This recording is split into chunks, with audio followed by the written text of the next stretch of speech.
remember being refused service at a place once, and it was a shitty little convenience store.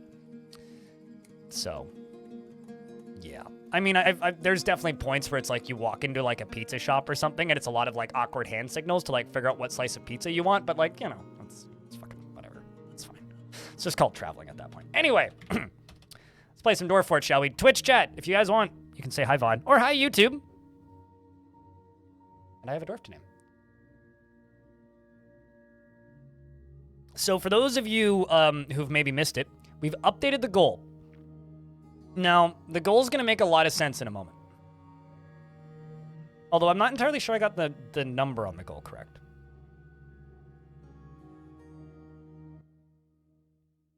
All right, so named dwarfs is Shake Break, Devilish Potato, Antimata, Antronarch, Bebin Sours, Bonesaw, Boom Boom, Diamond Destruct, Dorfus Groot, Gazoom, and Hard Mizzletov, and, oops, I misspelled Insulina.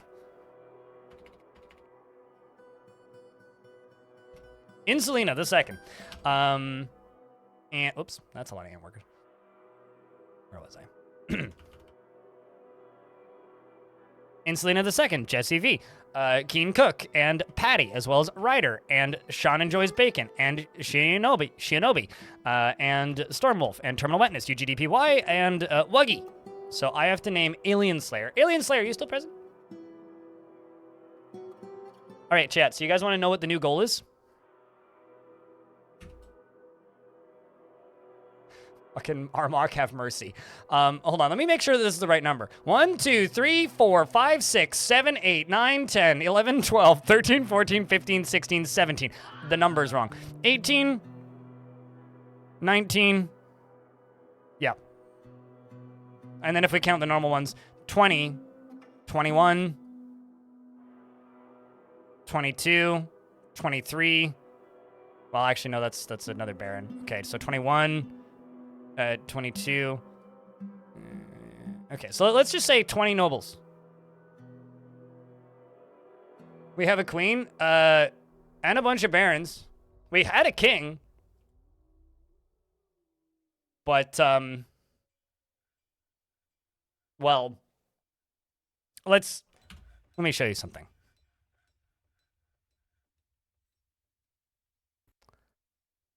So, the king's name was Einod Constructwaits.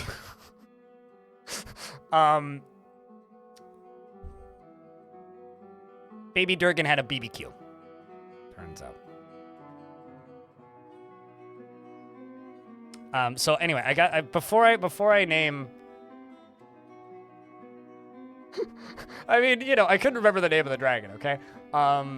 Just let me update the goal again, because I guessed 14. We're gonna up that number to 20, and I think it says, okay, yeah, it's in the title of the streams.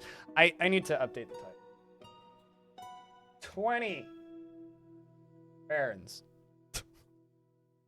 I guessed, but last night when I was setting up the streams, so I didn't open the game to check. But let's name Alien Slayer. Oh, do you want me to wait until your call is done, Alien Slayer, or do you want me to do it now? Because you can absolutely have it, but we can wait until you're back. So I'm just gonna name this dwarf Alien Slayer, chat. And when Alien Slayer pops back in, we can, you know, talk more about that. Do you have a second lover yet? Nope, your lover doesn't live here. My favorite part is the king, chat. Nimlark just resubbed for 12 months. Okay, nope, that's not the king. Beer, but beer. It's not where the king died. Anyway, my favorite part about recent changes to this is just the fact that, like, food shows up on the tables. It's so nice. Also, I have this dude. Nimlark, thanks for the 12th month. Welcome back! So this is one of my adventures. This is Asob. Now, Asob is a mayor for somewhere else. He's the mayor of the factional laborers. Apparently was the sheriff previously. This was one of my adventurers who I retired somewhere and apparently went off and got elected, among other things. And, you know. Oh, also, we have Lord Bomrek. Welcome back, Alien Slayer. We'll read your dwarf's description in a second. We have Lord Bomrek. Fallout Train just resubbed for 8 months. Hola, amigos, Elahi. But Fallout Rame, thanks for the eighth month. Remember, chat, check your Twitch primes, because as of June the 3rd, my birthday, they'll be losing a lot of value for a lot of people. Including the US. They're going down by 10 pennies. But, you know, it's fine. Anyway, so our hateful, vengeful, fearful, greedy, gregarious Lord, Bomrek, is the Lord of the Loot of Ancient Gold. Loot the Ancient of Gold, yes. Loot the Ancient of Gold is just a tiny little bandit camp. I will be streaming on my birthday, probably. I mean, what day is my birthday, actually? Yeah, it's a Monday. I'll be streaming on my birthday. We'll do a stream on my birthday. I don't know what we'll do, but we'll do something. Okay, so let's read the Queen, because I actually haven't done that yet. And although Alien Slayer's in an ad, so we'll wait. We'll finish up this little tour of the fort. So down here, FireOrb is name of fort, okay? I am building orb. This is orb. Inside of orb is going to be fire. But first I have to make orb glass. So this is cool fun project for cool fun dwarfs. You guys like my cool fun project for cool fun dwarfs? And around the edge of orb, once orb is made of glass, is going to be bedrooms. So we've almost finished up this first floor, and I'm going to start building noble quarters around the top of this. Then we're going to do another layer of noble quarters. Then we're going to do another layer of noble quarters, and then we're going to do another layer of noble quarters. And then we're going to do, and then probably something else. I don't fucking know. We'll figure it out. And then the actual urban sprawl of this city, because these are all the dwarf houses. The dwarf houses are going to go this way. Yeah. Which is cool. Also, retiring and reclaiming the fortress seems to have made the birds stop dive bombing me. Will the orb be visible from outside? Currently, no. Can I make that happen? Yeah. Yeah, I can. I could make the fire orb glow from the outside. Because what I'm kind of planning on doing is I'm going to go up to this layer, and we're going to dig out a layer above here. And then I'm going to go up to this layer, and we're going to dig out an area here. And basically make it one layer beneath, and then all I need to do is run up here and place glass up here, and boom, suddenly fire orb visible from below, above ground. But I have to be careful with the trees I chop down, because the elves don't like us very much, and I'd rather not get, murdered to death by elves. But retiring and reclaiming the fort kind of reset a lot of things, which is nice.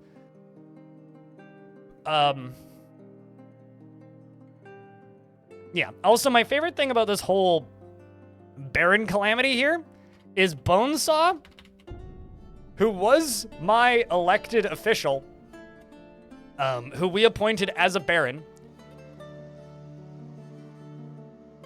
is no longer a Baron. Like, they got demoted. I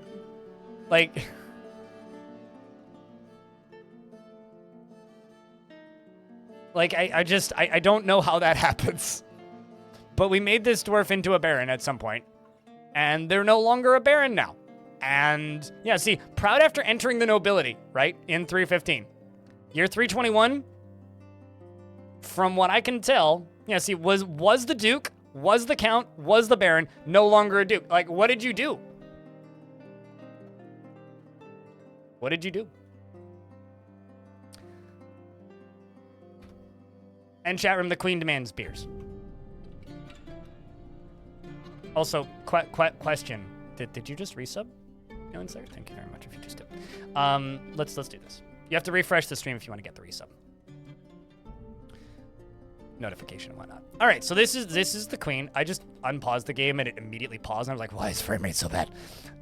She is greedy and moved by art and natural beauty. She is troubled by this. Since she dislikes the natural world, she is greatly pleased by her looks and accomplishments, and she rarely feels discouraged. She is quick to form negative views about things, and she is somewhat uncomfortable around those that appear unusual or live different from herself. She can handle stress, and she has a greedy streak. She tends to avoid crowds, and when she's thinking, her body becomes very still, and she needs alcohol to get through the working day and is getting used to tragedy. She dreams of creating a great work of art and personally is offended by leisure time and leisurely living. Values sacrifice and does not particularly value truths. There you go, Alien Slayer. Thanks for the 22nd month. Welcome back. Greatly appreciate you, friend. And thank you very much, seriously, to all those of you who have hats next to your name and those of you watching on YouTube with hats next to your name and people, you know, who throw bits and subs and memberships and supers and all that jazz because you guys keep me employed. So thank you. We don't do any sponsorships here. If you see something that isn't Dwarf, don't worry. They're not paying me. I'm paying for it, probably.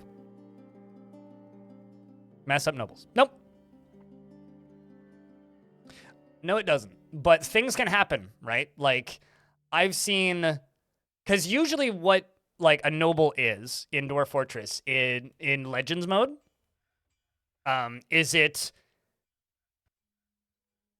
when you unreclaim and reclaim, like if somebody loses nobility, it's usually because they married out of the family or found a lover or something, or someone else with higher, like I've absolutely seen in Legends mode in forts that I had no control over, so-and-so ceases to be a noble. Like you can give up your nobleness or whatever, but they don't really have thoughts associated to that. And if you retire a fortress and then reclaim it, and you have a bunch of visitors in your fortress who are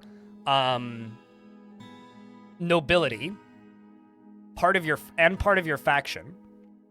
So if like, let's just roll through this. If you have a bunch of dwarves in your fortress that are nobility, that are part of your faction, however, not currently members of your fort, when you reclaim a fortress, they become members of the fort. So that's not really messing it up. It's more just they don't really have a way to move in, which I think they're supposed to. And they gain that ability when you know, reclaim it, basically. I need to see what's up with this dude, because you clearly just got hurt by Antimata or something. Also, there's a Forgotten Beast fighting with itself. Okay, that's fine. Leftover Pat, thanks for the 4th month. Welcome back. Appreciate you, dude. Thanks for helping keep this channel funded. All right, I guess it kind of depends on your definition of messing up nobles. Does it leave things exactly in the same way that you had it when you left? No, it doesn't. Is that messing up? I don't know. I don't consider it to be messing up, but I could see why someone would. I could see why you would consider that messing up.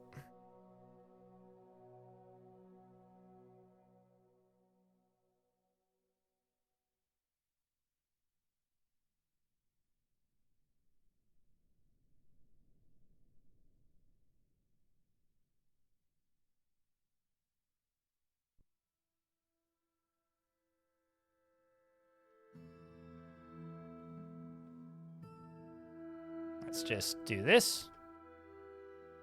And that should be good.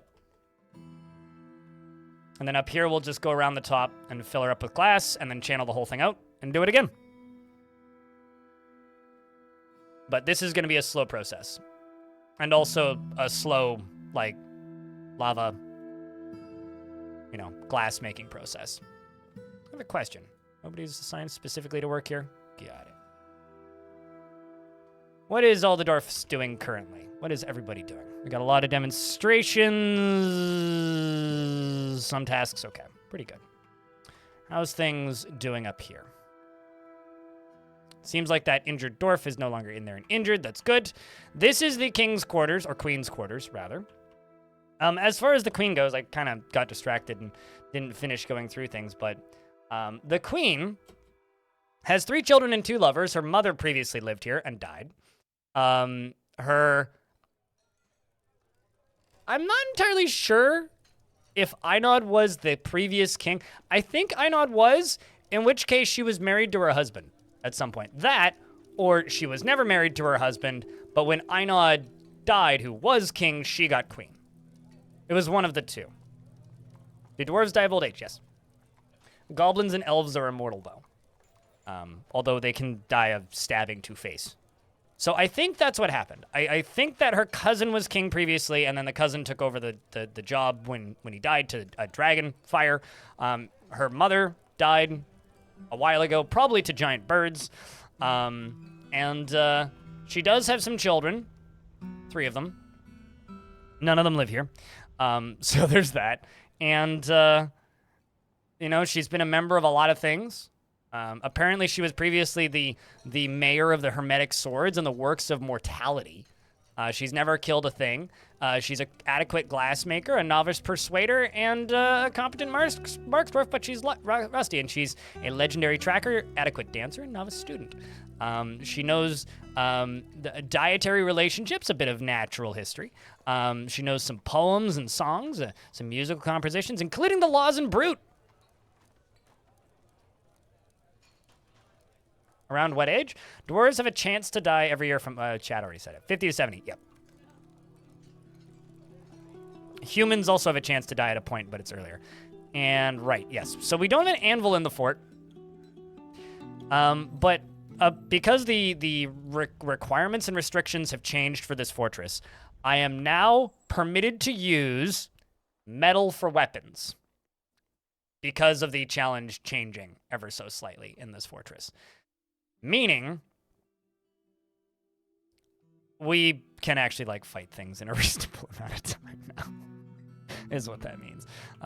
So, you know, I'm also actually just going to go up one and dig this out wider one so that it's a bit more even.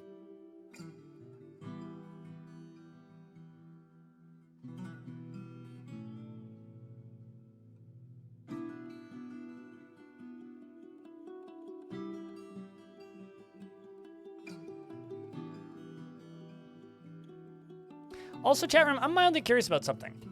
What did you guys, to those of you who watched the hot potato this year, what did you guys think of the formatting of it? You know, I hadn't actually thought about that lava being, but yeah, we can use metal now, basically.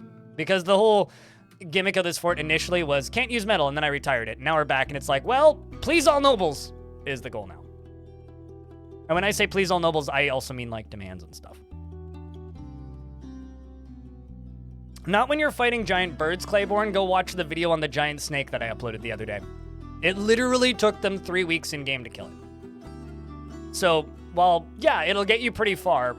I like my fights to not take 2 weeks in-game time to kill one not super strong foe. You know what I mean? I think that's a reasonable request. Yes, the cat gets revenge was the short version of it. Also, I cannot fully explain how sad I am that short that I uploaded about the Great Panties Bug, just like got no views whatsoever. It's one of those videos where I feel like YouTube throttled it because it has an underwear name, like a type of underwear in it. Uh-oh. Uh-oh. Uh-oh. Uh-oh. Uh-oh, that's concerning. I'm glad you did, Kagenara. Thank you. It was interesting seeing a bunch of forts. Because I liked it too. I think it worked out well. Well, at least it's just a mite. With a poison bite.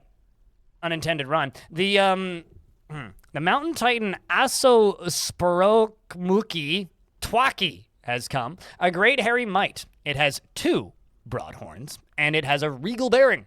Beware. It's poison bite. You know, I think this might be fine. All right. The Rosie it is. It's killed an unknown creature.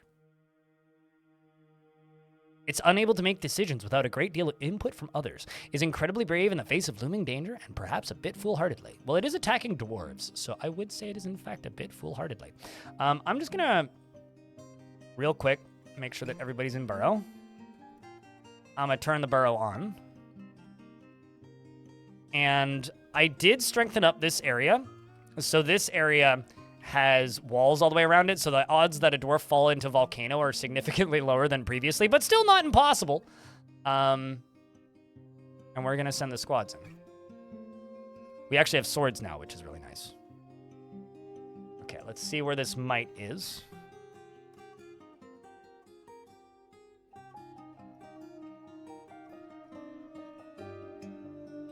You mean offerings? Yes, to the great might god. So let's see what Aso Sparrowmusi Twaki has come. I'm not expecting too much from this creature because Titan insects tend to not be all that strong. So, and mites are just an insect. Cheers, Black Flag Redneck. Can someone catch you up with the current plans? I have 20 barons. That's the short version. Let's hope that my soldiers are up here, which they are.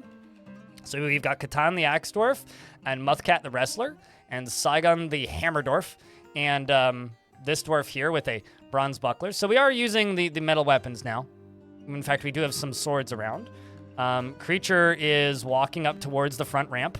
Oh, also, another thing that's happened if you haven't been around for a while is I am going to be streaming on Fridays for the summer schedule, but not as late in the day.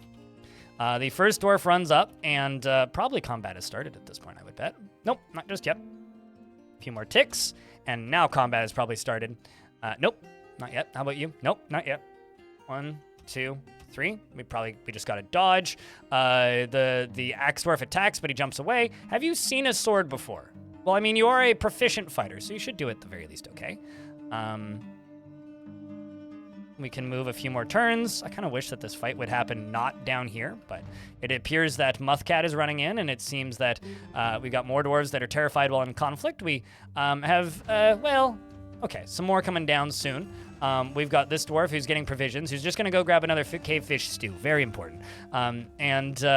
Hopefully they'll get into the fight in a reasonable amount of time because the soldiers were all like they're all off duty at the time. So we got 2 more dwarves just battling it, duking it out with the thing.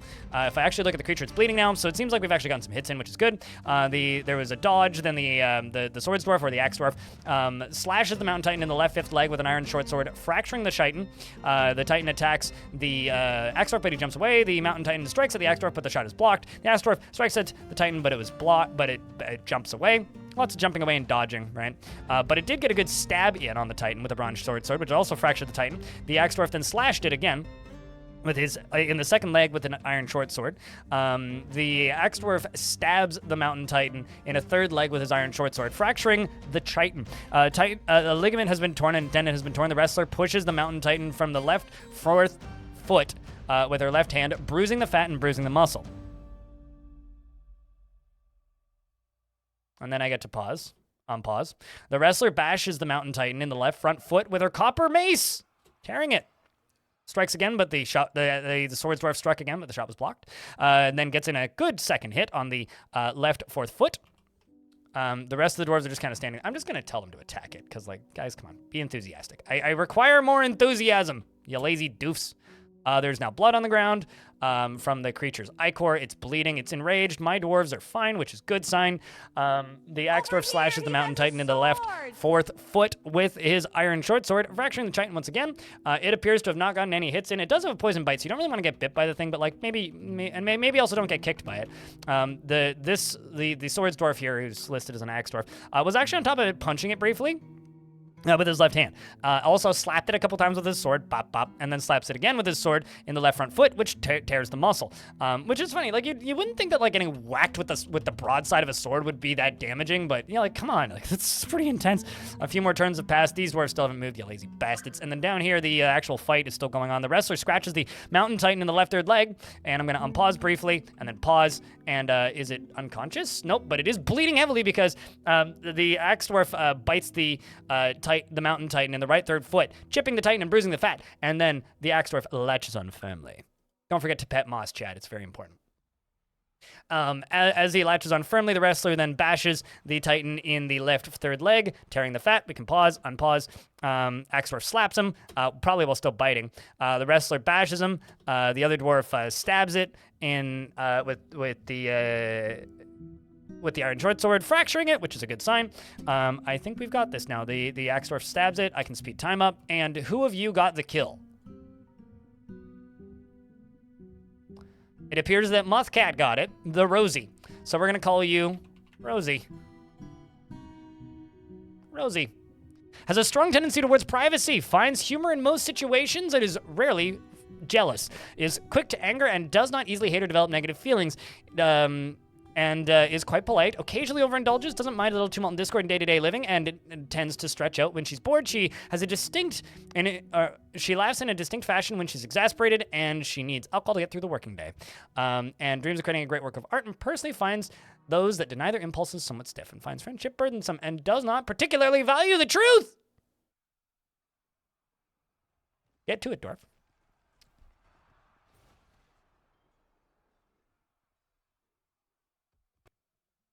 As of like an hour ago, yeah. How you doing, Stormwolf? Dwarf's still alive, I think.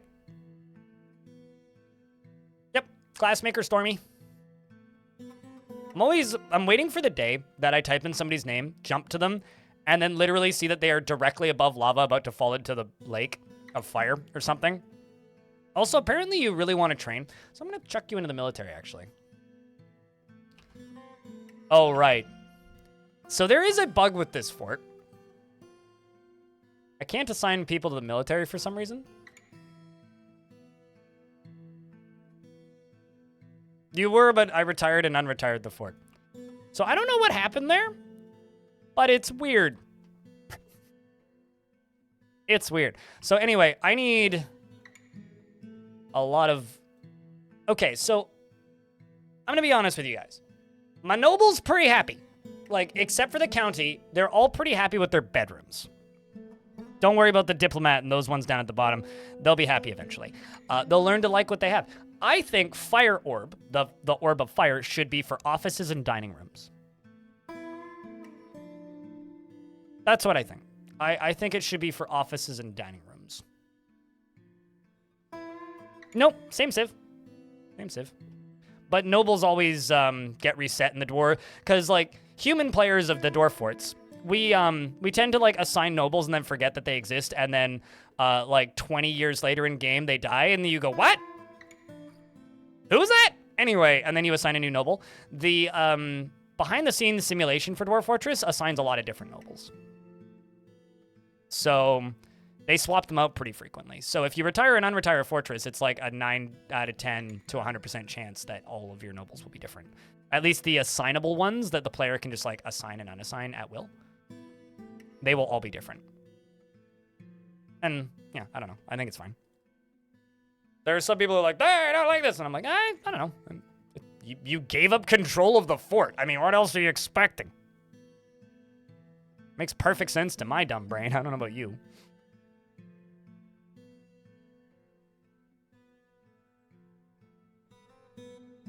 Yes, it is a lot of barons, Bone Dolphin. Is your name supposed to sound like I'm saying dolphin by the end of it? Because I'm just like suddenly questioning my reality and everything that I know and understand in my life. That or I just like had like a stroke or something. I don't know why I can't. Well, I mean, I can. My options of who I can assign to the military is very low, and it's weird. I'm assuming it's some sort of bug in this version, but I haven't seen anybody reporting it, and I kind of forgot about it until just now, so.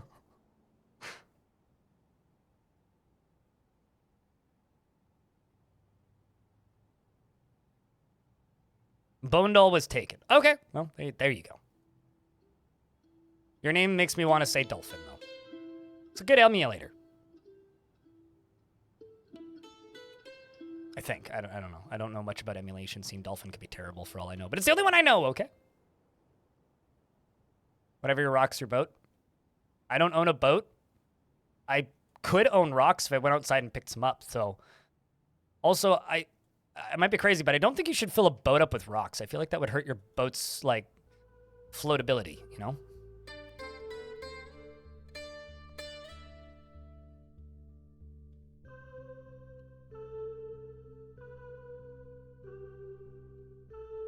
Okay, so let's see how this area up here is doing. Pretty okay.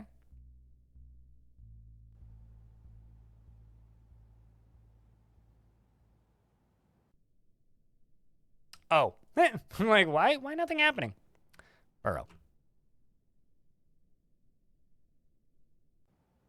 At least I'm not the only person who feels that way.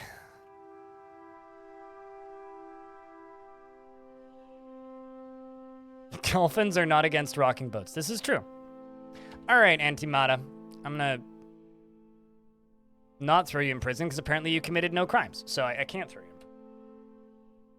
Okay, let's look at where the Count sleeps. And see if I can pretty that up in the meantime. Where your bedroom?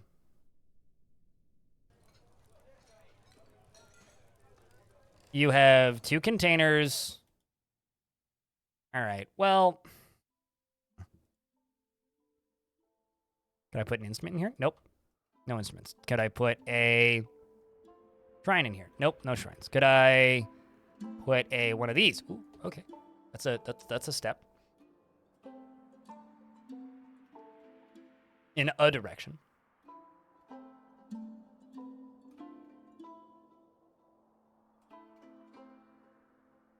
You do like little halls for each specific noble in one spot to tailor it to their likes if possible. It's always fun. It's a little distraction to make them. Yeah, no, I like nobles. Having nobles and like keeping them pleased is fun. That Forgotten Beast is gonna throw me off for all eternity, isn't it? So for those of you who didn't know, I have a dragon in the fortress, okay? And this dragon is the child of a previous dragon that we had in the previous fort. I really hope Mom, Dad, and older sister show up because I want to interbreed some dragons and make baby dragon. But like, you know, it's kind of difficult. Shoutouts to this bedroom who just gets to literally stare at a dragon. I just noticed. Do you think that this bedroom is better or worse because of it? Nish, do you like your bedroom where you get to literally stare at a dragon? I don't know how I feel. Chat, if you were told you can have this beautiful bedroom, prime location as well. However, you have to stare at a giant dragon. I don't know how I'd feel about that.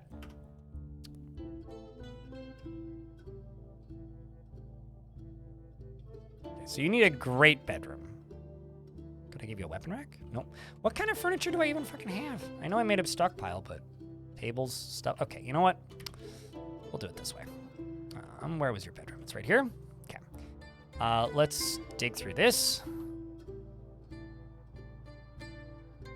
And dig out this. Although I will do some priority numero 1. Does the dragon also stare at you? Yes.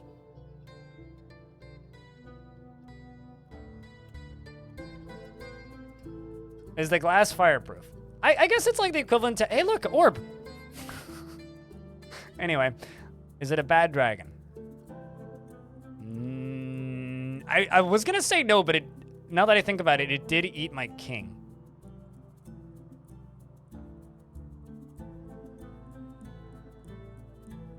So,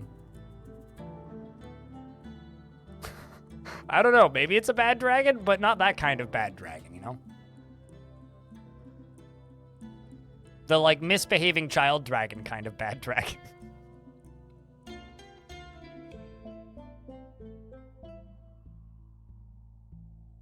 Night Revolt. Give you the oldest dwarf I can find. You know, so that's going to require me going through literally every single dwarf. While that might sound fun to you, I'm not going to go find the oldest dwarf. But how about this dwarf who's meditating on longevity? They are 150 years old. They also have a very gray beard. But I'm not going to go through the list of every single dwarf in the fort, because that would take me a while. So I will give you somebody who's not meditating. Okay, Night Revolt. That works. We can work with this. We can truck with this. So speaking of trucking with this, this is feels wondering after incompetently performing the rites of the Ochur sect in an undedicated temple, and has been a member of a billion things. Apparently was a part of the Treaty of Finns. Must really like the Finns. And has pants, socks, and shoes on. You have a wife who doesn't live here. Your second eldest daughter lives here, who's a baroness. Your youngest son is dead. Your younger sister is dead. Your niece is dead. Your nephew's dead, and your nephew is dead. Your lover doesn't live here. You worship 10 billion gods, and you have one friend, Shem. And your last name is Roxton. What's a FireOrb? The name of this fort is FireOrb. Fort is FireOrb. FireOrb is fort. And I'm building an orb of fire. Ponder the orb. He never feels tempted to overindulge in anything. He is sometimes cruel. He is intellectually stubborn, rarely changing his mind during a debate, regardless of its merits. He can be very happy and optimistic, and he isn't particularly ambitious. He sometimes acts with little determination and confidence, and is brave in the face of imminent danger. He likes to brawl, and he finds helping others to be emotionally rewarding. He has a tendency towards forming deep and emotional bonds with others, and he doesn't handle stress well. He is not particularly interested in what others think of him, rarely acts with a narrow focus on the current activity, and doesn't tend to hold on to grievances. He tenses up when he's nervous, and he needs alcohol to get through the working day, and doesn't really care about anything anymore ever. Personally, finds the pursuit of skill mastery off-putting, doesn't see the attainment of knowledge as important, and dreams of crafting a masterwork someday. But you do enjoy having intellectual discussions, and you want to be extravagant. I don't think you like studying very much, but you are pondering longevity. Welcome to the fort. It's like the reluctant student. That's not the button I was looking for. That's the button I was looking for. Also, I'm in an ad break, so I will pause.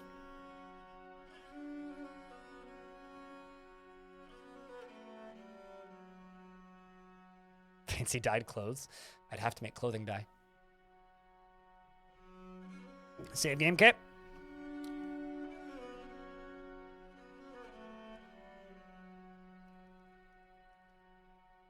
I don't know, but currently I'm not going to really worry about demands until every single noble has an office and a bedroom that they're happy with. It's generally hereditary unless their family's all dead or already in other noble positions and other things, and then at which point it's an election. Or seemingly at random if there's no options. I don't really like renaming the dragons. I think if you want to have a headcanon name for the dragon, you can have a headcanon name for the dragon. I don't particularly like naming pets because they're, especially when it comes to rarer titans and stuff, because they kind of should just keep their own name. There's so few of them in the world, after all. Yes, I have a singular dragon. It showed up tame, which is the crazy part about it, because it was trained at a previous fortress, and it showed up trained. Yep.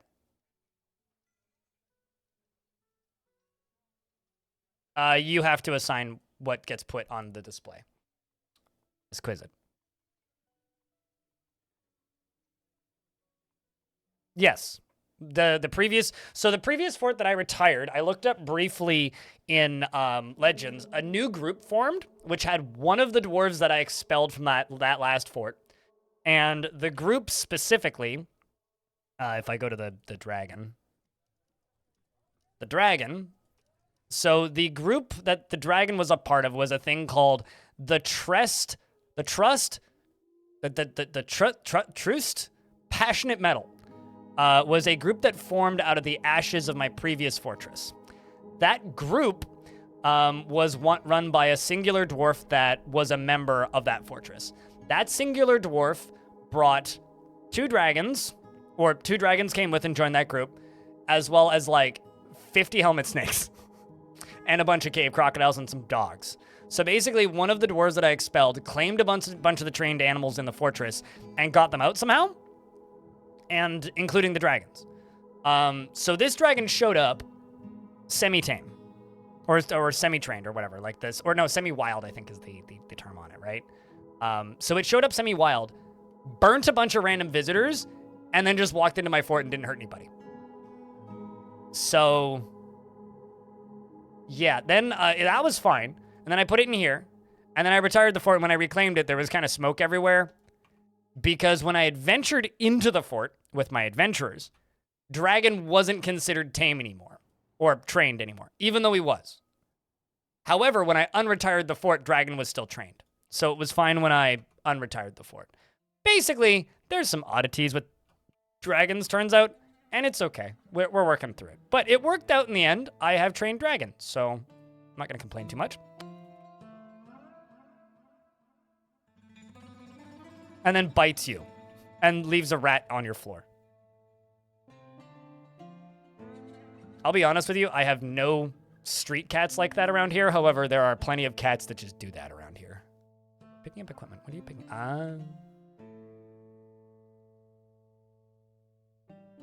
Put them on monthly orders. I actually do want them training from time to time. Okay, so up here, you guys train. Down here, let's train. Sweet. How much ammo do I have? I'm just gonna go into here and unforbid all of these bolts. Oh my fucking Christ.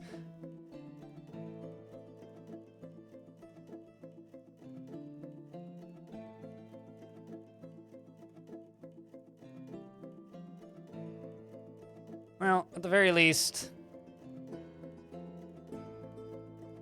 there should be bolts available eventually.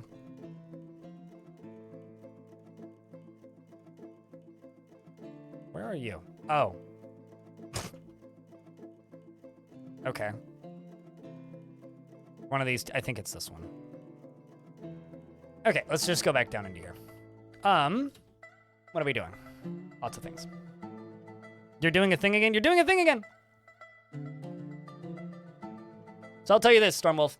The last time I spoke with Putnam is recorded and on my YouTube channel. So I haven't heard anything from anybody. I've reached out to a few people, haven't heard anything back. So I have absolutely no internal information answers for you. If I did, I would tell you.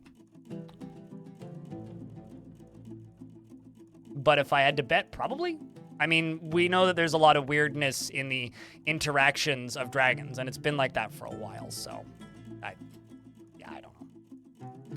Unfortunately, I'm like possibly the least informed that I have been in a while about this game, because I've had almost no direct communication with Bay 12 or Kit Fox since the release of Adventure Mode. Just period. So I got nothing, unfortunately. I very much, highly, absolutely could almost guarantee you that it won't happen by the Adventure Mode release, because they're working on Adventure Mode features and making the UI work. They're not working on Fortress Mode issues with interacting with Adventure Mode, right? Like, just remember, Dwarf Fortress is a very busted game in a lot of ways. It's always going to be a very busted game in a lot of ways. And if you start going, well, I hope this is fixed by this time, just stop. Because the answer almost always is probably not, or doubtful that it will be.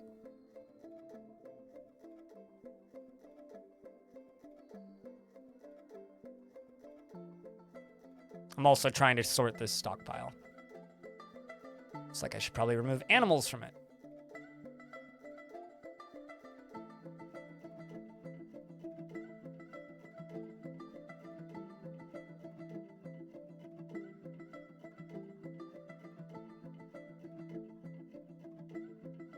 Is there a specific reason there's no bins for all the clothes? Because I don't need it and I like to see what's in my stockpile. People always ask me if there's specific reasons for things, and it's like, no. I mean, it's not full. Why does it need bins? Stockpiles don't need bins until they're full.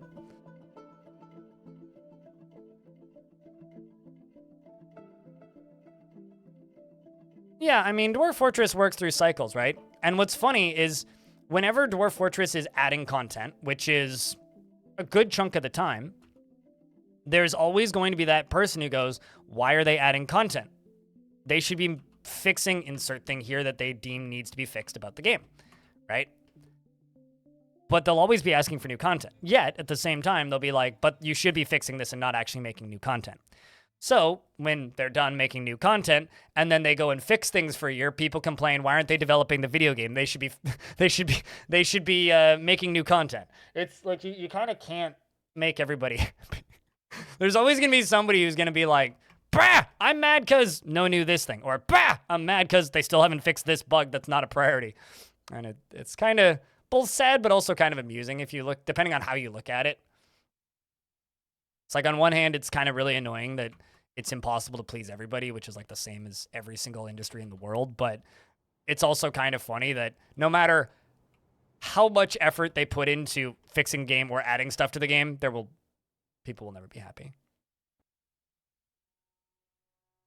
Yeah, no, totally. I do often have weird esoteric knowledge, but like recent? No, nothing. Because I kind of seemingly no real discernible reason, I have no contact with Bay 12 right now. Like part of that I think is just they've been busy, so I've been like kind of not going out of my way, but intentionally not bothering them because I know that they're busy. Like they're working on adventure mode stuff, so that's part of it. And then I don't know, like I when I have the few times I have reached out recently, I've just not heard back, so that's kind of like reinforced like, okay, I should just let them do their thing for now.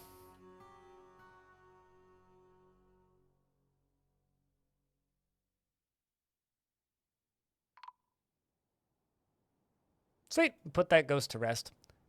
We needed to do. There's been a lot of deaths in this fort, so it's a matter of slowly satisfying as many people as possible. As far as the queen's, right. The queen has a demand which is really funny. You just want a bed in your throne room / office, which is odd. Like I'm starting to think that this queen is a like, what's the word? Preaching like work bro who's just like, I need a bed in my throne room so that I can nap on the job at work.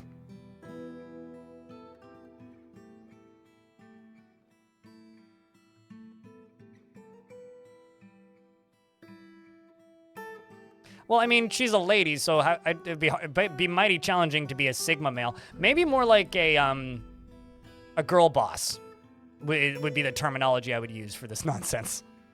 Because, like, she has a bed. It's an artifact bed. She has a bed. It's right here. But also wants one in her office. You know? Bow chick at Dwarf go wow. Or something. Girl boss, gatekeep, gaslight. Yes, naturally. It's quite the office. Well, I mean, it used to be a Baron's office / bedroom, and then I just kind of mashed them all together into one. Like, this is her dining room. It's got 2 rooms. There you go. She's now sat. That's wild. Okay. That is kind of funny. All right, so I still need to make this count happy. 1, 2, 3, 4. Did I count enough for you? Count. 1, 2, 3 door. Let's remove these doorways. Cut this fuzzy back. I tried. Yes, holy baronies, but I will tell you, none of them are in fact a Batman. So there is a lot of baronies. Yes, none of them are Batmen.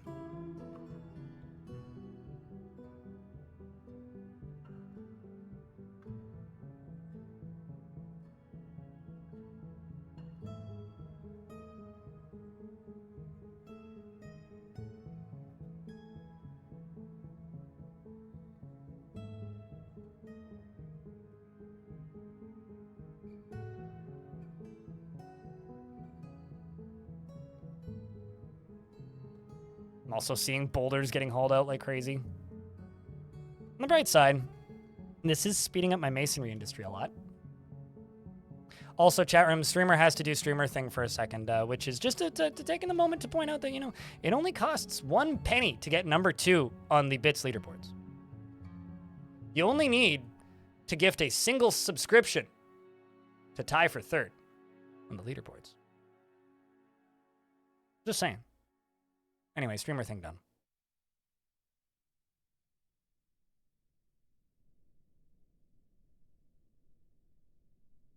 This way to the Baron Accommodation Annex. Yes, pretty much. It's more like the Baron office space. Something like that. It is going to be full of lava, yes. It's not yet, though. It's going to be the FireOrb. Aborn cheered. X100. Your death from above YouTube vid was pretty epic. The giant drips made for a great bit of seasoning on the bird pie. Yeah, that video was the first video I made after I got back from being sick, which was around the time that YouTube just decided, I guess, that I'm not important and they shouldn't promote any of my videos anymore. That was the first one of like, cool, I need to rebuild my YouTube algorithm momentum. Woo! But, you know, I'm glad that you liked the video. I thought that was a fun bit. I haven't seen any giant thrips around this fort, though, in a minute. It's been a while. But I'm sure they will make a triumphant return sooner rather than later.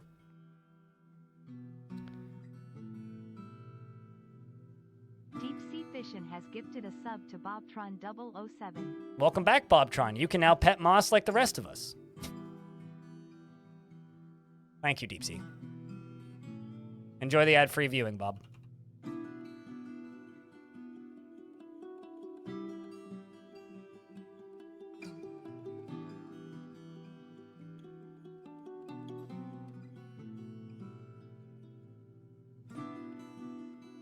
Is this new? As of this morning, yes. It was recorded while I was on a hike. I hiked 29 kilometers of Baden-Powell Trail on my weekend. And a good chunk of that was not sober. But we had a great time. And my friend recorded a video of me touching Moss.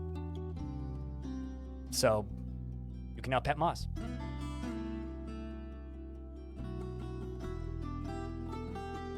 I think that's, you know, a pretty quality emote.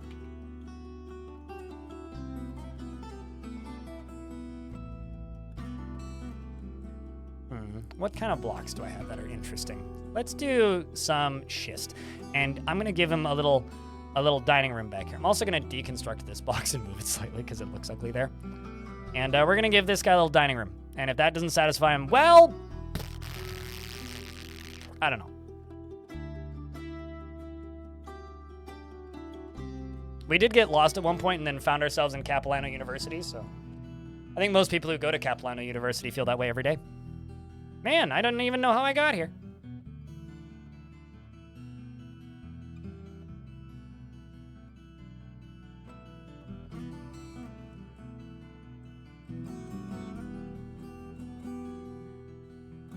Multi-layer layouts, see Trezzies in YouTube chat?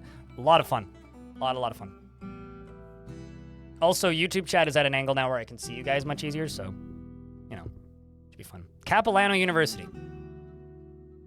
Right by the Capilano Suspension Bridge, which is a tourist trap, and you should avoid it because there are multiple free suspension bridges.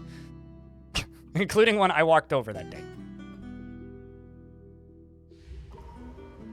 Hard Mizzletov, the gem setter, has been possessed.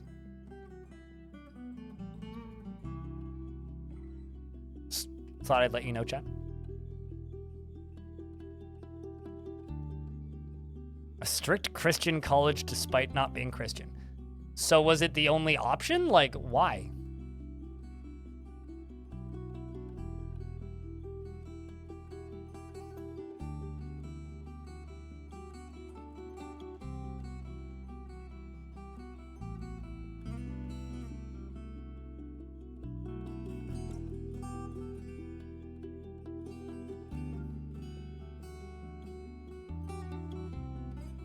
Artifact time? Yep. It is art, in fact, time. Okay, let's see. You happy? God damn, he's not happy yet.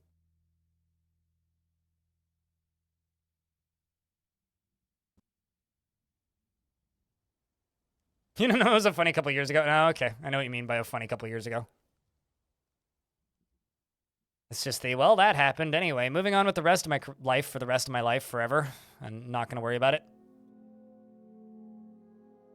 So does this belong to the guy who lives here? Nope. Some random dude just like left a sock in here. Okay. I need to go back over here.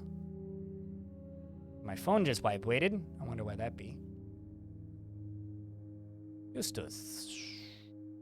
There you are.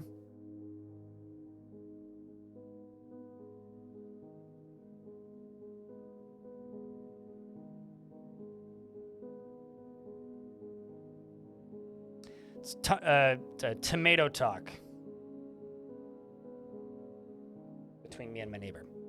It was pelting rain this morning, and one of the tomatoes that my neighbor is raising sort of maybe fell over. So I went over and fixed it this morning and was informing him earlier today that, hey, I really need you to do the thing. What do you need here, Dwarf? You got 2 pieces of raw green glass. What else do you need? Bricks, blocks, raw green. Raw green. 2 raw green, okay. Blocks, bricks, gems, shiny. Ooh, cut gems, okay. Bars, metal, okay. And lots of bars, metal. Blocks, bricks, okay. And raw green. Okay, so what I can do here is green, raw, one of them now, and cut a gem. Ah.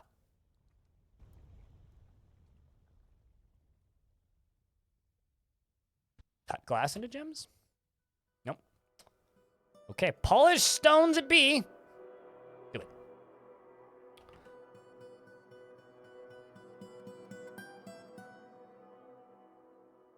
Dwarves are only able to...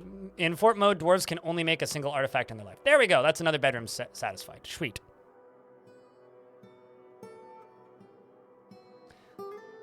So, chat. Office bedroom combos? Or, sorry, office dining hall combos? Or offices, then dining rooms, etc.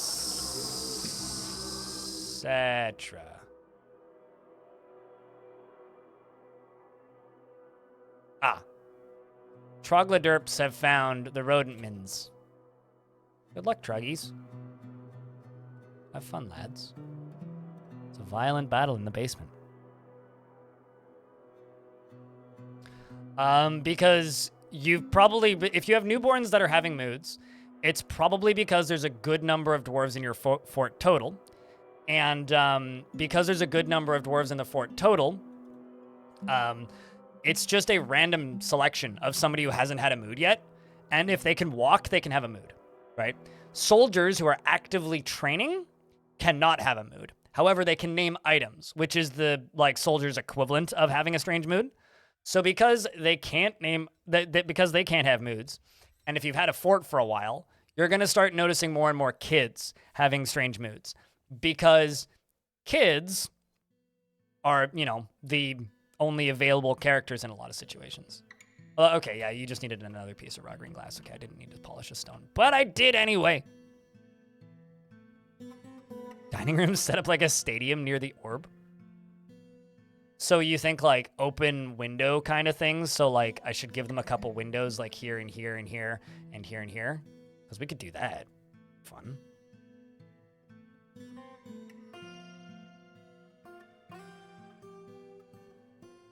I'm going to need to make more glass windows, I think.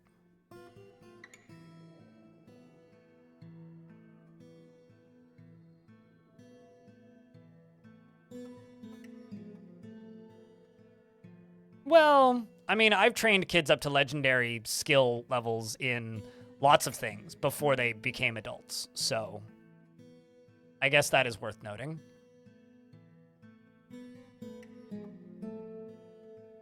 Does naming an item improve it in some way? I think it gives it the same perks as an artifact item, which is an aim bonus. I think. I could be wrong. We'd have to look at the raws. But that's my assumption.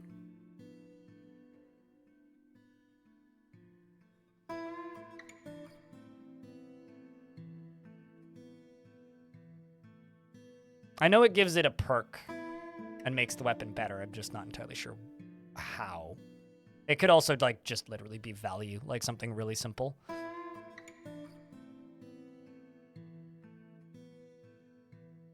We're out of windows, so let's do green glass windows because I'm not really doing too much. Green glass window. Let's just do 80. And if amount of green glass windows is less than 100,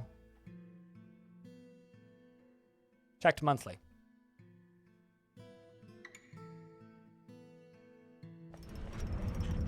Hard Mizzletov, the gem setter, has created Kubaku Dodok, a green glass animal twap. That's my second animal trap artifact. This is a green glass animal trap. All craft store ship is of the highest quality. It is studded with sterling silver, decorated with square brilliant cut green glass gems, and encircled with bands of brilliant cut green glass gems and sterling silver, and cushioned obsidian cabochons. This object menaces with spikes of obsidian and red tourmaline, and on the item is an image of Bonesaw, the dwarf, and giant cardinals in green glass. Bonesaw is admiring the giant cardinals. Bonesaw must like giant cardinals. I'm also going to start rebuilding my artifact hall, which got dismantled whilst I was not playing this fort.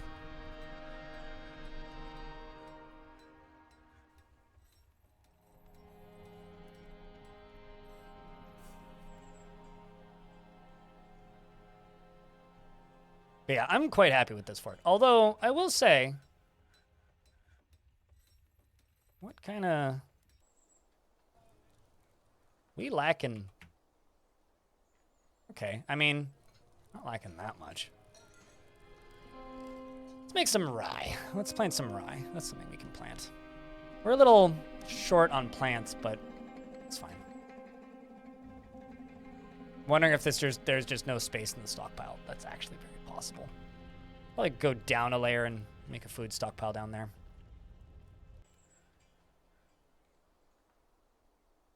Good spot for a kid to play, though. Let's go down here because that slab is probably ready to place before the next inevitable ghost, you know? So yeah, the plan for this whole week is streams are going to be a little bit shorter.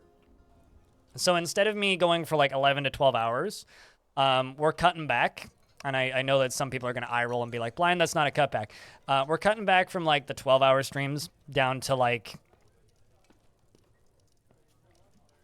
9-10-hour streams so that it's more reasonably possible for me to get to the community garden every day of the week. So we're adding Friday in because I need to garden in the evenings, most evenings, because I, as of now, have not one, not two, but 3 gardens, including the one in my closet and on my patio not including the one in my closet and my patio that I have to take care of. So pretty busy gardener these days. Fun fact, Blind is, and also, although I will say, fun fact, all Forgotten Beasts, AFDNZ, are powered by electricity. I am powered by dad jokes, and I don't know where I'm going with this. Animal Trap, right there.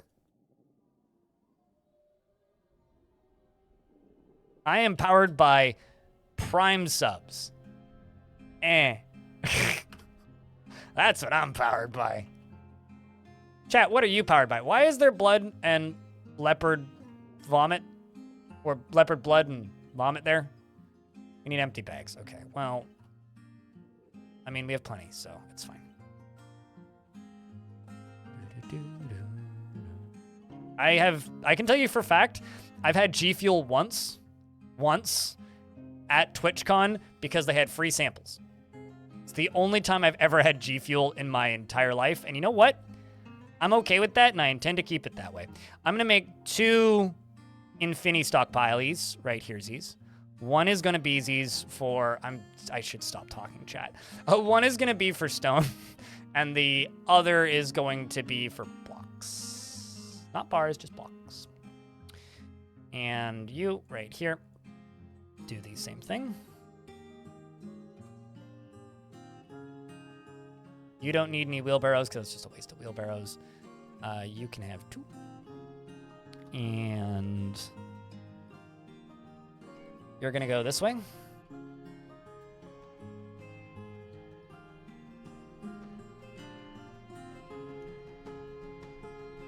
Wait.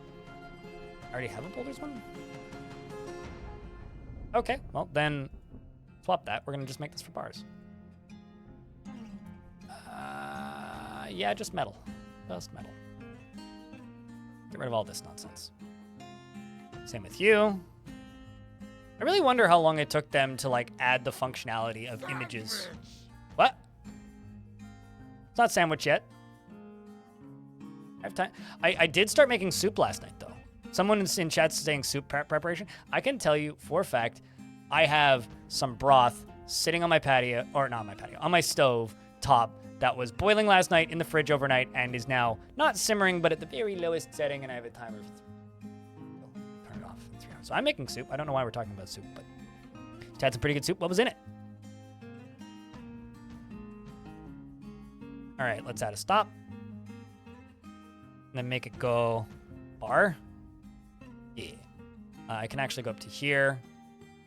Remove the bins because the bins are going to script wheelbarrows. And I don't need wheelbarrows as well. And then you're not going to do any of that nonsense. And you're going to load from here.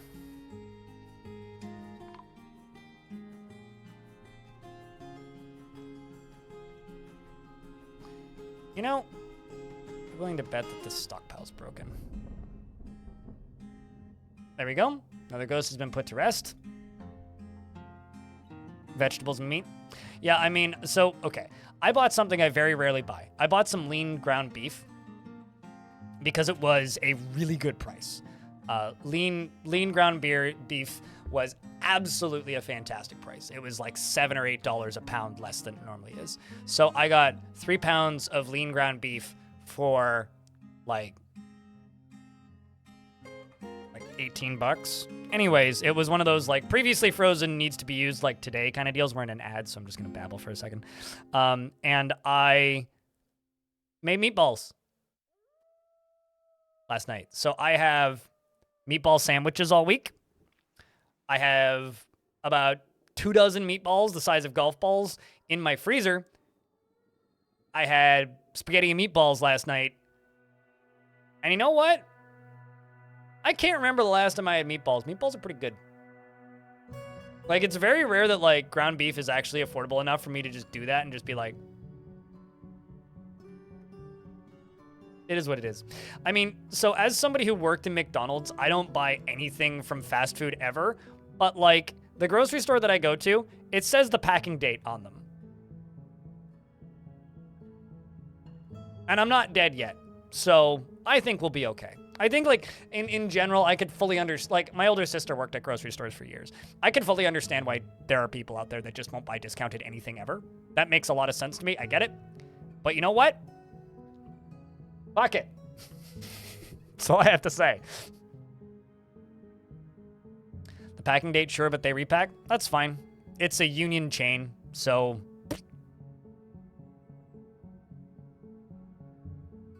You don't have to, like, you know, go around ruining everybody's, like, nice thing that they did for themselves once in a while.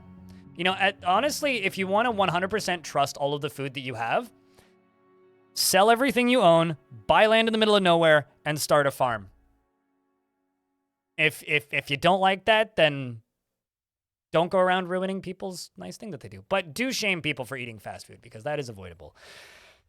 At the very least, if someone is trying to eat food that's home cooked, the least you could do is not run around ruining that for some people. Because, you know, I don't buy meat.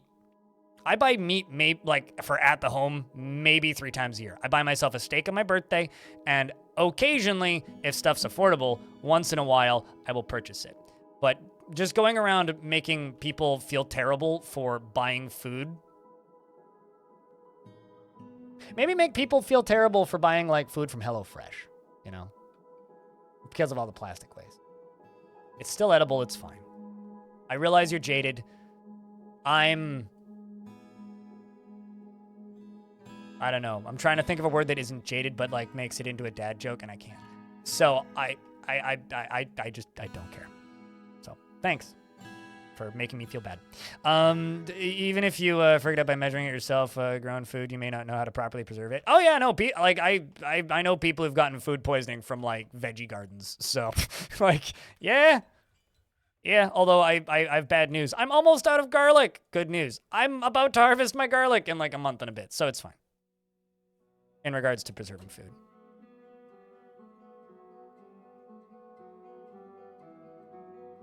I'm also not a dad, so I don't think I can legally tell dad jokes. Thankfully, I don't think I could afford child support. So. Well, I mean, I probably could. I wouldn't want to have to afford child support is maybe the better way to word that.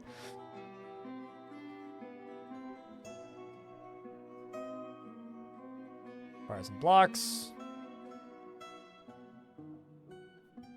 Load from here. Bars metal. Yeah, okay, sweet.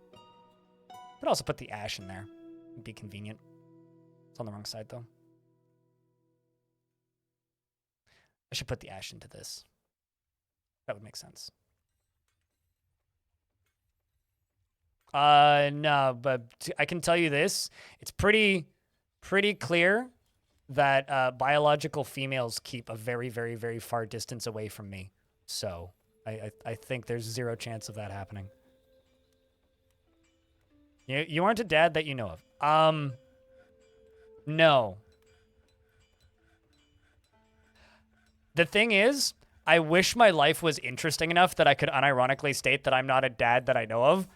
No, I could very confidently tell you I am not a dad. Which is, you know, I wish something I could say with less confidence because that would mean my life was more interesting. I live in Canada, not the US.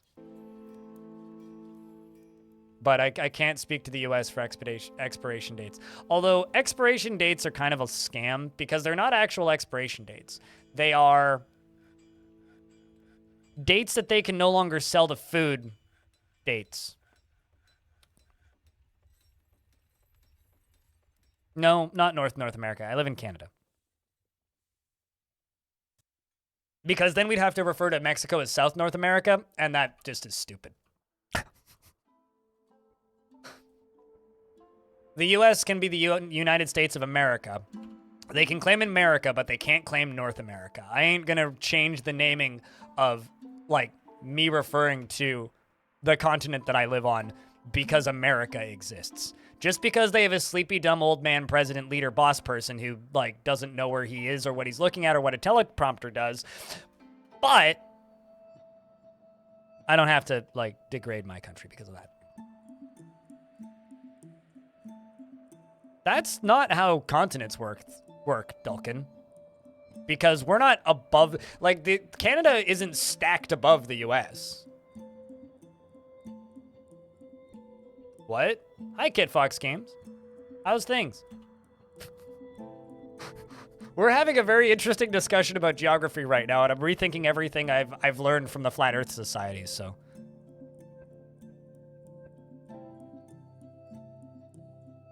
I'm just I know you're teasing me, but I'm like trying to figure out how this would work. It's like if you took different maps and stacked them in my head now.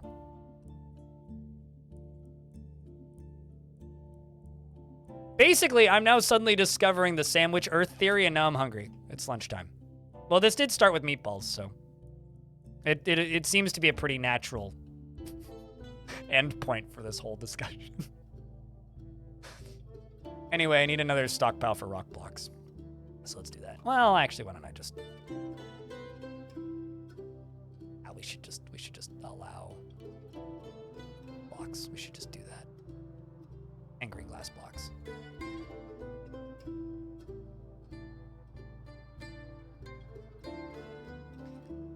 Oh, I see the problem. Bars and metal weren't allowed in here. I kind of thought about doing it the right way the first time and then didn't.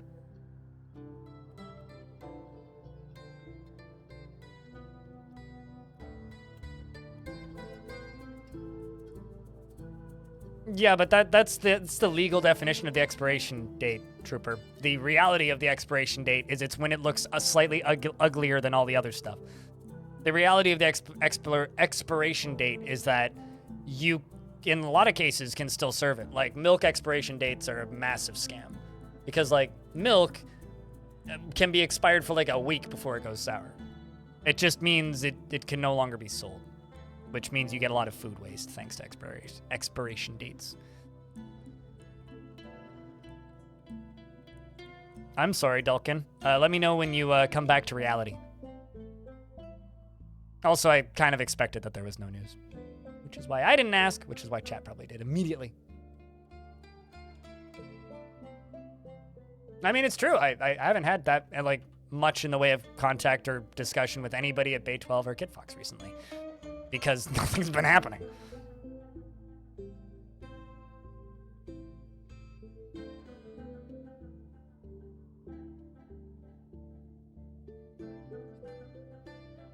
Do you mean sacrifice people for a greater god, is what you mean? Yep. Mm-hmm.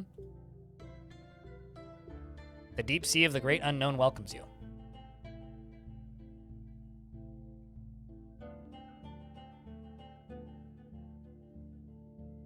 Well, I mean, like, since you want to sacrifice people to a greater god, have you heard the good word of our Lord and Savior, Armok? Because Arm is in fact okay.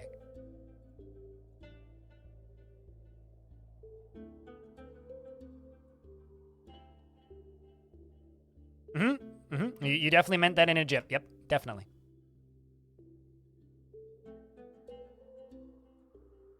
Why settle for a lesser blood god? Exactly.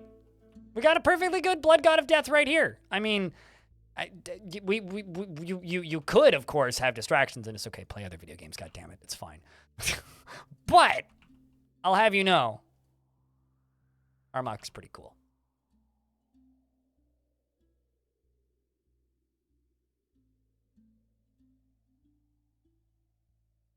Is the Dwarf Fortress world flat? Yes, because making squares into a circle is mathematically impossible, and this game is made by a person who takes his mathematics very seriously, and if you can't mathematically do something, then they don't.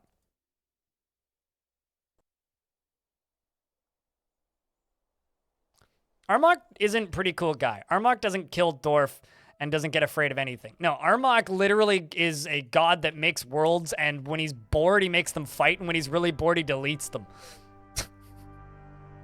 Like, the actual, like, pseudo fan lore for Armok is, like, kind of, it's like a world eater, basically.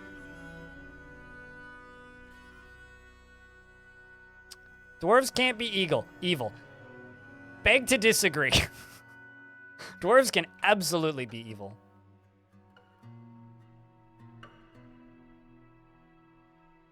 I'm not going to say that you guys probably shouldn't start trying to market Dwarf Fortress at the Flat Earth Society as, like, soft disclosure / proof, but it would be really funny. Kid Fox games. They can't be sadistic. I've literally seen a dwarf with the description. He is often cruel to those unfortunate enough to be subject to his sadism. So, no, dwarves can be sadistic.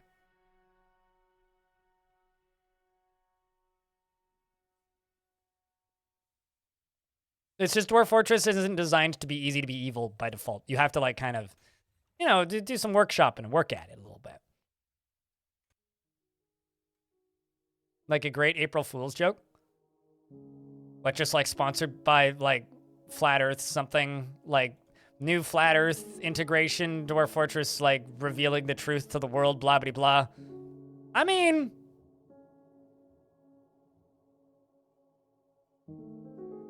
you can make it work. You could do some. You could get that. By the way, Kid Fox, I want to know if you approve of my new emote. Yeah, it's very important. Hey, chat, can you touch some moss for me real quick? Very important. Brand new emote. It's the highest quality emote. It's the best emote. You can never get a better emote anywhere.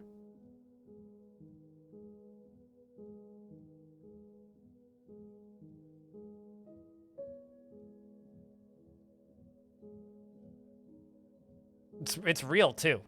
It's not even like drawn. That is in fact my hand. Yeah. Here's the full video for proofs.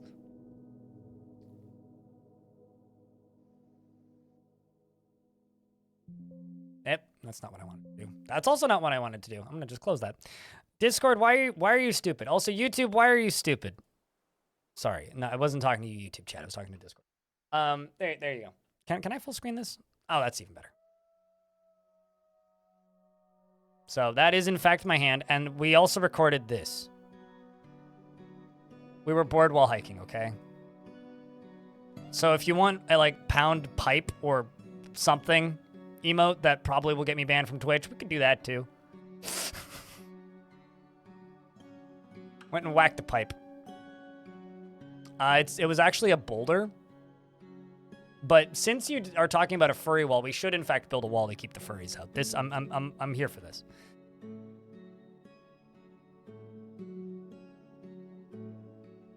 I'm joking. Just for clarity here, in case somebody thought I was being actually serious. Did I lay it? I did not lay that pipe. That pipe had been there for a long time. I was simply whacking it. Because I thought the internet could make funny innuendo out of it. And who will do tech support?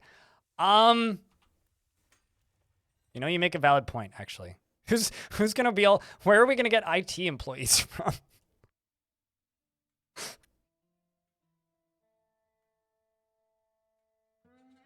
I mean, okay, so years ago, I knew a guy who had a bunch of emotes on Twitch that were all drawn in MS Paint, right? And he had kind of like this blocky, kind of Minecrafty looking square character dude that he doodled up in MS Paint that was kind of like his channel's mascot, right? He put up a wave emote, which was just like a flesh-colored, like, long circle with a hand at the end of it. And the hand was just a line at the end of this flesh-colored circle. It looked like a penis. Yet he had that emote for like 6 years on Twitch before anybody said anything. And you know what? I'm still proud of him to this day. Like, he successfully had just a dick. Like, that emote was a dick for a very long time. And I respect it. I'm proud of the fact that nobody noticed. Because it was called Wave. But like, if you paired it with like any anime face emote, it was like, I don't know how it existed for so long. But also, this was back in the era where you had to get emotes manually approved too. So somebody approved it. I guess somebody at like, at the Twitch headquarters was like falling asleep at work that day. I was like, Wave, yeah, fine. It's a Wave emote, whatever.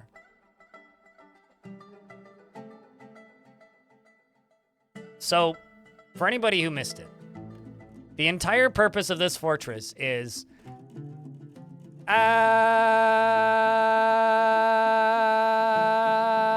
Anyway. I'm trying to make them all not mad at me. It's like 20% of this, almost, of the population of this fortress is a baron.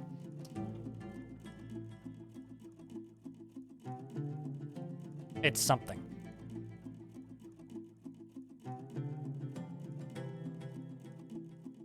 So let's start off with the count.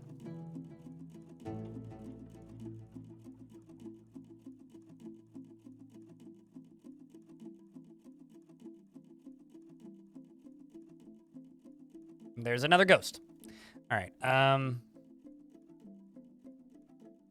Count of Romance Girder.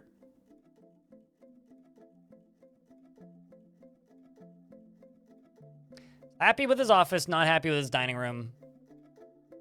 Still needs armor stands and weapon racks. Let's say rock, armor stand, rock, weapon rack, and we're gonna need like 50 each, probably.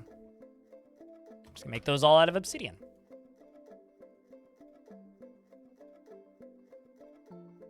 And there ghost.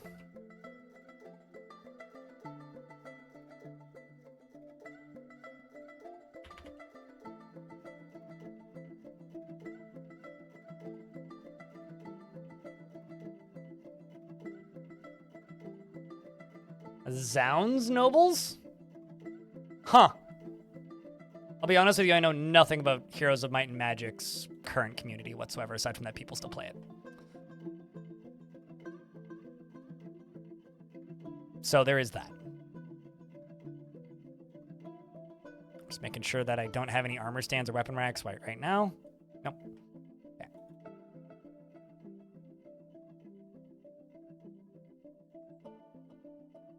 If you type in exclamation point tickets, you'll see how many you have, Red Doggo.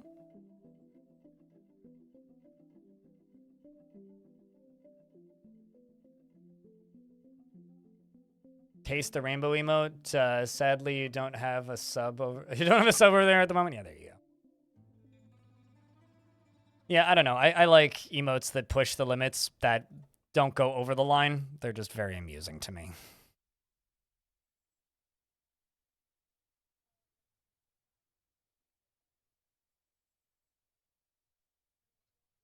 Dolkin! Dolcon has gifted 5 subs to viewers. Thank you for the 5 gift pack subs thingamajigger. Appreciate you greatly. That is a pile of money that I didn't have before, that I do now. Also, you probably came pretty close to just doubling the stream's revenue today, so thank you. Appreciate you, mate. Chat, can I get a big round of beers? If you got gifted a subscription, enjoy the ad-free viewing.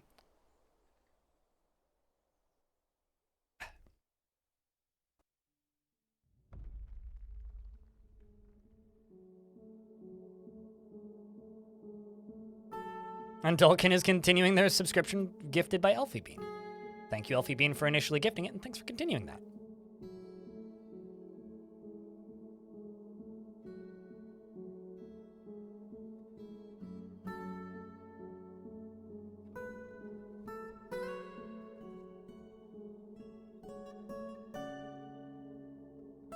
Seriously, though, thank you. Thanks for helping keep this channel funded. This is going to go to Esm, this office, or this dining hall. And this office is also going to go to Esm. And then we're going to have to go through and customize all these, right?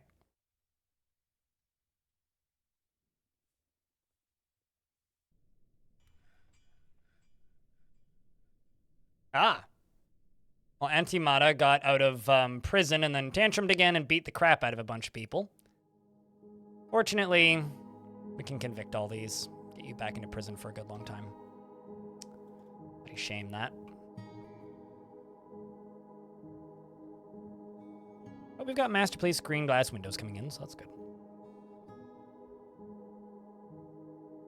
Appreciate you, mate. Thanks for the the funding of my grocery budget. Uh-oh. Unib the glassmaker was found dead. Did you die to Antimata? Yep. Yes, you did. Blood everywhere. Bunch of dwarves went to prison, it seems. Bunch more crimes were convicted. It seems like a bunch of dwarves are going to hospital now, including Shinobi. Bloody shame.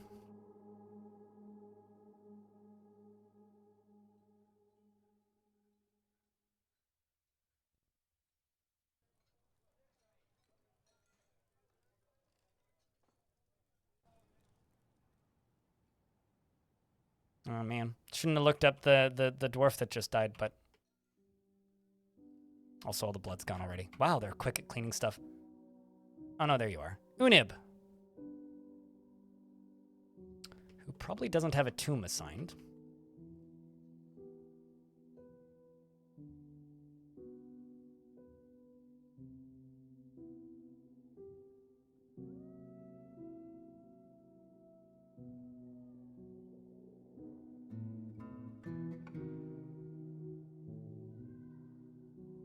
That looks right.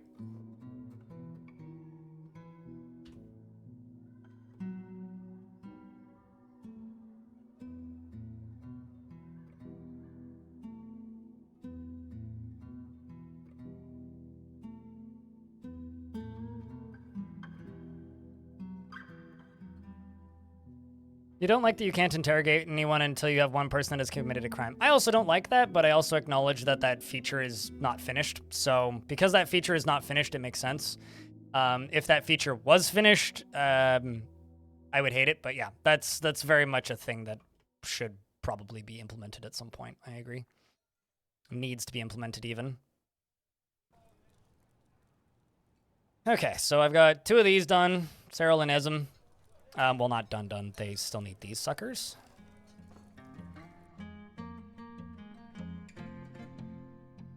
I have a question. The hell are you doing? Apparently, I just need more stoneworkers shops, I guess.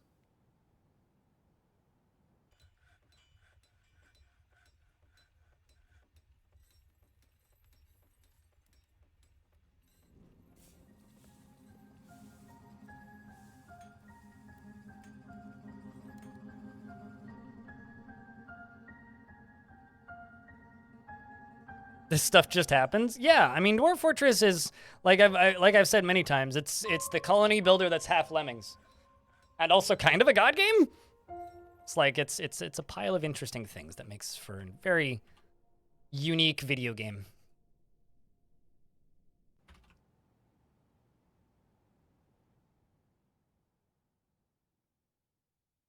So while I'm waiting for more furniture, we're gonna go down here and do this. ACR just resubbed for 13 months. Hello's chat and blind. How you doing, Neezer? Thank you very much for the 13th of the month. I appreciate you, mate. Chat room, can I get a big round of beers for the 13th month? That's 1 month over a year. That means you only have another 11 months to get 2 full years of, oh god, I'm getting old. But thank you very much. It means a lot. Appreciate you, dude.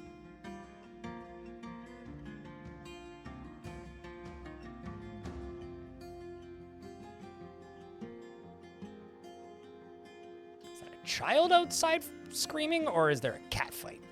I think it's a child. Is it bad? It's like child outside screaming. Totally fine. Cat fight? I should get the hose. Plan is to stay for at least that. Well, thank you, Neezer. Appreciate you. I'm glad that I can provide useful background noise for a period of time. I mean, there's definitely many a person that was actively subscribed to this channel for years, and then one day I just never saw them again. I always hope that they just got bored and I didn't offend them. Or like decided to, you know, go do other things, or their life got busy or something. But that's happened many times. And then sometimes 4 or 5 years later they show up again. And it's always like, oh, huh, hi, welcome back. Anyway, that's wild.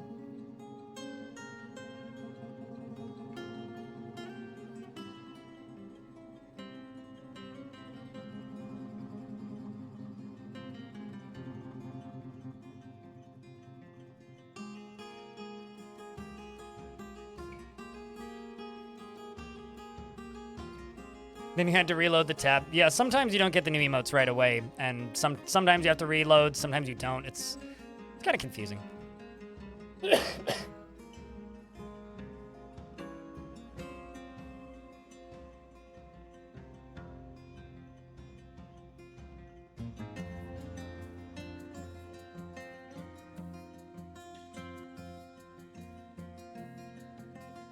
I'll be honest, at this point, I have too many emote slots for animated emotes. And it's like the problem of plenty. So it's just like periodically you kind of just have to throw new emotes in now, because it's like I just have so many emotes and I don't know what to do with all of them, frankly.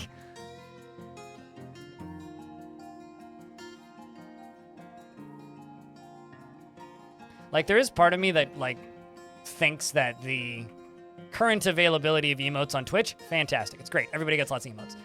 But it makes getting new emotes significantly less exciting and special than it used to be. Like, it used to be like if a new streamer got an event, it was like New Year's. It was a huge ordeal back in the day. And now it's kind of not, for lack of a better term.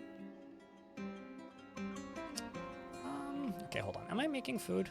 I don't think I am. I'm not. Okay, so let's do this.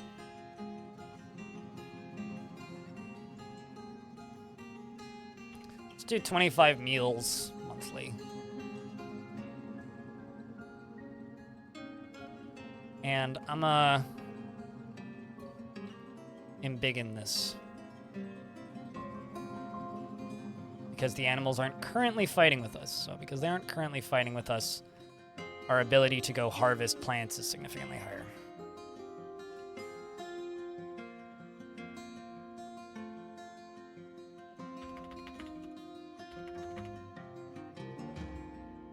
Antimat is chained up again. Uh-oh. Okay, Dwarf was found dead. That's fine. Or not found dead, but memorialized. Bit of a hassle, so you're starting to just memorize the ones that you like. Yeah, I'm with you too. I mean, like, I've been subscribed to, like, individual streamers for months, and then suddenly I realized that they had an emote that I've just never noticed before. Like, yeah, I don't know. It's a little silly.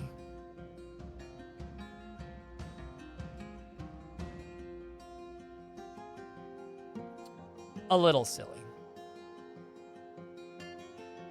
But, you know, it is what it is. Okay, you need another chest and another cabinet. We do have a chest lying around.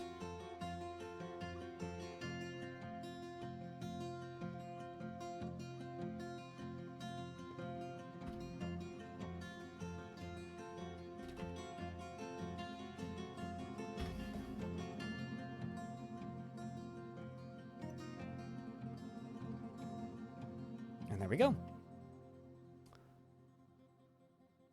Also, apparently my queen isn't quite happy with her tomb. What do I need to change about your tomb? How is you have an artifact coffin, multiple statues, and this isn't high enough value for you? Oh, probably because it's overlapping. Smallify this side a little bit. Oh, I see the problem. That.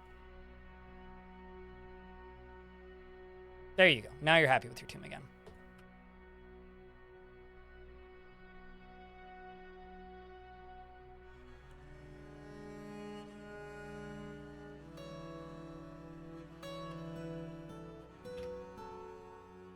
I'm assuming that Zondluners is in an ad, but I could be wrong. Now's a good time to save, actually. Save.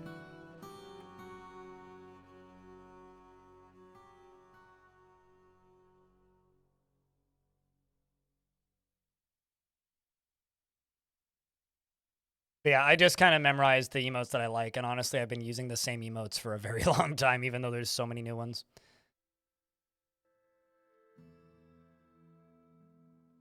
So, I don't know if, Good Fox is still in the chat room, but if you are, when's the next patch? I know you said you had no news, but like, when's the next patch? What kind of flavor of Baron would you like, Helen? What kind of Baron are you here to telling us about? But seriously though, here's hoping saving is done soon as.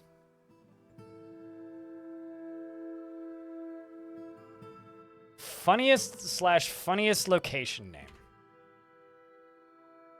Okay, well, how about I do this? Baron.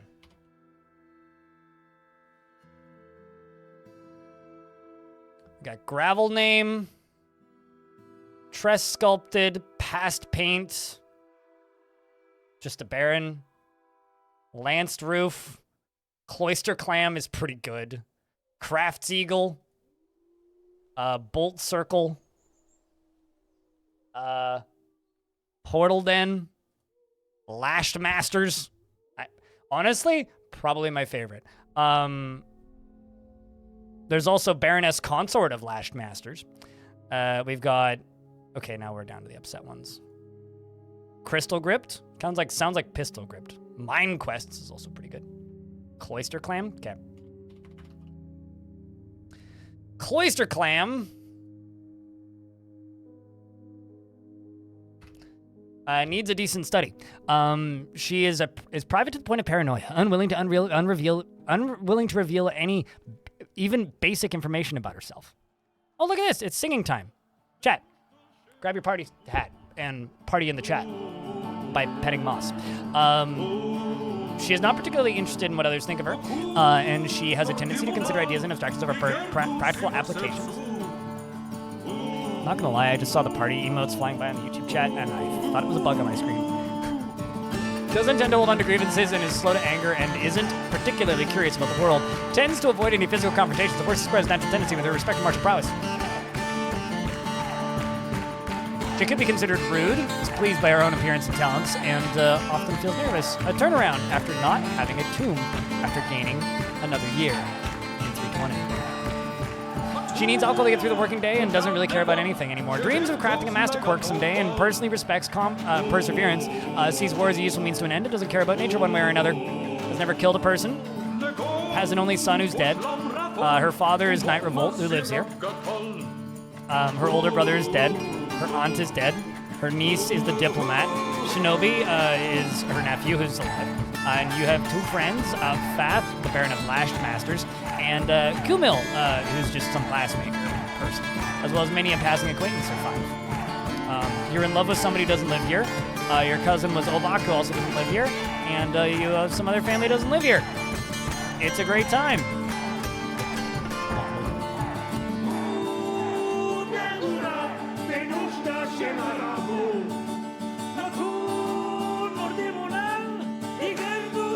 The Diamond Silver is a sacred group dance originating in the still mirrors. The form guides dancers during improvised performances. The dance is accompanied by any composition of the Ivory Diamond as the dancers act out the West Silvers.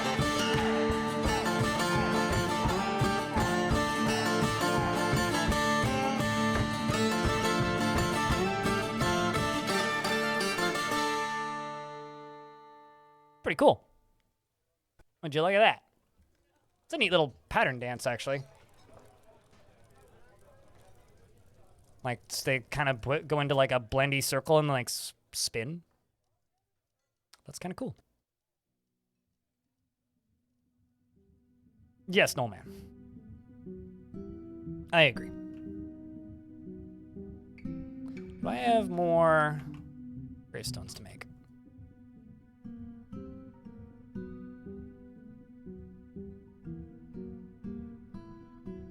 I do not.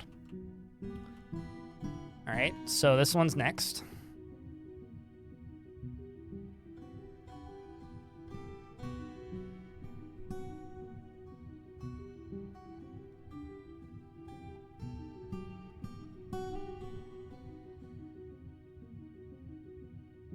I will also put food stockpiles in all of these eventually, but right now we're just doing the zoning.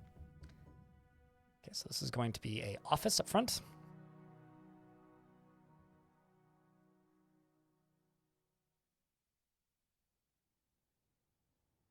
We can give this to Fancy Bridges, who's upset. And this can be a dining room.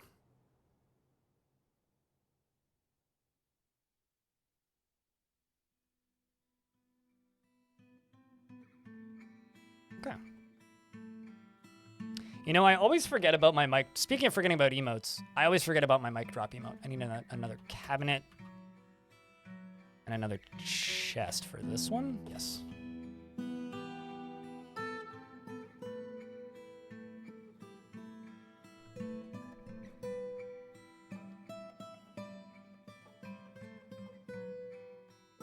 Oh, and you also need another weapon rack and an armor stand. There we go. First two done. Tell Artho you want a table in your tomb. I'm just gonna dig 19 large tombs. Although I feel like the Baron's tombs should not be on the same layer. I feel like the Baron's tomb should be up here, except you know what I'm going to do? Get rid of all this. Get rid of all of this. Get rid of this. Okay, so this is an area that you get into by going through the royal dining hall. Down at the back, this is going to be the Baron's tombs. Because I think that'll just be a lot easier to manage.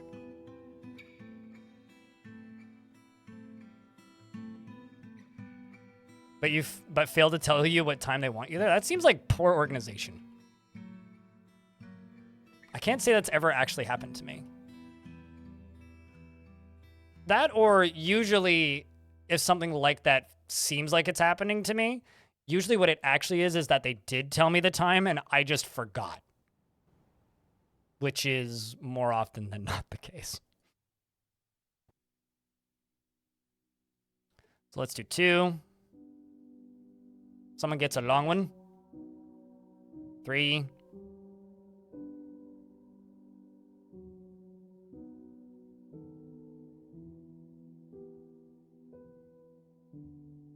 4. Some of these will have interesting designs in them, some of them not so much. 5.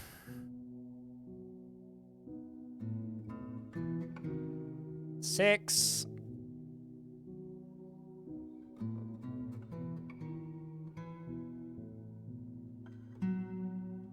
That's too long.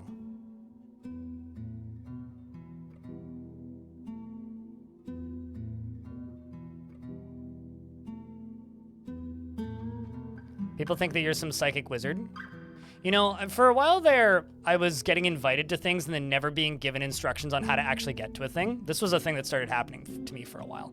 Couldn't figure out why, and then it dawned on me. I deleted my Facebook account. And that's how all of these old people tell people when things are happening, because they just invite you to the Facebook event. And I just kind of accepted I would never make it to those things anymore. Like, it happened a couple times where, like, people were just like, hey, Greg, why didn't you come to this thing? We invited you. And I'd be like, I don't recall being invited. And now I have no friends. It's that simple.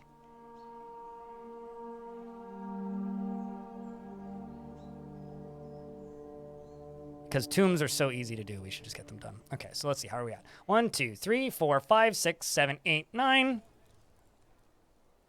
10 more.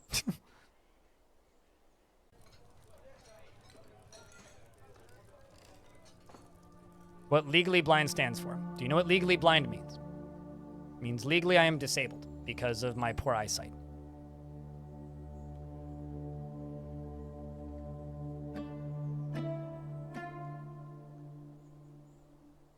And because I feel like I have this conversation with people every 3 months, or every couple weeks even, no, I wouldn't have named myself Blind IRL had I known that I was going to have a career doing this stuff. This was a hobby for me, and the account was based off of self-deprecating humor because of things that are actually wrong with me in video games, and my friends used to make fun of me on Ventrilo, so it just kind of stuck. Back when I had friends, of course. It means exactly what it says, yes. It shouldn't need an explanation, but, you know. It is what it is. 1, 2, 3, 4.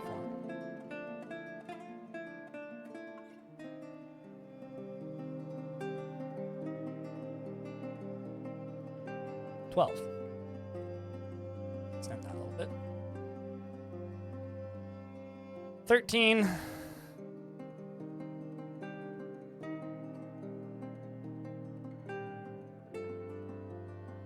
14. Well, there is almost no blind people that have complete darkness. Being a non-native English speaker doesn't, like, isn't really a way of, like, explaining that you don't know what certain disabilities are, and that's fine, because generally the people who know the way they work and what the words mean are the people who have them. So there's almost no blind people, or a very small portion of people who are listed legally as blind live in complete darkness. Most people can see light or motion or light blurs. Like, this eye is considered no vision, right? I can see light and movement. Is it usable? Nope, but I can see it. So I think the reality is education sucks, and then people are mean because education sucks. So the people who are actually in those situations generally don't want to communicate with people because people go, well, you can see something, so clearly you're not blind. And it's like, well, fuck you, you stupid, brainless, newt-shaped object with a brain cell that you consider intelligence. I will go on with the rest of my life now and never communicate with you again. And then the problem persists. So.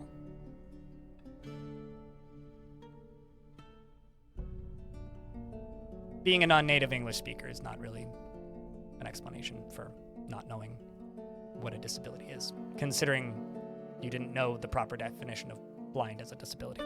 So, here's what it is. Welcome to life. Considering most native English speakers also don't. 1, 2, 3, 4, 5, 6, 7, 8, 9, 10, 11, 12, 13, 14, 15.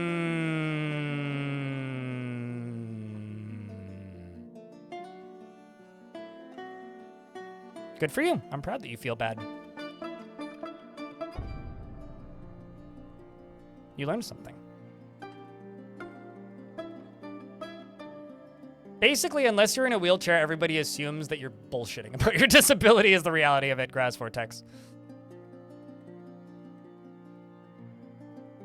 Unless, like, you physically can't walk, everybody just assumes that it's not a thing. Because the only disabilities that are widely recognized by people who don't have them are visually obvious, clear disabilities. It's almost like we are a vision-focused species. The reason I'm, like, very harsh on this, Sagu Menka, I guess, is the vast majority of the time I get this question. Also, this is the second time I got it today, which I think is interesting. Vast majority of the time I get this question, it's followed by people calling me a liar, which, as somebody who was born with a disability that's made it impossible for me to get most jobs that are readily available to young people who have no, like, post-secondary education training as somebody fresh out of high school, it's very fucking frustrating.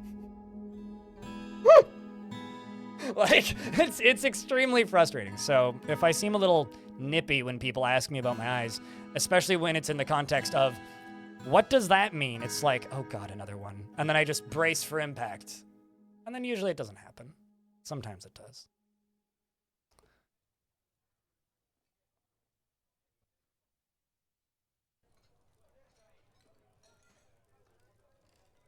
Because the owner didn't believe he was blind. Really?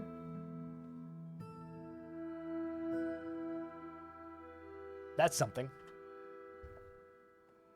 That's like, I once witnessed somebody getting kicked out of a restaurant for having a stress relief dog because the employees there said that pets weren't allowed in.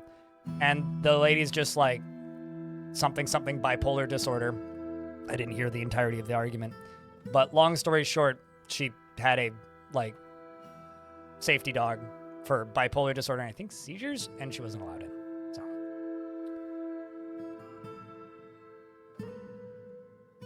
Oh, my favorite thing that people do to me, Glowcott, is they ask me about my eyes because my eyes look funny. And then I tell them that I'm legally blind. And then they go, how many fingers am I holding up? And then I punch them in the face.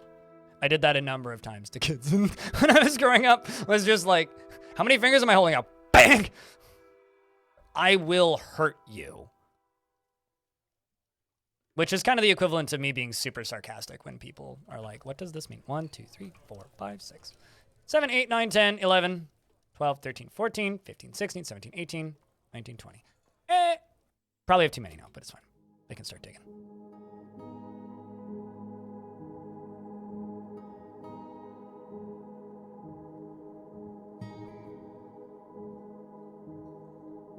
Literally pointing at what he wants. And you're just yelling at him, hoping he'll hear you. Oh, boy. I guess, like, that's one of the benefits of, like, online ordering at a lot of places, Suited, is you can just order, walk in, show them a number, and then get food.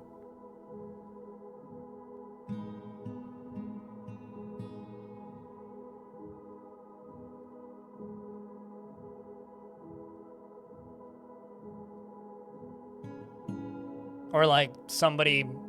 To me, the interaction I see the most often in public that really annoys me are just people cutting in line to get onto a bus in front of, like, an old person.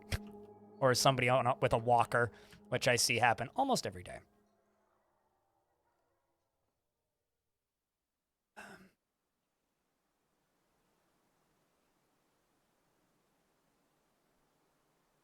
Yep, it also loses people jobs, but that's a different nonsensical order. Lady came up to you and your dad complained, and it also makes service worse for everybody too. As far as online ordering goes, but we've talked about that a million times. The deserved corrective punch? I mean, when I was slightly younger, it was a kick in the nuts, so. How many fingers are in your face? Pretty much, Diamond. Lady came up to you and your dad complained that we were parked in the disabled spot while having the sticker and dad recovering from spine cancer removed like a few days ago. Jesus, that was quite an interesting thing. My sister-in-law has a disability parking pass that she carries around because I'll be honest with you, I don't know the name of it, but she has something wrong with her bones where her joints are super weak. It's not hyperflexibility. It's like, anyway, there are times where she just like straight up can't stand. And like she's had people call her out before. It's also really funny when she gets onto a bus and then people won't give her a seat. And then she just whips out her cane and is like, I need a seat. But anyway, Ushat Ostat Zenning, the glassmaker, has been possessed. We're going to get another glassy artifacty. I'm just going to do this. Raw green glass. If amount of raw green glass is less than 50,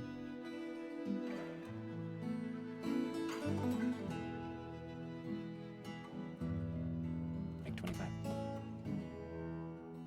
They'll do it twice and, you know, pass back that. Okay, so let's move on to the next one. Wait, actually. Yes.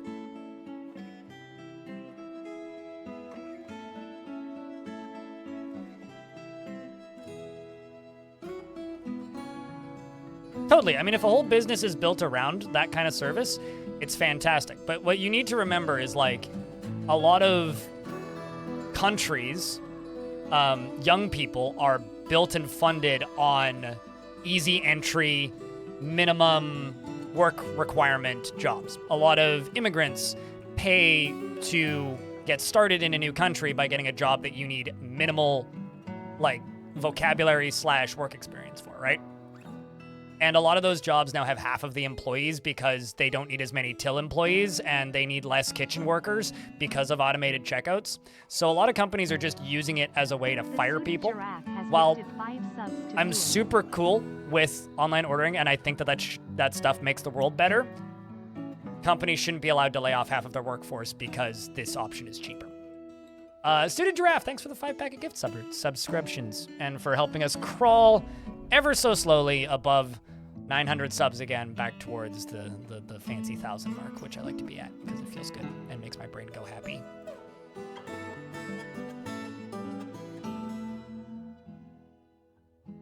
So thank you.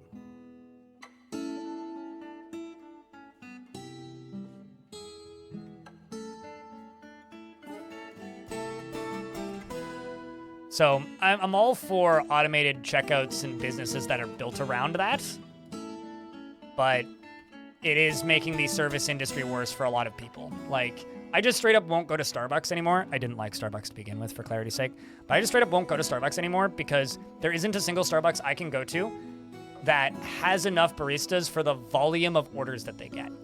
Because you'll walk in there and you'll get in line and then realize that, there's like 8 drinks before the person who's front in line because they all came in online and some dude is just gonna walk in, tap a thing, and pick it up.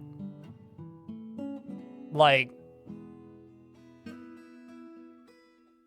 we either need to, like, this is a worst experience for me as a paying customer inside of a shop because of the automation, right? Like, I go to Subway maybe once every 2 weeks. Going to Subway during peak hours is a worse experience now because of automation. Like, you walk in and you hear, online order. Remote order, I think is what the voice says. Remote order. Remote order. Remote order. And it's like, okay, so there's 2 people working, and they're both just, like, powering through these sandwiches. And so you and the 4 other people in line stand there for 10 minutes waiting for them to make all of these remote orders, and then finally you get served.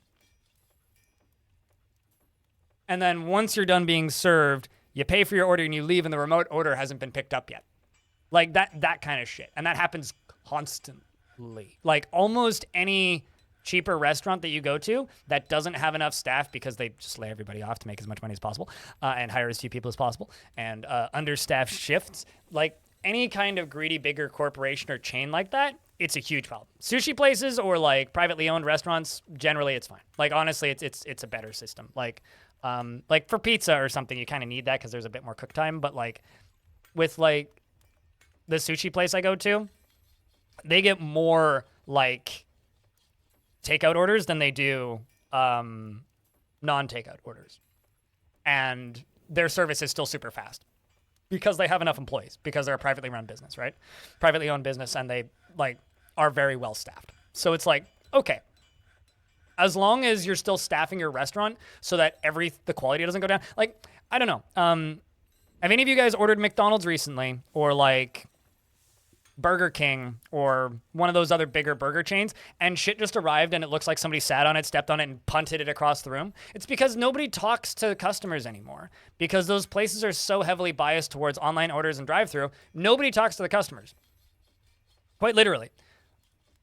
The fastest way to make your product terrible is don't let the employees talk to the customers. Because if you're talking to the customer, you're suddenly responsible for that person's food. And if there's zero contact with the customer, then the quality goes down because you're not getting feedback. All feedback is illegitimate because you never actually saw what their order was to begin with, and quality control tanks. And then suddenly you're overworked and getting yelled at by a customer for an order that you didn't place because you served it wrong, but they typed it in wrong. And now you've got an altercation happening between customer and employees because they go, no, well, it says what it said. And then customer service skills go down and people get worse at their jobs because of it. So as long as you're not firing people and making the product worse in the process and making the place worse to work at in the process, which is what's happening in a lot of bigger chains, it's fine.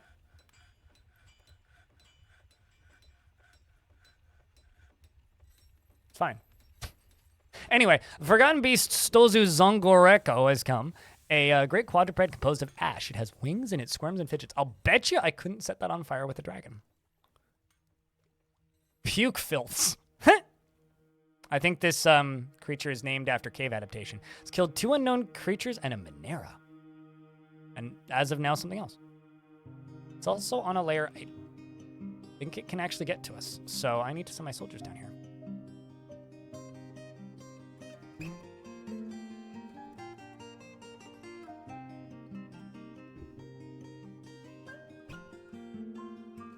Thanks for coming to my TED Talk. I don't know.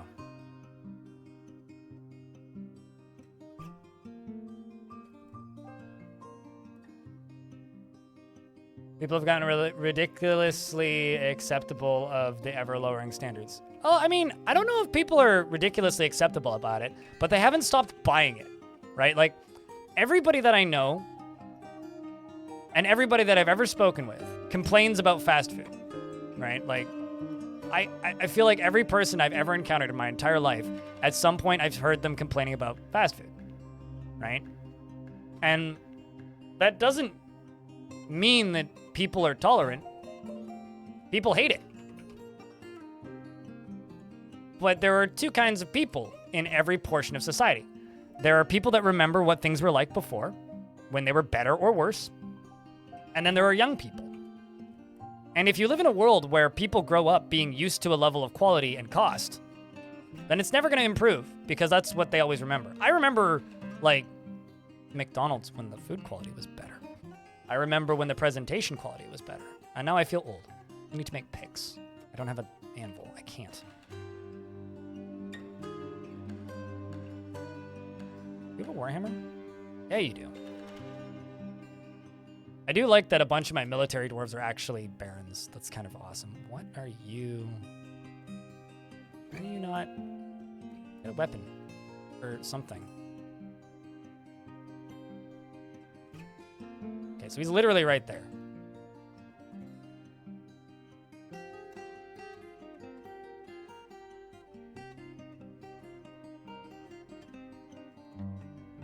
Oh, no, I mean, we also have gourmet burger places. Like, you can go get yourself a nice, high-quality burger at a privately little-owned burger shop or a nicer chain for, like, $20 or so. Maybe 25 if you're getting a bigger combo with, like, fries and a salad and a drink and some other things. But you can go get, like, a really nicely well-made burger. Or for, like, $4 cheaper, you could go to McDonald's and get, like, a piece of squashed meat plastered in between two legally bred products. You shot the glassmaker has created Rithludusnor Nam Jembish, a green glass window, and offers it to the Hot Sparks. One of my barons is gonna get stats, I think. This is a green glass window. All craftsmanship is of the highest quality. It is encircled with bands of oval cut green glass gems. On the item is an image of a long four-sided prism in green glass. It's kind of an interesting window. Being an interesting window, it can go right here.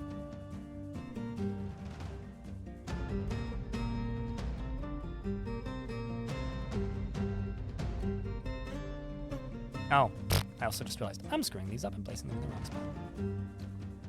Awesome. Look at me.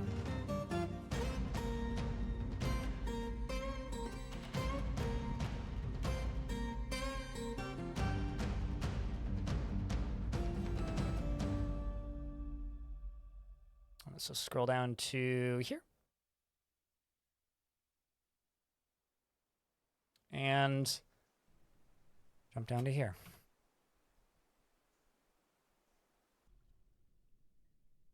Beastie. Where'd you gozers?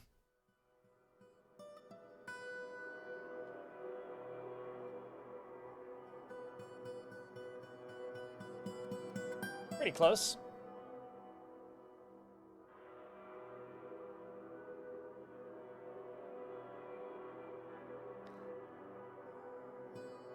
We have that, but with hot dogs and Japanese food suited. Just look up Japadog. They're kind of great.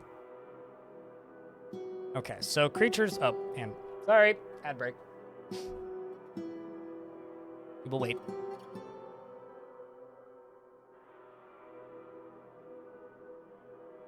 Do fire crabs run out of spit? They have like 3 shots.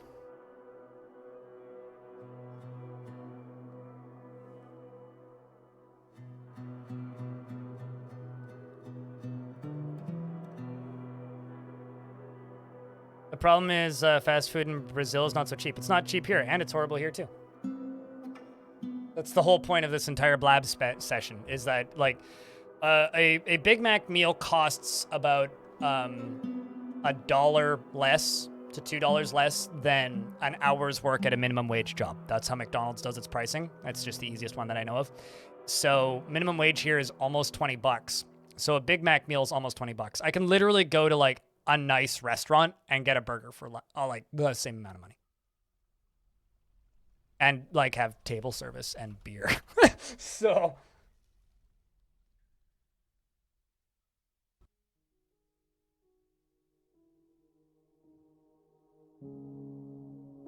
came back in an odd moment. Well, I'm in an ad break, Elfie, so. All right. So the creature comes flying around the corner. This is Stolzu Pukefilts, who at this point currently has killed 4 Rutherers, 2 Rutherers, 1 Monera, as well as 2 unknown creatures, probably forgotten beasts. Comes around or demons, alternatively. Comes around the corner and immediately gets shot out, just as a reminder for anybody who missed it when it initially showed up. It's a great quadruped composed of ash. It hasn't been hit by any of my dwarves yet, and I'm going to tell these 2 squads to kill the thing. Dead, preferably. Soldiers are now running towards it. It unfortunately popped out in an area where I wasn't expecting it to, so it's currently fighting with my ranged dwarves. The Forgotten Beast kicks the wrestler in the lower leg with his left foot, bruising the fat through the cave spider silk trousers. The wrestler kicks the Forgotten Beast in the left front leg with her left foot. Is it you who did that? Did you just get kicked? Yeah, you did. All right, well, kick it. Come on, you can do it, Sirvesh. More dwarves are running towards the creature with their weapons. I'm seeing a bunch of bits. Is it dead? Is it dead? The wrestler scratches the Forgotten Beast in the upper body, breaking away the tissue. The creature is dead. Long live the dwarfs. Yay. I got him. That was very easy. I was expecting that one to be a bit trickier. I don't know why. Bonk, dead. Tap. He's a peasy.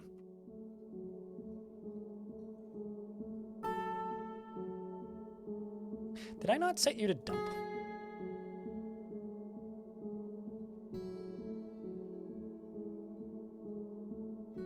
This particular map is a 4x4 map, yes. But they're not always the same size, if that's the question. The size of the maps I play vary pretty wildly. Like, sometimes I'll do 7x7, sometimes I'll do 2x2. I just don't generally ever play 1x1, because I find those tiny maps to be a little boring.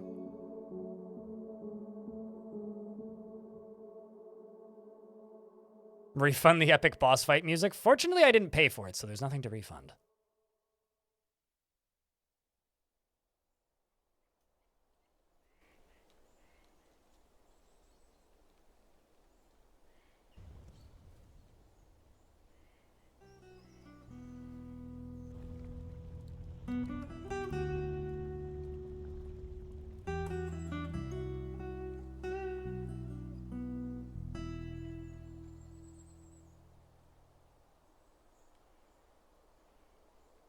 And let's go over here. Do those. Here. Those. Let's go here. Do those. And say.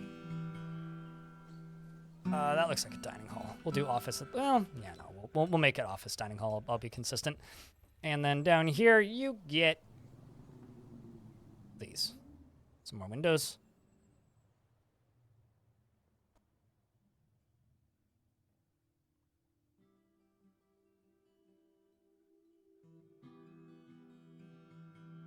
And then we'll just give it to someone who doesn't have it yet, who's probably somebody a little bit less happy.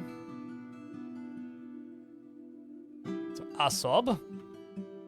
And then a dining hall.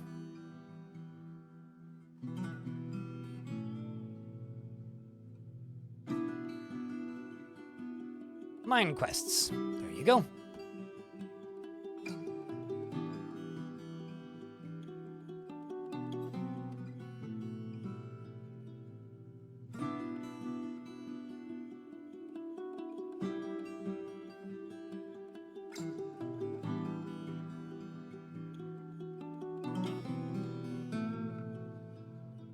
I'll just do closest material. It's a safe gamble right now. All right. And then these are gonna very slowly become tombs. Right here is very slowly.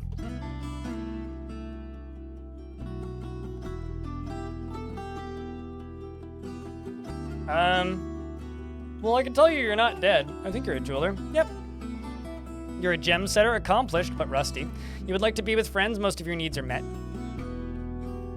Considering you do have 2 living friends in the fort, you should go hang out with them at some point. You've made an artifact, and you're an adept brewer.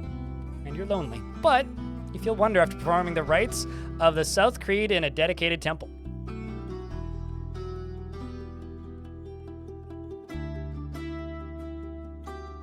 And we are building FireOrb, which is this structure thing.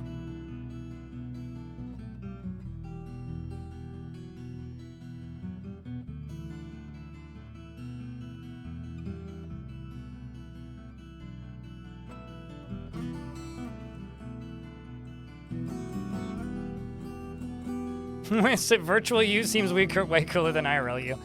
You know, a lot of people feel that way, and that's why Second Life still makes money somehow. A dwarf just canceled a job because a cat was standing there. God damn it.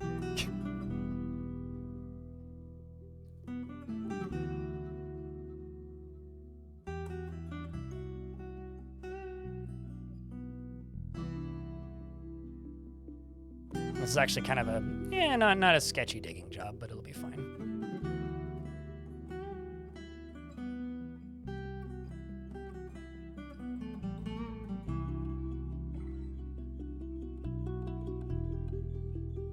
You know dwarves don't like that, right? Like, in regards to the will it be for, like, fighting to death in an arena. You know dwarves, like, hate that, right? No, it's just gonna be a big old ball of fire. I might use it to make lava eruptions, but currently it's just gonna be a ball of fire. It's going to be an orb. Not everything needs to have a practical purpose.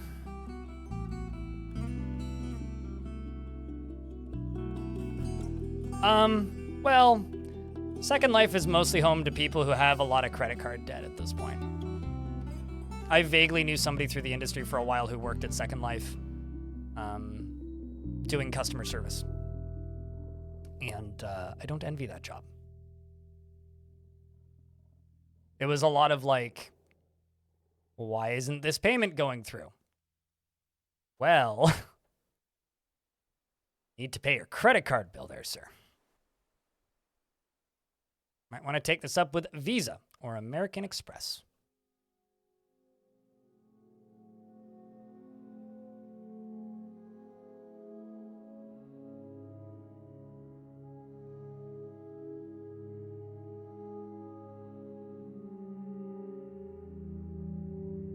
Can't wait for Dwarf Fortress economy. I don't think any of us will be alive to see Dwarf Fortress with a functioning economy again. So, you can wait and you should.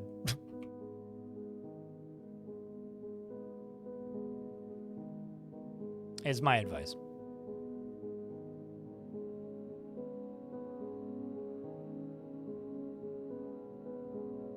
You know what? It would be easier just to collapse this, so we'll do that.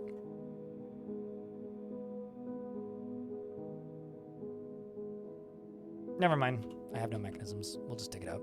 But I will make more mechanisms. Rock mechanisms. 30, make them out of obsidian, please.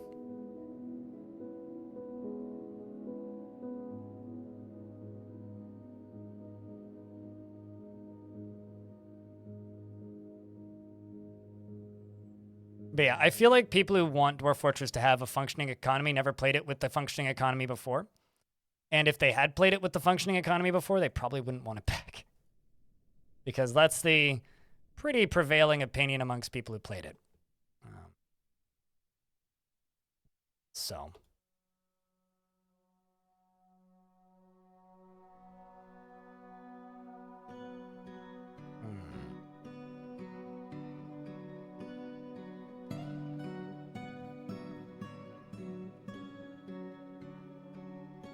I don't really want to cause cave-ins here.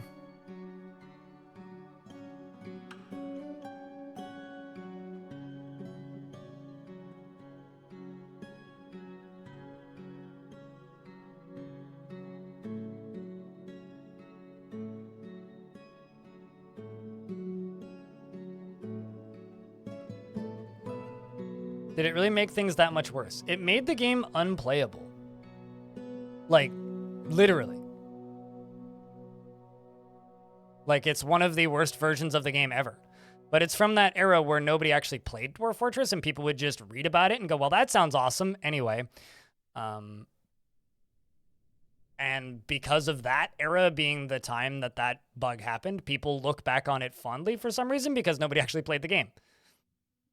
But trust me, it wasn't a good mechanic.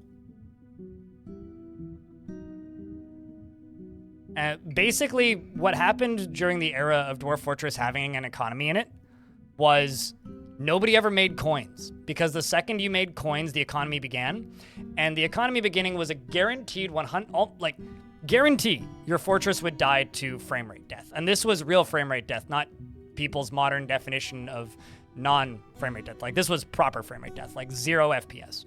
Because what would happen was, in order for dwarves to do literally anything, get clothing, get socks, get the materials for something, get food, get drink, they would have to go to a specific dwarf in the fort, line up, and pay money for it. But what would inevitably happen is all of these dwarves would not have enough income to be able to afford things because the dwarves had the ability to raise and lower prices based on supply and demand, which is pretty cool. Issue being, it was too good of a representation of late-stage capitalism. So pretty quickly what ended up happening was, well, there is no items available, and the ones that are too expensive. No dwarves can afford them. No dwarves can afford housing. No dwarves can afford bedrooms. No dwarves can afford socks. All your dwarves are pissed. Dwarves are trying to buy things. There isn't enough money. You can't make money quick enough because dwarves can't afford the stuff they need. And then the whole fortress would fall over. and your frame rate would die, whichever happened first. And it's not a good mechanic. It wasn't a good mechanic. If they do bring it back, they shouldn't bring it back the way it was before.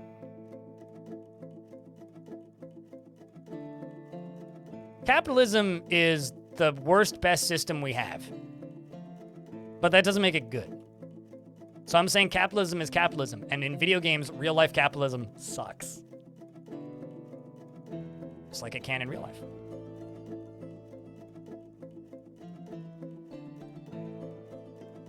Where the hell is my mayor? Oh, not my mayor, my manager. Ah, okay. You're in the military. Well, let's give it to this diplomat. Do you have an office? No, you don't. Okay, diplomat, you're getting my next office.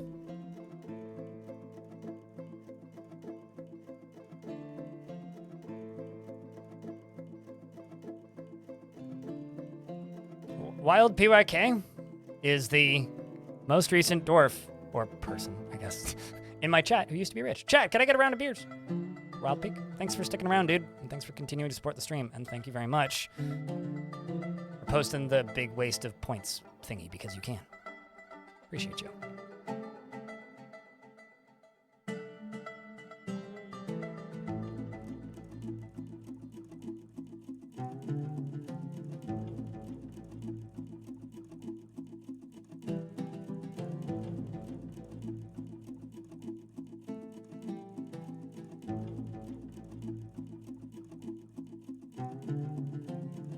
At the diplomat, okay.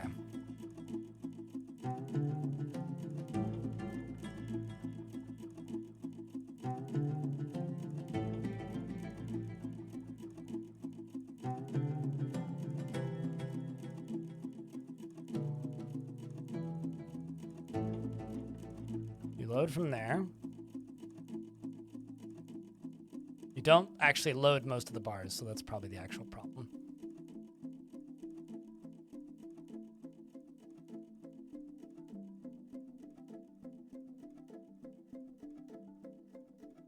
You don't get beers? I mean, you could post beers. What's wrong with what's wrong with posting beers? I don't know what I said that made you feel that way. If I'm being honest. Okay, let's do this, because I just kind of babble, and all you're hearing is me babbling. So if I said some nonsense, I apologize. Of course you get beers. And unless you are not legally allowed to drink beers in your area, in which case, then you can have a big old foaming, happy-go-lucky cup filled with great, frothy, lightly carbonated, apple juice-colored beverage. Which is something along the lines of what a Denny's employee once told me when he served me a beer at 7 o'clock in the morning.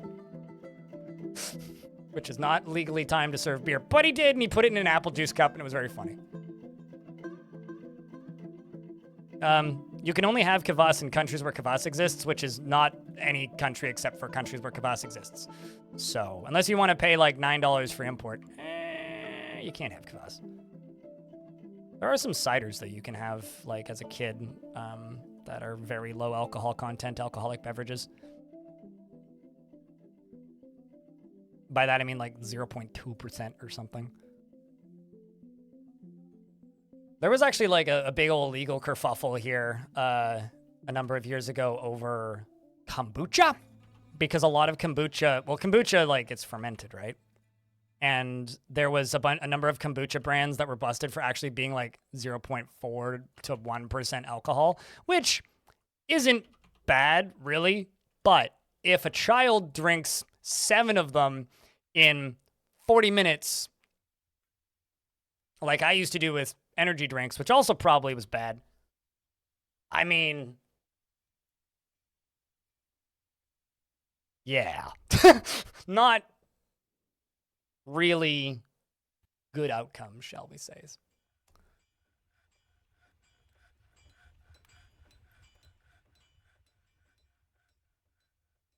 Although when I read about that, I suddenly was weirdly tempted to make kombucha. So I was like, wait, are you telling me I can make kombucha at home and just make like alcoholic kombucha? And I was like, wow, this is actually really easy to do. And at some point I might actually do it. I have all the stuff. It's just a matter of doing it. Because it's the exact same supplies and tools and like bottles and jars and stuff that I use to make like fermented hot sauce and stuff. There was one day once in my life where, do you know vitamin water? Deep sea fishing? I was like a small child. Well, okay, maybe not a small child. Comparatively, I was a small child. I was like 14 or something. Vitamin water was a brand new product and it had just launched. And I was hanging out with some friends and there was a container just in this park with a lady next to it, and she would just hand you the vitamin water energy drinks, which were like, you know, a tall can, like a Red Bull can, right? Onyx 98X just resubbed. And there was a lot of them. And there wasn't really a limit. You could just walk up and be like, hey, can I have 4? I'd be like, yeah, here you go. 1, 2, 3, 4. And then suddenly you have 4 energy drinks. And, well, yeah, I drank way too many. I was jittering. It was a long night.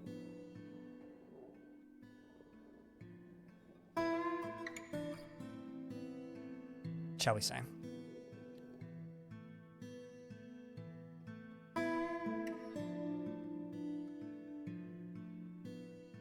Oh, you already have a fine dining room? What? Where? Oh, I just gave you 2. That's why, because I'm dumb. This is the office that you need.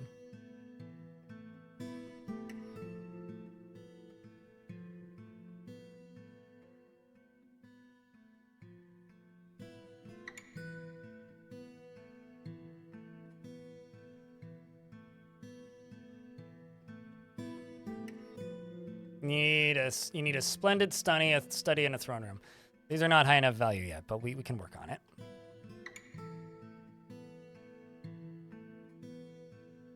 Such as putting gems or something in here.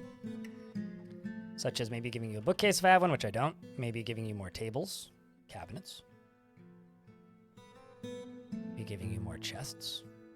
Yvonne _Sush just resubbed for 4 months. Yvonne, thank you very much for the 4th month. Welcome back. 4 months already, Crypt undulates. It's crazy how time passes.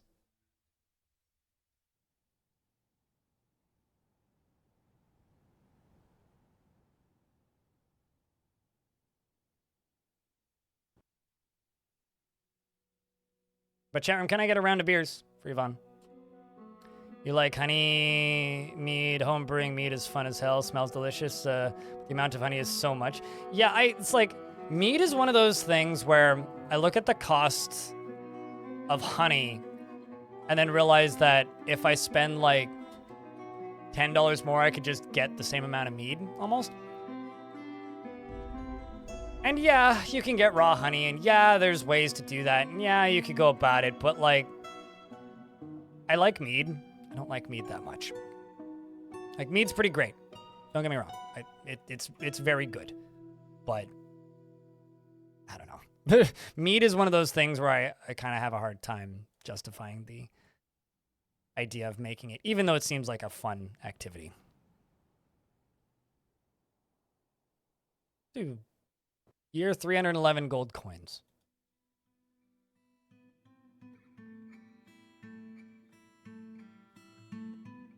Right, off's good, that good. So, you, who's currently managing work orders, where are your bedroom? Your bedroom right here? Okay, let's do this. Give you a table and a chair. Put a display. And we'll fancy pantsy up the floorsy doorsies.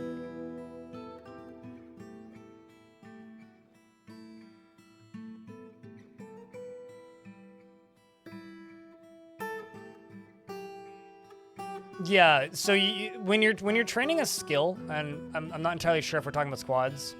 Yeah, and if you're training a skill and you want them to train the fastest possible, the best way to do that is to literally just put like the best spear dwarf into the new spear squad as the new leader. The Forgotten Beast Gust Oven Kingra Itesh Nolok has come. A huge feathered Dimetrodon. It has 3 short horns and it squirms and fidgets. Its pine green feathers are long and narrow. Beware poison gases! Whoa, Gust Slingfly. The crevices of battle. Ugh. Where are you going, Gust? Oh. Where are you going now, Gust? Oh. Exciting. It's chasing a bat. I think I gotta go over here.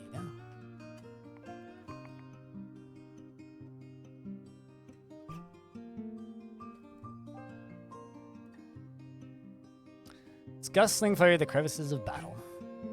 Definitely going to battle with the rodents. I read that as hell of a fort initially. I was like, what do you... Whoa, fart. Okay, yeah, that's a word.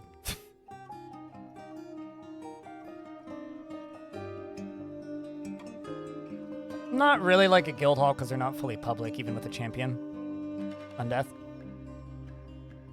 Is seriously injured. Did you get got?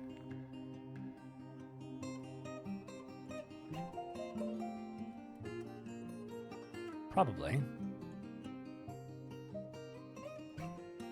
Left rear leg is torn open and dented. That's not too bad. Still moving. Yep, it's fine. It's already healed. Goes up to the upper layer again. Okay. And go fight with some ants. It's bleeding instead. Well, okay. I mean, what are these soldier ants wielding? Okay, spears and shields. We may actually have to go to war with the soldier ants just to get their shields. But alrighty, Dwarfs, go back to whatever the hell you were doing previously.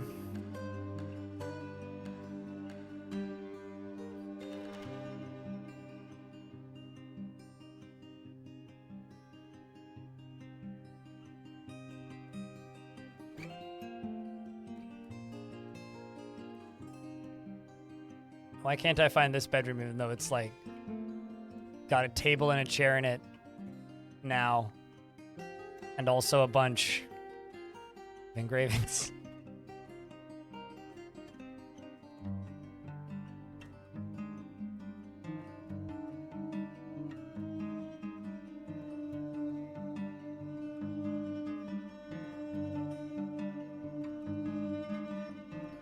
Okay, what can I put onto your thingy?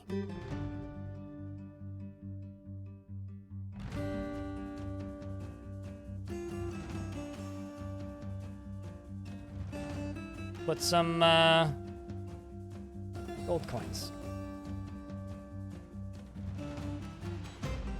Also give you one of these.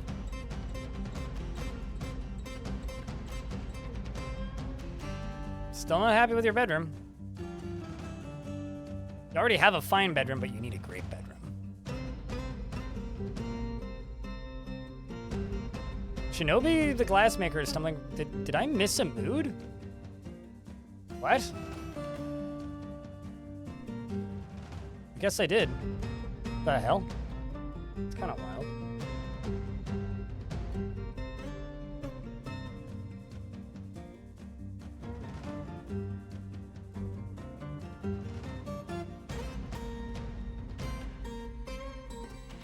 I mean, I got, just talking about ants for a second, I got bit by an ant the other day. It felt terrible. So yeah, I can believe that ants can fuck you up. I kind of stuck my arm into an ant's nest, and it was an unpleasant experience, to put it simply.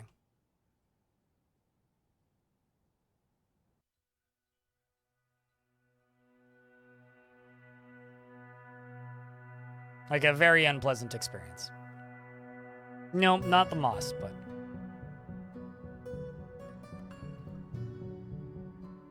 The ants are also a great source of income for all those shields and spears they drop. Yeah. Yeah, no, they can be.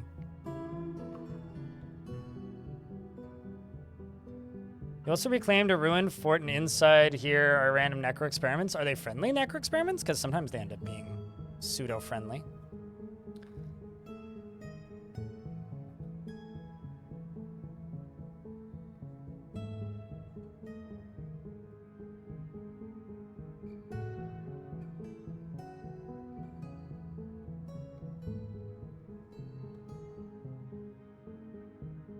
Hostile, but don't do anything. Okay, that's kind of neat.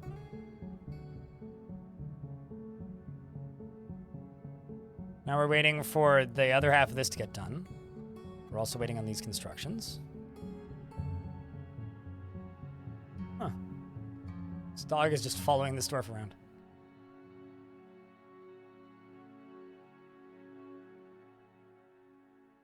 There we go. The lever's now done.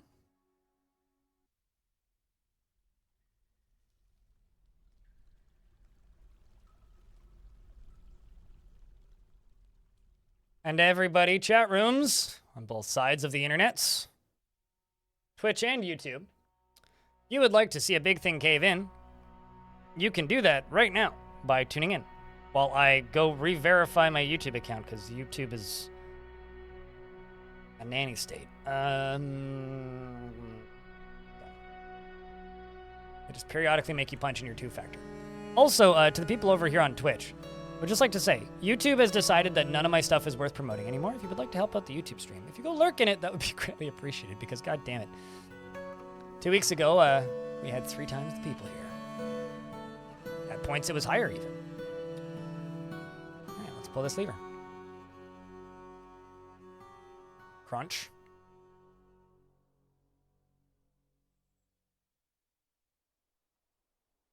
Now all we need is a dwarf to run into the bottom of this right at the... as it gets pulled. How did you get hit by that? This dwarf is unconscious because of, like, dust getting through the glass. Huh, we should make better glass. Anyway, that worked. The fire orb grows.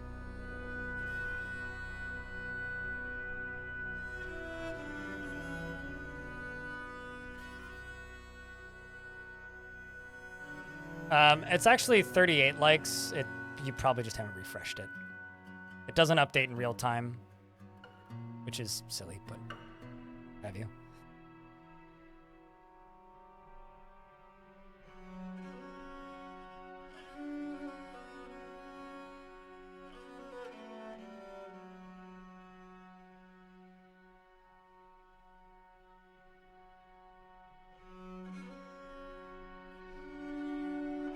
I don't know about must grow, but it certainly is growing. All right, I'm in an ad break. I'm gonna take this opportunity to go use the toilet because I've been streaming for 4 hours. I haven't taken a break. And quick save. I will BRB.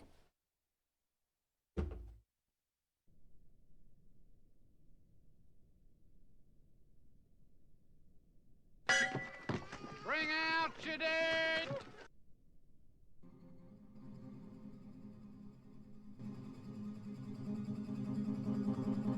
It's a unit system. I know this. See how he bites off the shell to get at the nut? Cheese for everyone!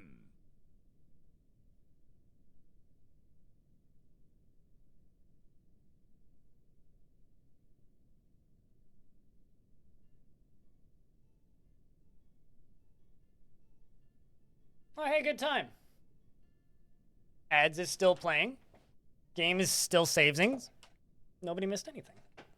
What was the purpose of this cave-in? Save me from having to manually dig it out. Basically saves me time. That's about it.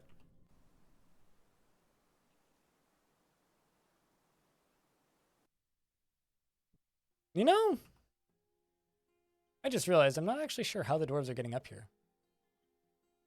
Also, my frame rate just dropped. Down to like 30.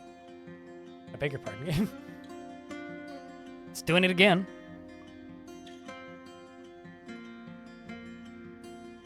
One of my neighbors was over the other day, chat, and they asked for they asked if they could use the washroom, and I was like, yeah, it's right the only place it could be, because all of the bathrooms are in the same place and they're all very tiny here.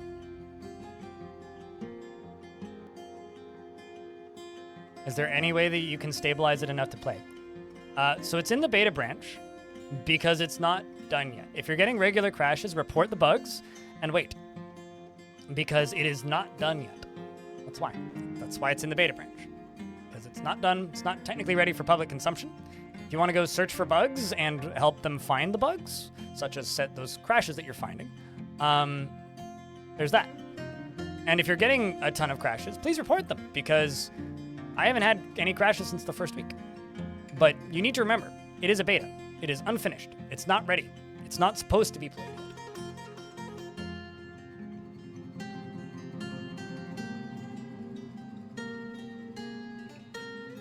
But also, yeah, same as deep sea fishing here. I also haven't had any crashes. Not in a while, anyway.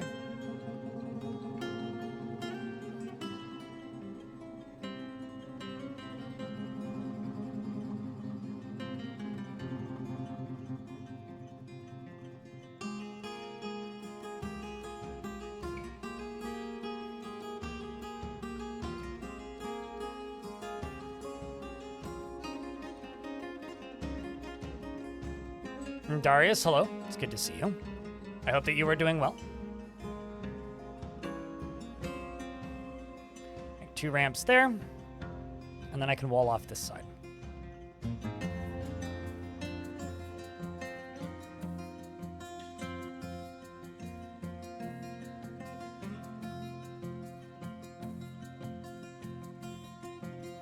But Darius, how's your day going?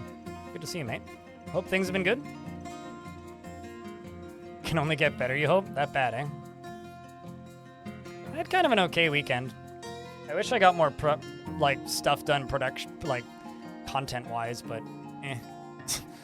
It kind of turned into an actual weekend, which is kind of a rarity for me. My frame rate's very unstable now. I'm not sure what's going on. It's probably because Antimata is tantruming and beating people up again.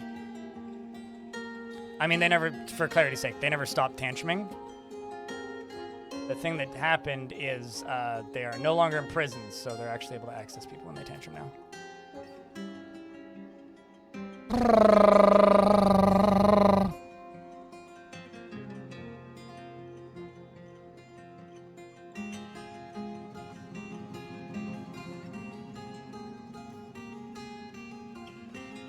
Thing is...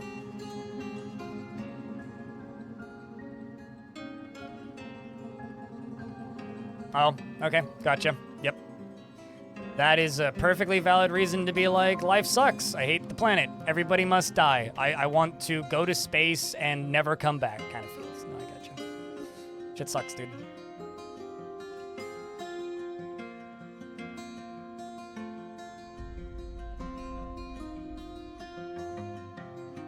But also motorcycles are scary. There we go, now you're working.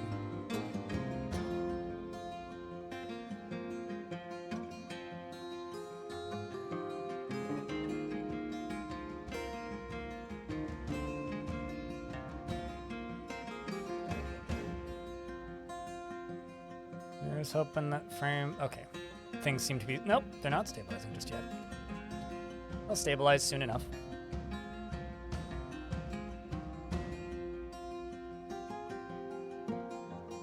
So again, like, that's not... I mean, I have loading problems with DF Hack active, but at the end of the day, if you're having stability issues on Dwarf Fortress Adventure Mode, you just have to remember it's not finished. And that's the easiest way to explain it. It's like, if you are having any kind of performance issues in adventure mode right now, there's quite literally nothing that we can do aside from please report bugs. That's it.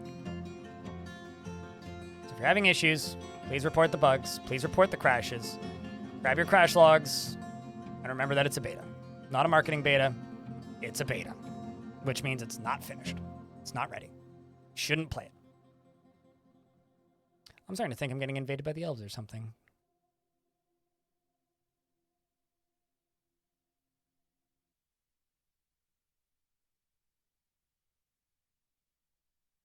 Because of this lag. Just expecting like a or whatever. Also, chat room, can I get like a round of beers or something for Darius? Or like virtual hugs? Because like that shit sucks. Losing a friend in a motorcycle wreck is the worst. Or just in general.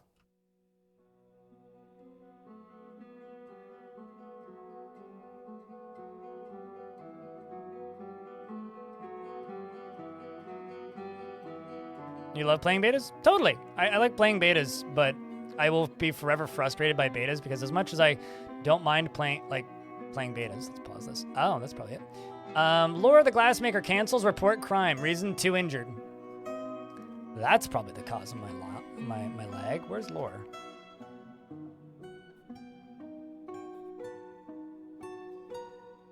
Literally this dwarf.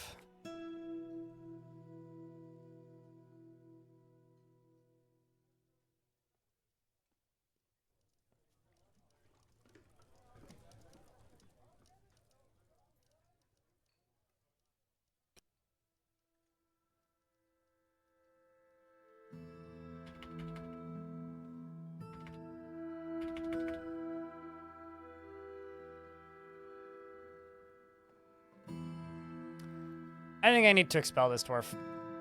That's what I think I need to do. I mean, they've only killed one of my dwarves, so... What do you think I do with this dwarf, chat? What should we do with this dwarf? You know what would be an amazing way to dispose of a dwarf, but also, like, extraordinarily impractical? Would be to literally cave in a piece above him and just let him fall all the way down.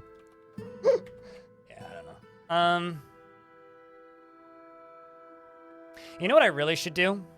I should move my prison to like right here over top of the lava and suspend them with supports. So if they're a problem, I just pull the lever.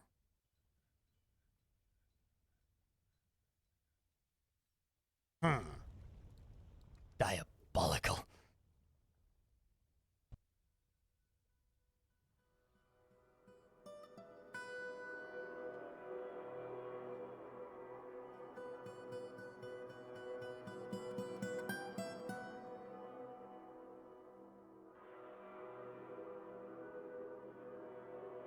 That's what I think we're gonna do. How many, actually, how much cloth do I have? People probably need new clothing. Not enough. Please buzz cut the llamas.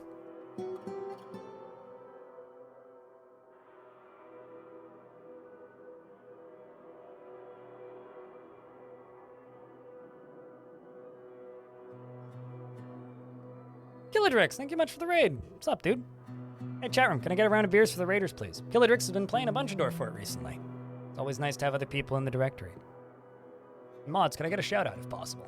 Assuming you guys aren't all sleeping. Hi, Slycon. How is thing?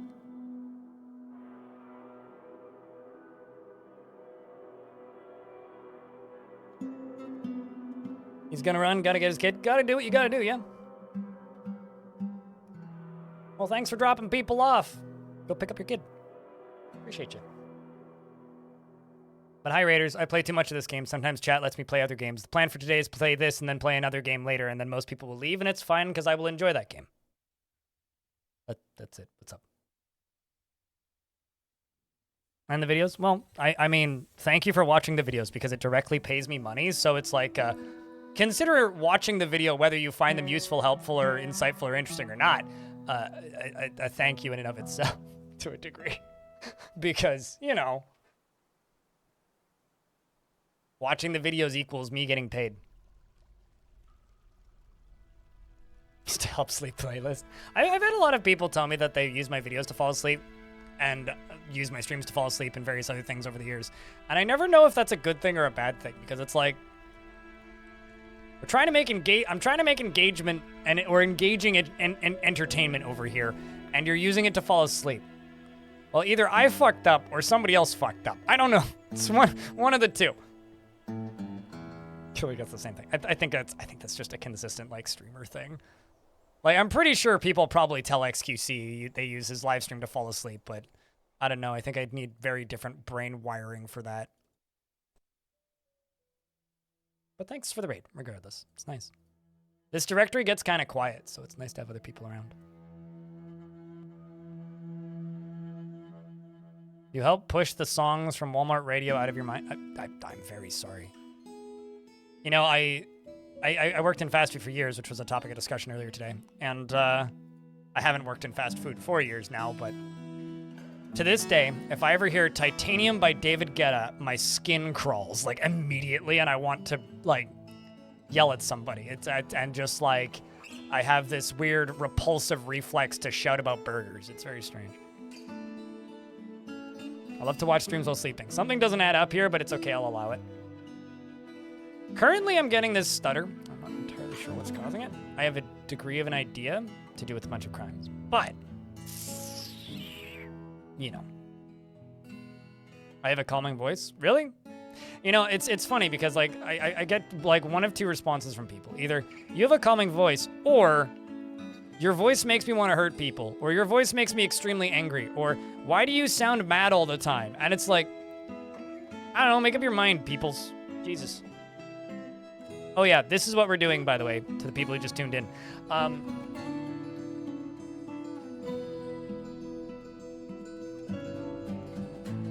These are all barons. And I'm trying to make them all happy.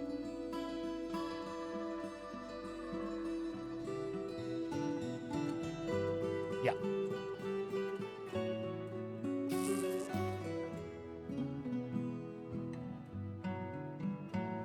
Yeah.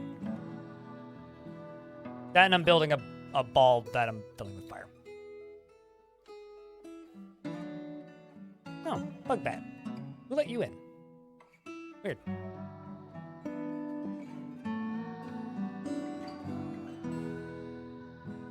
You can have multiple barons? Yeah, if people inherit the positions that the barons have, yes, you can get multiple barons. I don't think they're actually... I'm pretty sure the limit for barons in a fort is the number of fortresses you have in the world, right? Every fort, or every like AI fort either, or like background simulation fort either has a baron, a count, or a duke, or a mayor. And a mayor, and sometimes some other things as well. And if there's like a mass calamity in the world or a bunch of people die, you can inherit those positions. Which can often mean that now you cry because you have hundreds of nobles suddenly.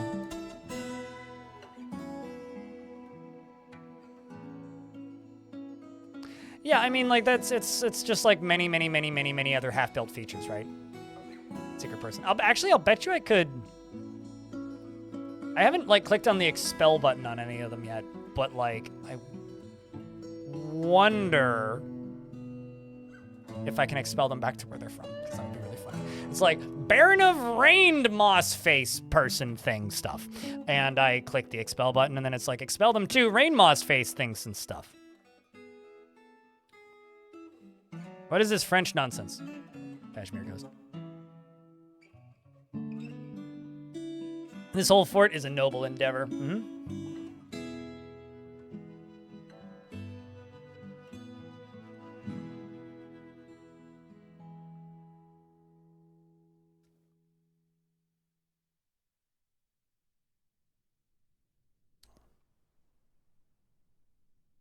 I'm also building a very, very, very happy, friendly prison that people will love.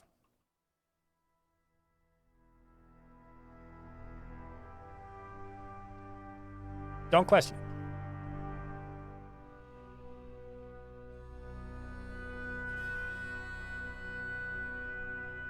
I wonder if you can tell somebody who's actively tied up and chained up in prison to pull a lever. Chat, does anybody know the answer to this? I've never tried.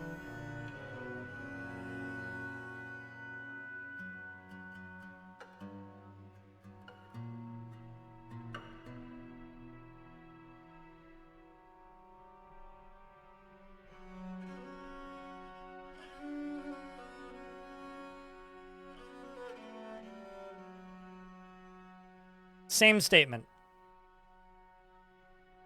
Kashmir.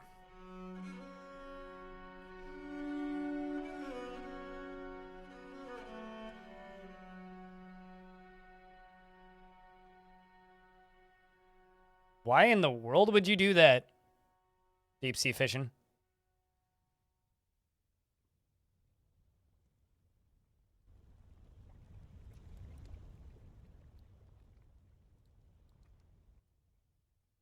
Joe versus the volcano.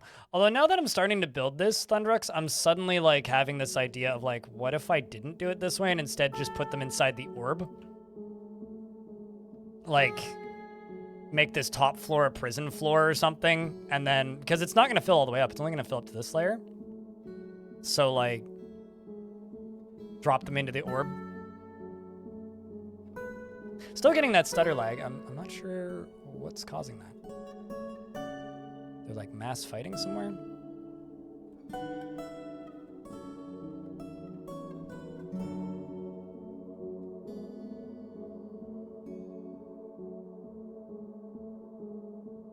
It's not you, is it?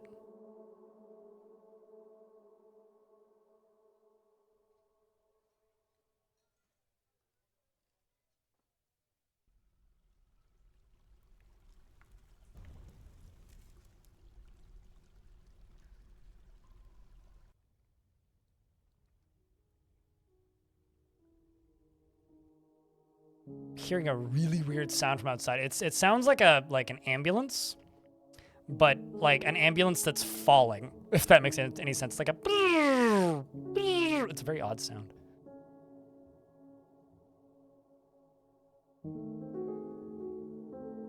Sounds fun, sharks with lasers. Like it's some sort of alarm, that's for sure, but fuck knows what. Mm-hmm. Nope, no love whatsoever.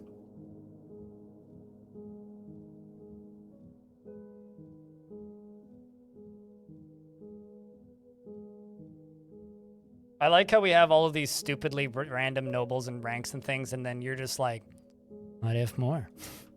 And people complain about nobles all the time already. And you're like, hey, what if we made it worse? It's like, what if we didn't?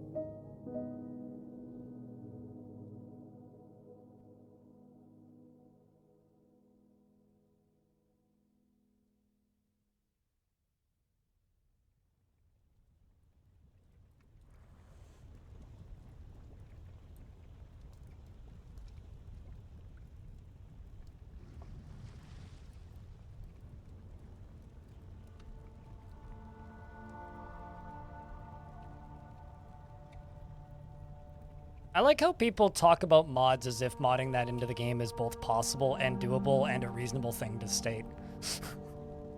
Because a lot of people are so used to games that are way more malleable in their moddability, and not games like this. Hey, look, it's Kashmir's Ghost. That's why you're rambling about nonsense.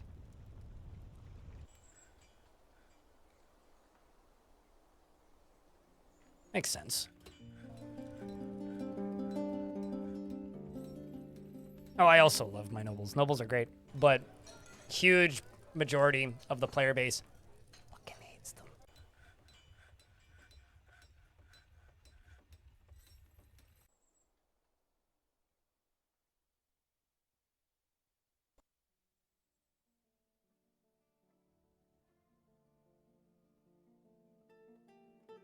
Okay, I need another weaver shop, maybe 2 more.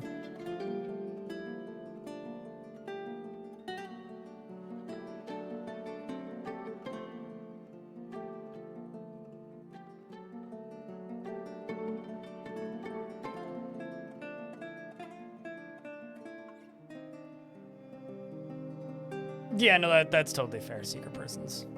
Also, often not that fun to play with. Especially when you get compatibility conflicts.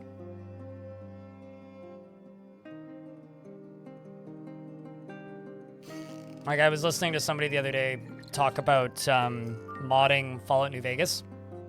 It's like, yeah, I downloaded a custom launcher to then automatically download 250 mods and, like, just all of this stuff, and it's like, and they have to be loaded in the correct order, otherwise mods with dependencies for other mods won't work if they aren't loaded in the right order. I'm like, you know what? I like just playing video games. Like, mods are great. I love it when mods keep games alive and interesting. But man, wish games just worked. But, you know, I also wish that my rent was lower, but, you know, the world ain't perfect.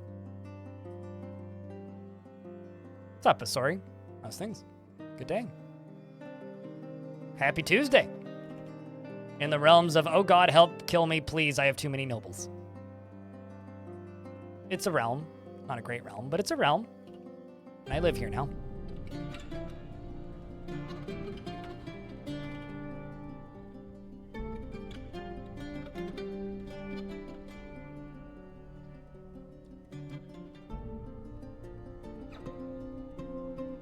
Yeah, Moreb, exactly. Which is why, like, I always chuckle a little bit when people are just like, oh, someone will mod the UI. I'm like, no, they won't. What are you talking about? What is this nonsense? No, they won't. They can only mod the UI if and when the UI was really moddable. I mean, like, with DF Hack, you can contort the UI, but... It's the presupposing of, like, things working in Dwarf Fortress the way other games do that will forever amuse me.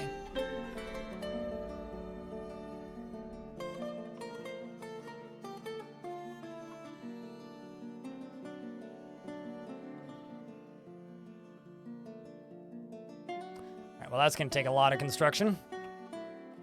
But, like, you know, adding creatures to the game is very easy. Like, very, very, very easy.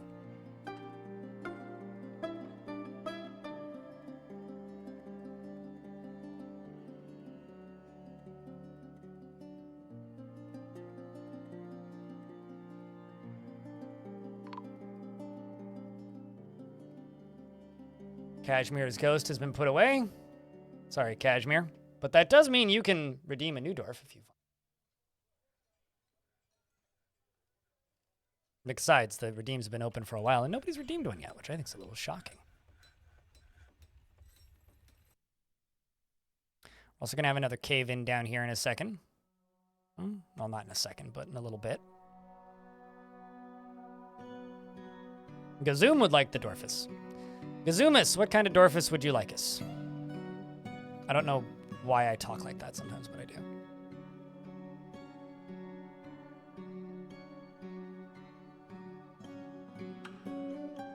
Oh, I see. I'm actually fucking this up.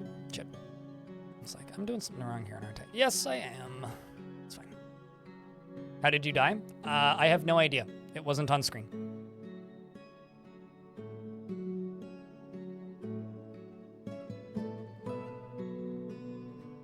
It was between the reclaim. Oh. Starting to get close to 500 hours in DF. Granted, you only started playing since about a week or two after Steam launch. Oh, that's fine. Yeah, I mean, it's a long way to go. So, Gazoom, what kind of dwarf do you want? Chat room. Kashmir would like to be dwarfed. Does Kashmir get dwarfed? Yes or no? You can vote yes or vote no. Beard and glassmaker.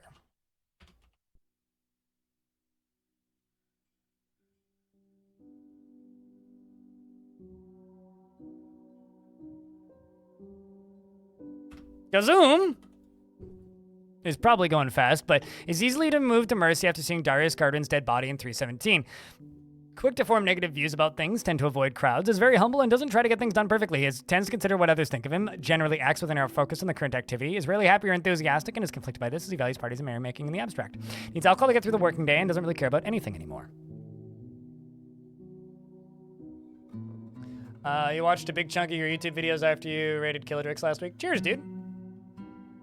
Well, Killadrix rated me this week, so I guess it's a fair trade there. But cheers, happy to help. He personally views decorum as a high ideal and is deeply offended by those that fail to maintain it, and doesn't think one way or another about leisure time. It's actually happened another number of times now that somebody will, like, tell me that they watched a bunch of my videos after X person was streaming it, and then I'll go tune into that person's stream like the day after or something, and like immediately hear my voice, and it's really strange. Like, I'm totally fine with hearing my own voice. I hear my voice all day, every day while I talk into a microphone, right? I edit my own audio. I do all that stuff. I constantly am hearing and seeing my own voice. But like when I hear it on other people's streams, that always catches me off weird. He likes chalk black bronze and golden barrel and giant lizard tooth and picks and catapult parts and cats for their aloofness and vines for their length and the words of the wasps of sparkling and the sound of the zephyr of glimmers. When possible, prefers to consume giant tortoise and pomegranate wine and pig's milk and 2-grain wheat flour and garlic bulbs and absolutely hates brown recluse spiders. Most recently for me that happened with Bike Man. And it's like, wow, Bike Man listening to my voice. That wasn't on my bucket list, but... Or like the one time that Robaz commented on one of my videos and said that one of my tutorials was bad. I still genuinely think it's funny. Undead. Do I have any ghosts? No. Okay. So, chat room. We know Kashmir want beard. What dwarf, or what kind of dwarf, does Kashmir get? Do you think?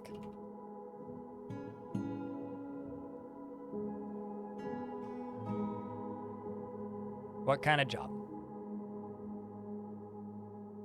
does Kashmir get?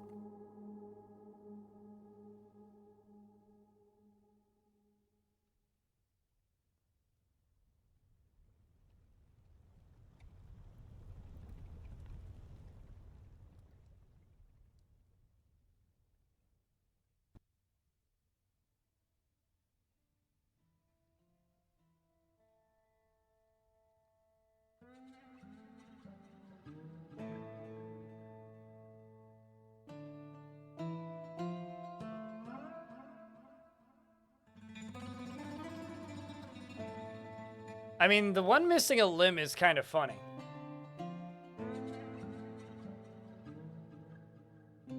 So we could give him lore. Lore is really happy and has a beard. However, his hands don't work. So he's naked. He has 2 kids who are both dead.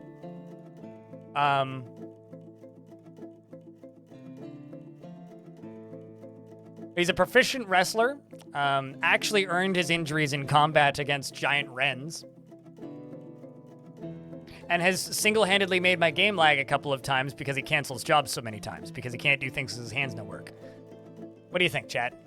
In fact, he's currently trying to store his owned items. And I may have to restrict his bedroom privileges.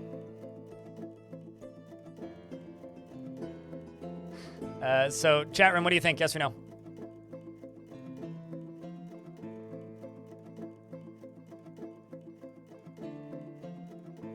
No problem, Jago. Thanks for swinging by, dude. Sorry I missed that by 10 minutes. The YouTube chat's a little hard to see. Oh, this absolutely is the cause of the FPS stutter.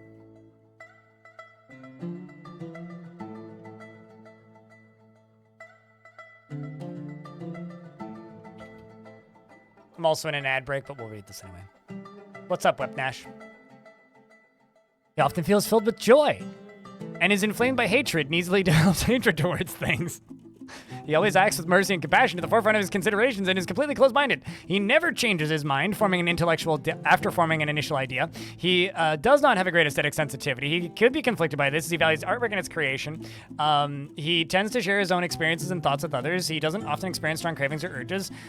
He finds others emotionally rewarding. He isn't particularly curious about the world and is assertive and isn't particularly ambitious. He can handle stress and he tries to do things correctly each time. He has a tendency to consider ideas and abstractions over practical applications, and he needs alcohol to get through the working day and doesn't really care about anything anymore.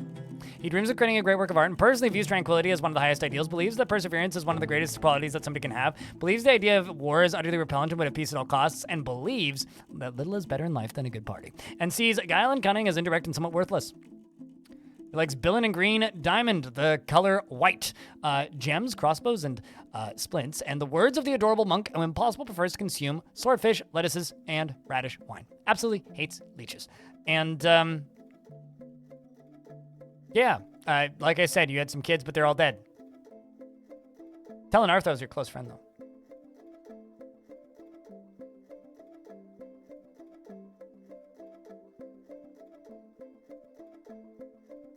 But yeah, he's completely naked. I also don't know how he's so happy. Because, like, his needs are not really being met. I could throw him into the military, though. And just, like, be like, train, motherfucker. But. All right, where's your bedroom?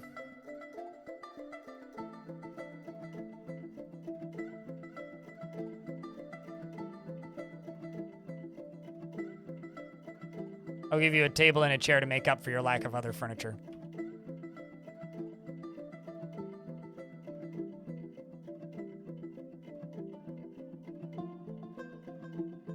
Nope. No, he can't. He cannot brew with his feet. That is not possible.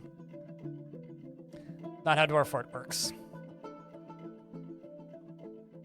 If this was real life, yeah, he could. But it's not real life, so. Unfortunately. Or fortunately, actually, I would hate to live in this world.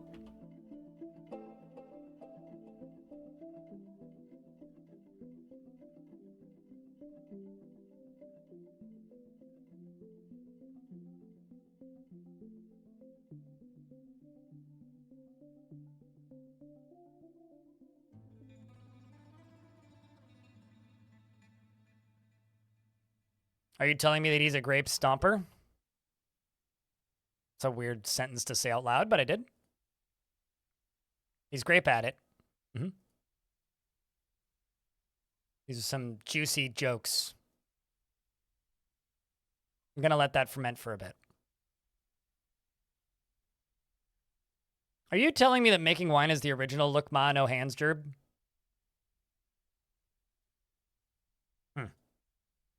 Well then. Golf clap, thank you.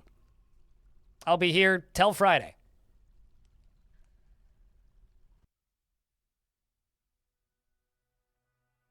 Using teeth as hands as a skill for dwarves. I think if a dwarf loses their hands, they should lose their hands, personally. Because permanent injuries to me are fun. However, I think they should be permanent injuries, and I think Dwarf Fortress should have better health care. Meaning, either A, we should be allowed to have like wooden prosthetics or make them metal hooks or something so that they can do that. Or, alternatively, have better health care in that dwarves that are injured don't need to put their own clothes away because, like, let's just say somebody else could help them put their clothes away. I think that would be a much better way to do it. But, you know, it's also probably a pretty complicated feature that would take a long time to develop.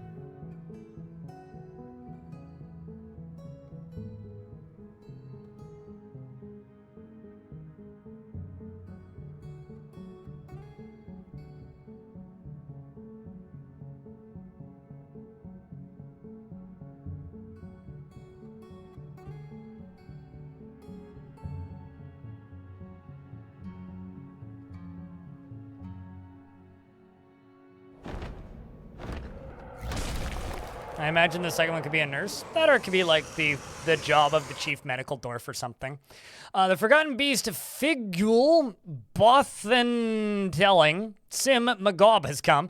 An enormous feathered snakefly. It has a short trunk and it appears to be emaciated. Its fuchsia feathers are long and narrow. Beware its poison bites. Where is it? Also, I'll have you know, nobody's come and traded with us since I reclaimed this fort, so that's exciting. I might need to send out a messenger to be like, "Aye, come trade with us, you nincompoopers." Well, that didn't last very long. Speaking of, let's go do that. Where are we?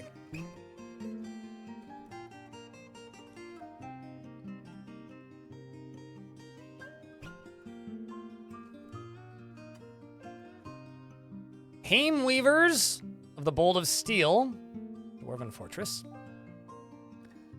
I'm going to demand a one-time tribute. I'm gonna send this squad. Go get them, boys.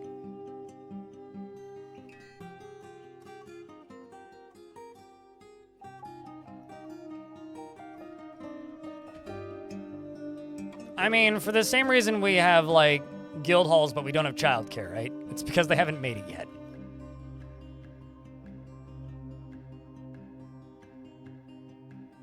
It's like almost always the actual answer.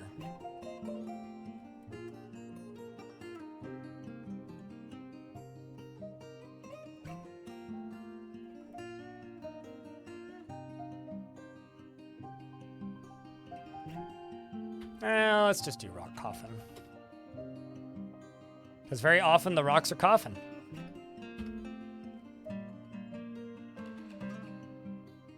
And Zuglar has risen and is hunting the fortress.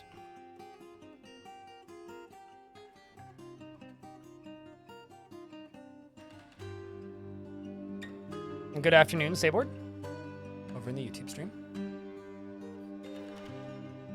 I think that the likes and the lurks have helped the YouTube stream. The view count has gone from 20 to 40. Yeah, I don't know.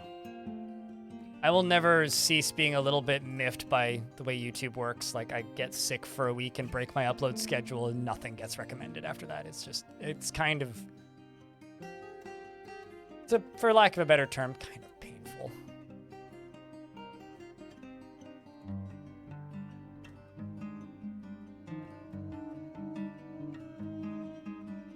So you're there, you're still trained. Sheer animal. Do I have any plants I can process? No. Why am I clicking that button again then? I also don't have that. Let's do milk animal. Make cheese. Another forgotten beast has arrived. This one is a towering scaly nematode. It has an enormous shell and it appears to be emaciated. Its chestnut scales are jagged and overlapping. Beware its noxious secretions.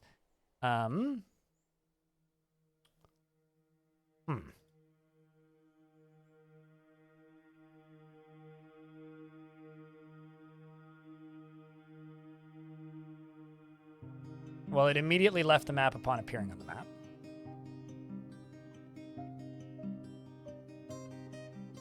All good news. It's gone already. Bad news, I don't know where it went. Good news is it's not our problem currently. Bad news, it might be our problem again in the future. So I choose not to worry myself with such things.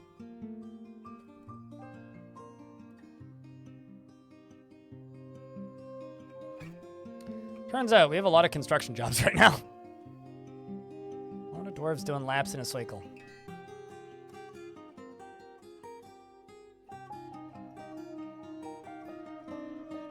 Wait, what's been enshittified? Oh man. I do have to say, enshittification is one of the greatest words to come out of TikTok. Just like yeet is one of the greatest words to come out of Vine. Rest in peace, Vine. You were ahead of your time.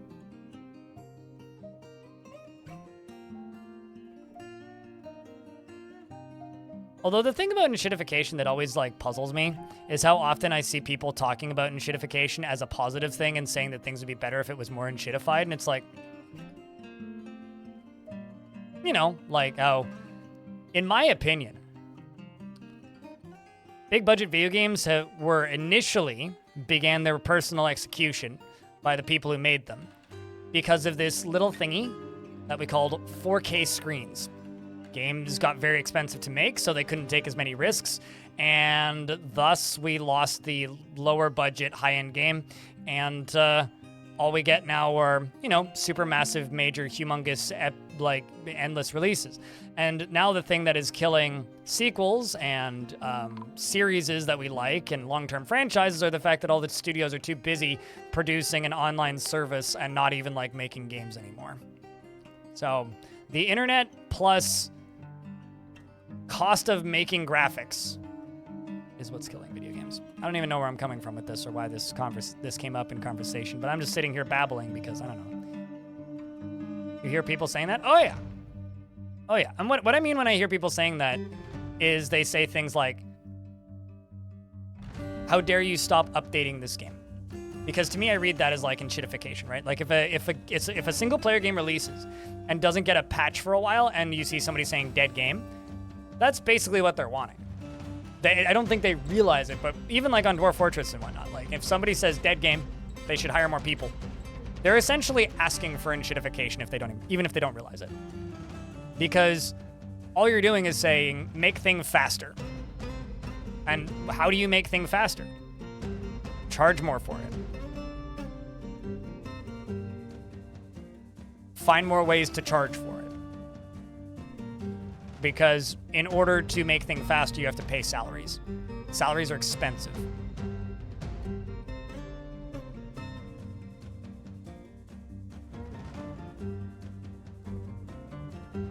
Or like, you know, when somebody releases a small, low-budget indie, like, multiplayer game, or when they release a higher-budget multiplayer game or whatever, and then the game dies really quickly because it's not getting updates fast enough, what are people really asking for there?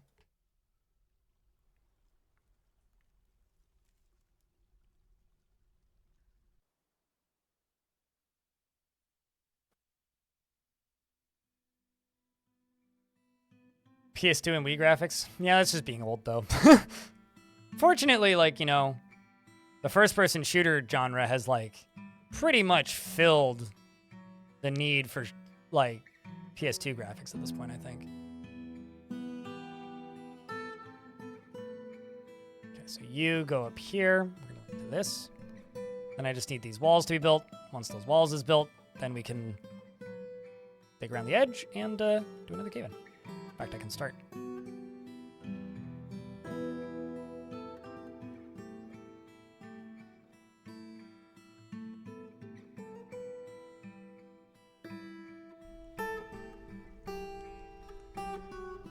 You mean like a lot of, like studios and jobs? When you say paths, you mean like jobs, right?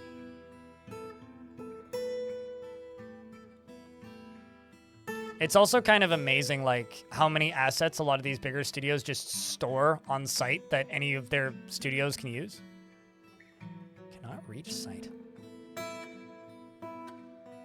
What? How can you not reach that? Okay, I've got some weird job canceling stuff right now, which is starting to irritate me.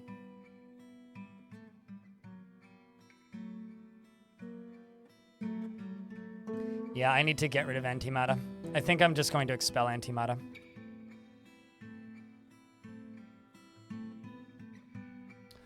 And also I need to check this.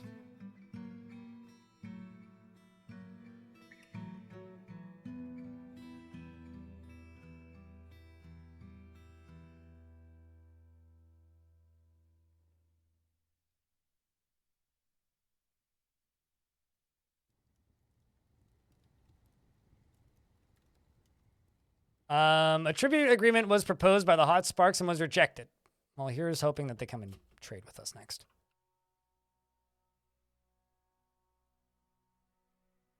I prefer cold fixes, personally. Not much of a hot fix kind of person.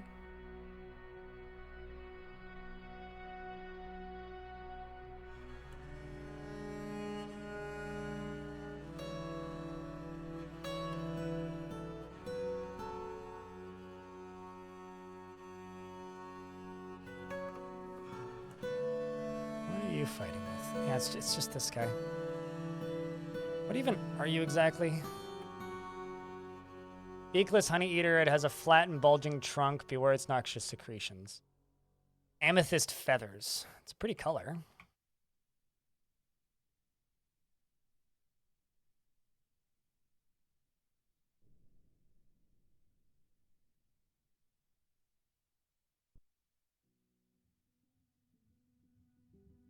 Yeah, but it's not the absolute maximum size that it could be, right? Thus, dead game. And it hasn't had a patch in, what? A week? Thus, dead game. New mode that we've been waiting for 2 years for, that people are, or not new mode, but returning old mode that we waited 2 years for, didn't come out in a finished state. Thus, dead game. You know. All those completely legitimate statements.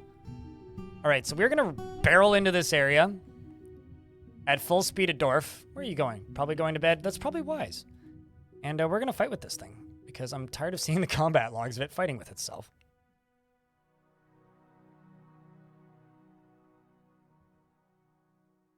And we're also probably going to, find a bunch of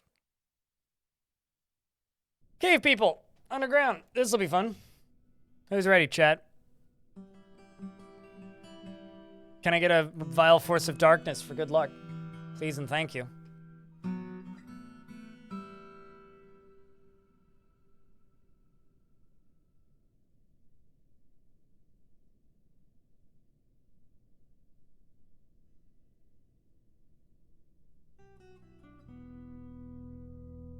Dwarves come running down the stairs, probably. Moving up one turn at a time. There you go, Alfie. It's now on top of 2 dwarves. We've got Monom the Wrestler and Melville Rimmelcott, Baroness of Gravel name. Baroness slashes the Forgotten Beast in the lower body with her copper short sword, tearing the skin, and Melville says, I cannot stand by. This might require an answer. Behind her is the Wrestler. who dodged and missed. Well, that sounds like a wrestler. Let's wait a few turns. Some more dwarves coming down to join in with the fight. They'll get caught in the noxious secretions. Here's hoping it's not horrible. The creature is now bleeding heavily because it was struck by a wrestler with a copper buckler, which actually bruised the muscle. Slashed by a copper short sword, which tore the fat, as well as scratched, which bruised the lung. The dwarves continue to fight with the creature. The creature is winded and bleeding heavily, has been slashed by an axe dwarf. The dwarves continue to fight with the creature.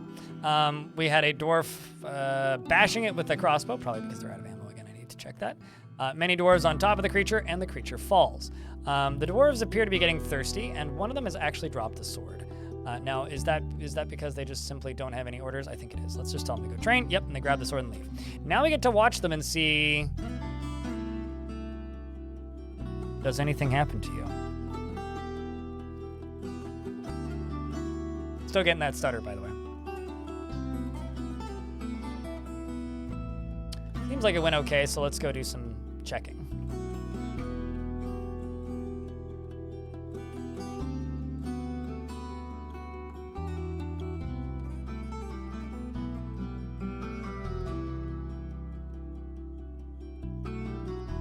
All right. So check here.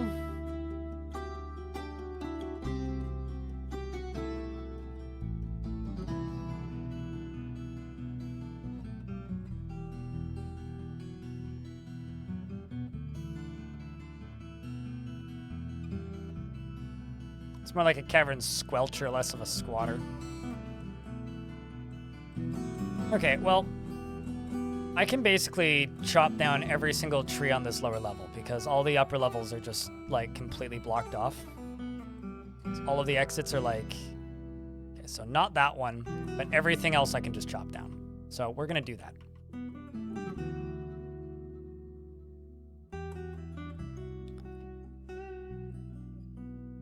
And I'm going to seal this off, I think. Alien Slayer the Queen has been taken by a Fey mood. Well, that's interesting.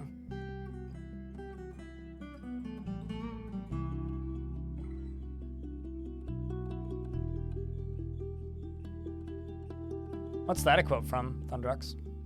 Probably glass, if I were to guess. Nope. Yep, maybe. Yep. Please make me a glass anvil. You hit it with a hammer and it explodes. Oh, works furiously? I beg your pardon? Did you you literally grabbed one piece of green glass? I'm just gonna go put a pedestal in your throne, in your bedroom, just like to prep, but like, perfect gem?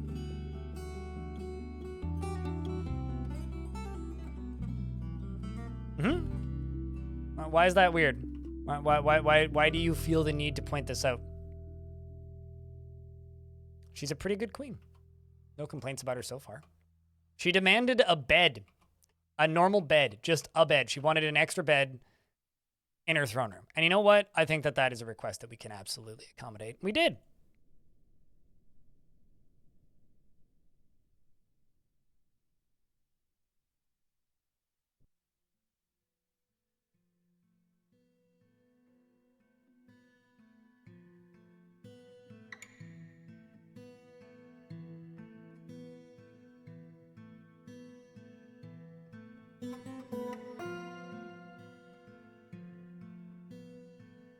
That might be one of the fastest, like, claims workshop to artifact turnarounds I've had in this fort, just period.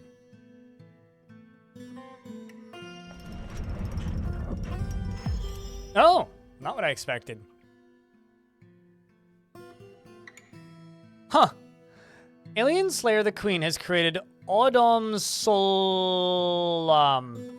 Lenon Ograd, a green glass goblet, and she claims it in the heirloom in the name of the family ancestor Olin Sinkship.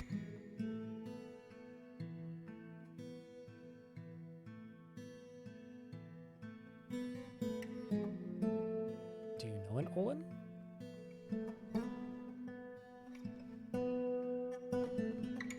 Not that I can tell. So it must be an old relative. 7-Up goblet. Yeah, kinda, isn't it?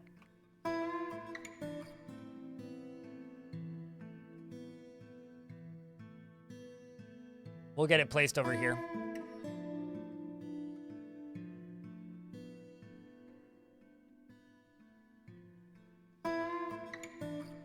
Okay, I also need to get some more people trading with us.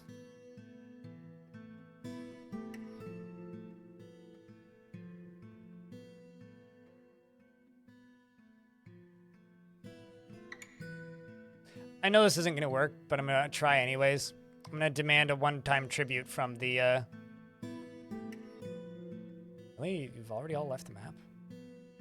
I'm going to demand a one-time tribute from the kobolds. That's what I'm going to do.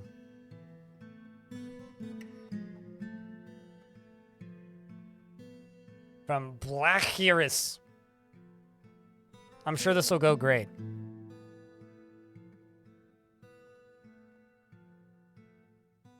I'm sure this will go great.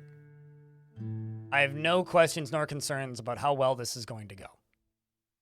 Meanwhile, that dwarf is still tantruming, and this dwarf decided to stop and went off and is now getting provisions.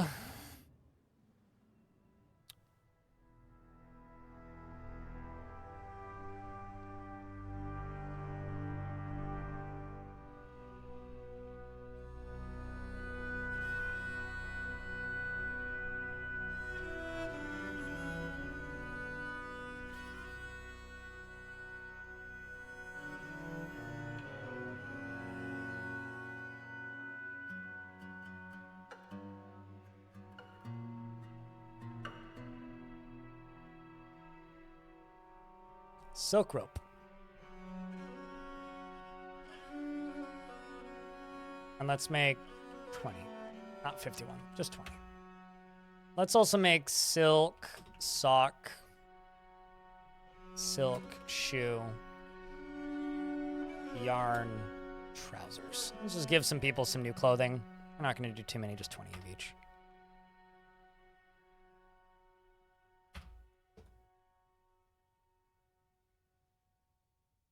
I feel like you would be there for that, but I also feel like that would make more people mad than people would actually like that.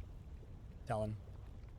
You do really need to remember that barons existing and nobles existing in Dwarf Fortress isn't exactly the most well-liked feature in this game. As much as I love it, it's not the most popular feature. There are very loud minorities of people who play this video game who hate the existence of that feature.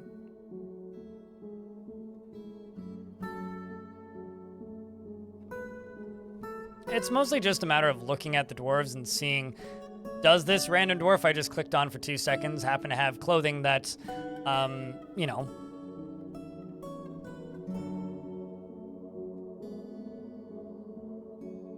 not currently chained up, but you're about to be. Kind of surprised that this dwarf hasn't toppled a table or something and become a statistic.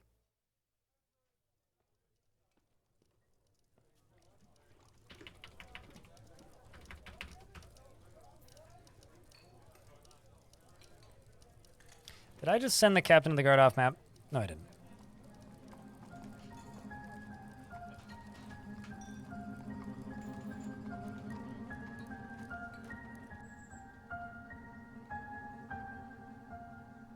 No, totally. There is nothing wrong with being the vocal, hey, I like this feature guy. I also like the feature. I love it, in fact. I think it's one of the best features they've added to the game in recent memory, but, still doesn't change the fact that a lot of people don't like it. Okay, so this one's good to go. Sweet. So now I can go all the way around the edge.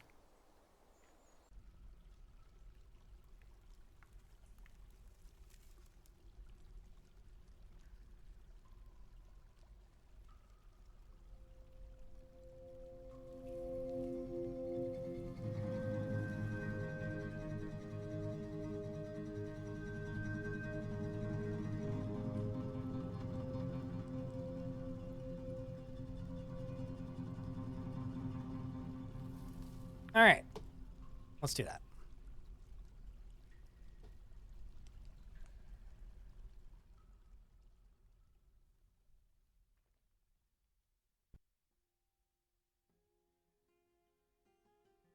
Then we're going to go all the way up to here. I have too many construction jobs, I think.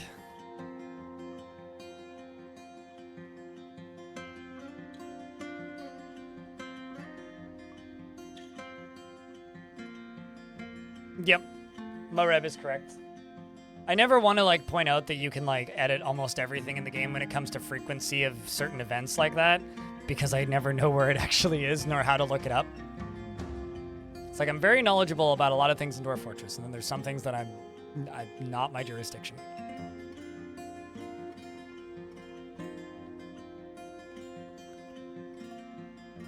All right, we just need the one, and then I can cave this sucker in. Actually, let's dig out this first.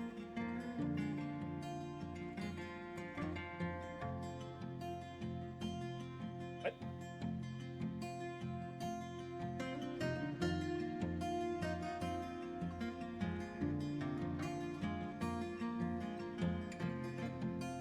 I do wish I knew why this button doesn't work.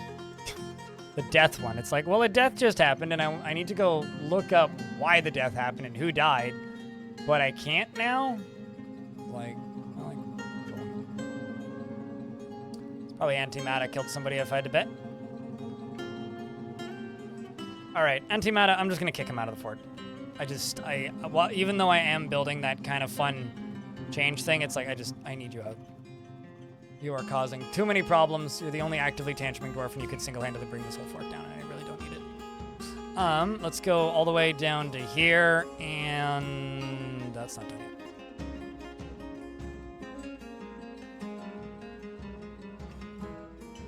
I think I modded more DF files than played the game. Two types of people, right? All right, let's pull this lever and tell him to do it now. Dwarf is coming to pull the lever. To those of you who like cave-ins and want to see another cave-in, a cave-in's about to happen once this lever gets pulled. So, you may want to look up and watch the thing go wee crunch. But that's not the right dwarf. There he is, the right dwarf. There be the right dwarf. Okay. And an ad break happened. God damn it. Is that actually the right dwarf?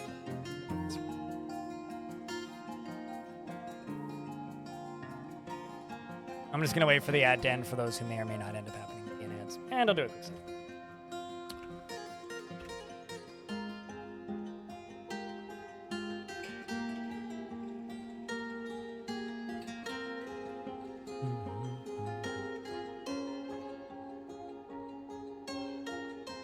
I would really like to know why I'm not getting migrants. It's like I am full of fucking nobles. They're like everywhere. But nobody wants to move here. It is super weird. Yeah. I feel like there might be just some issues with this version of the game. Like, I'm almost tempted to go back to an earlier version, but doubt that would change the state of the world much.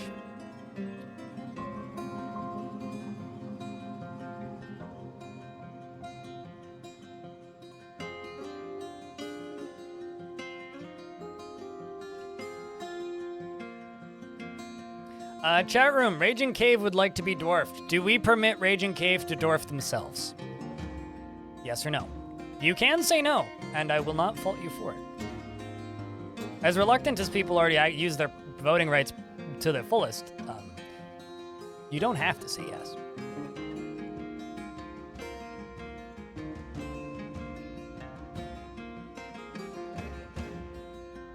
Man, Sag, I complimented the YouTube stream on increasing the view count and it dropped back down. All right. Well, anyway, it's it does seem to be pretty overwhelming. And there's the cave-in. It's kind of neat. There's now trees at the bottom of this.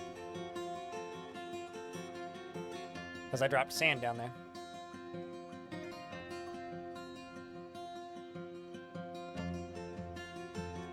More named dwarves equals no more engaged chat. To a degree, yeah, sure. So the question is,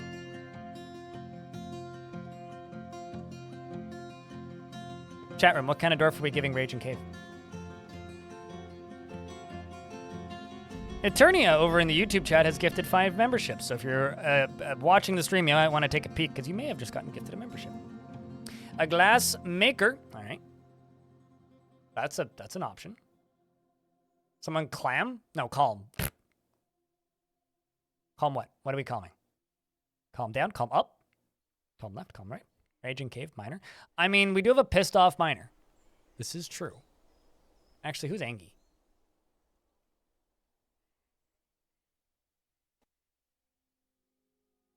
How about this dwarf? Or like Zon.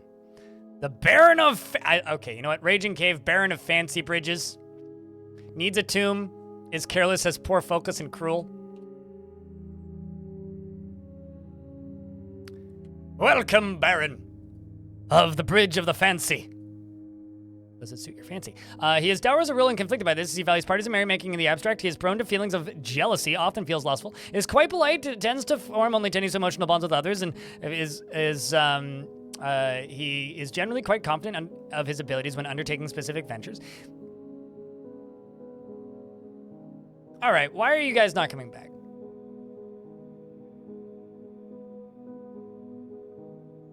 The hell? He is quite polite, and he tends to form only tenuous emotional bonds with others. He likes a little excitement now and again, and he generally is quite confident in his abilities when undertaking specific ventures. He isn't particularly curious, and isn't particularly ambitious. Tends to not reveal personal information. Occasionally overindulges and tries to get things done perfectly. He is swayed by emotions and by the emotions of others, and he tends to think before acting. He is distracted by conversations easily when he's trying to remember something. Also, I'm gonna try something. Unstuck. Stuck. Fix stuck merchants.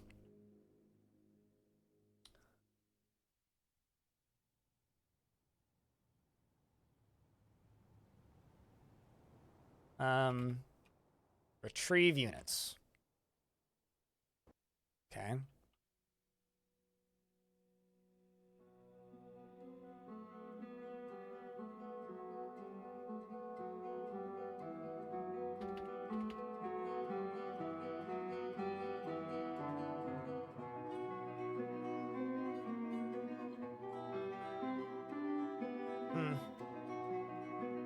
Well, we seem to have dwarves that are stuck off map, I think.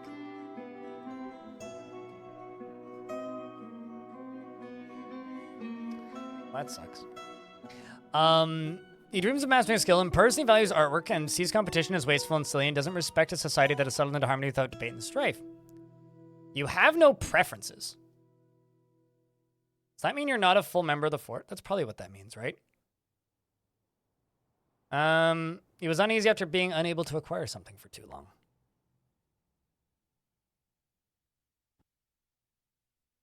Hold on, let me check something.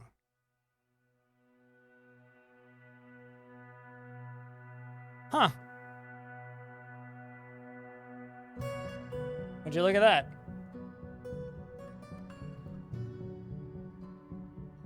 Interesting.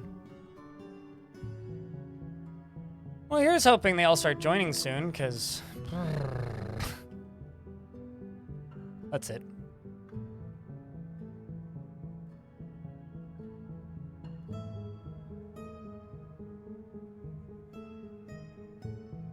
Which probably explains why jobs aren't getting done based on my population.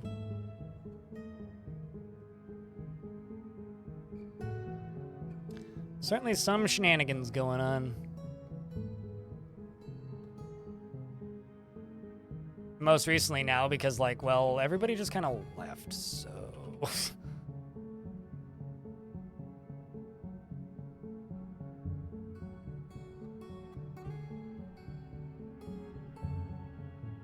Oh, no, indeed, yeah. No. Inquisito.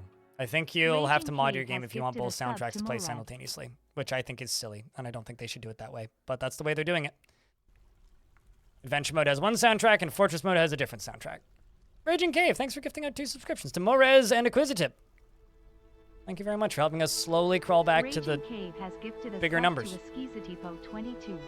Because we've been at what? We're at what? 909. We were slightly below 800 when I started the stream today. At the end of the last stream, we were at 1,045 or something. So thank you.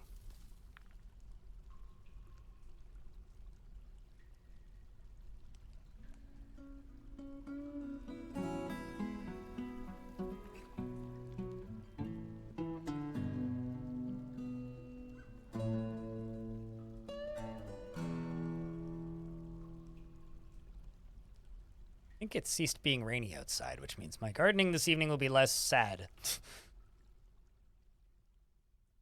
But hell yeah. Enjoy the ad-free viewing, guys, for 30 days. And thank you so much, Raging Cave.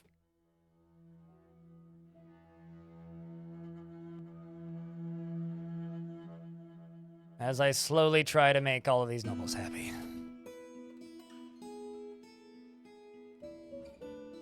Where the hell are the rest of your soldiers?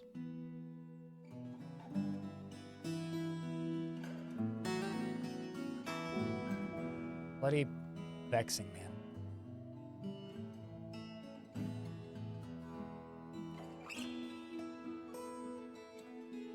As like the number of dwarves. Okay. Well, I'm just gonna do this. I'm just gonna boot all of these dwarves that are in this squad, and we'll hope they come back at some point. If they don't, that's fine. I will simply assign new dwarves to this squad.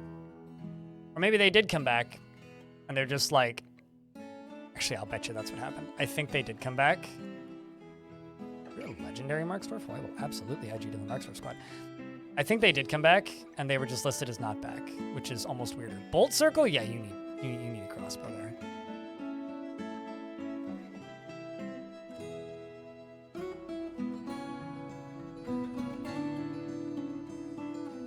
Hard Mizzletov can join the military for a bit. Let's see how this goes. I kind of don't like the way this prison is going to look, but it's not the ugliest thing I've built, that's for sure.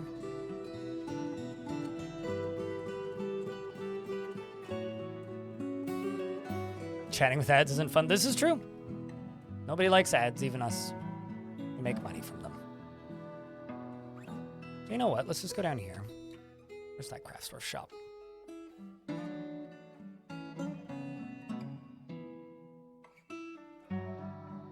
Say bone, crafts, repeat, and totem, repeat, and teeth.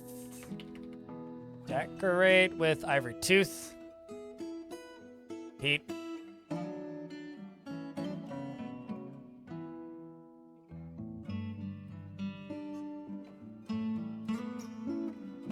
And we'll make some crafts. Has gifted a sub to the secret person 0. Meanwhile, Raging Cave is sitting there with a sniper rifle. Thank you very much for gifting the gift of petting moss to the secret person 0. You missed one? There you go. Hey, chat, if you're not subbed, you should speak, because it seems our friend here is sniping non-subs with subs. I'm not saying it's going to last forever, because I don't know what their budget is, but it's happening, apparently.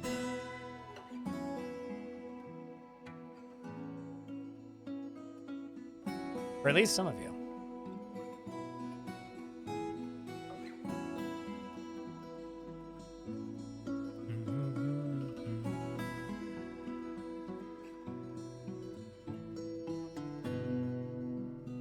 Well, actually, now that I think about it, I really shouldn't set up barons. Well, I can.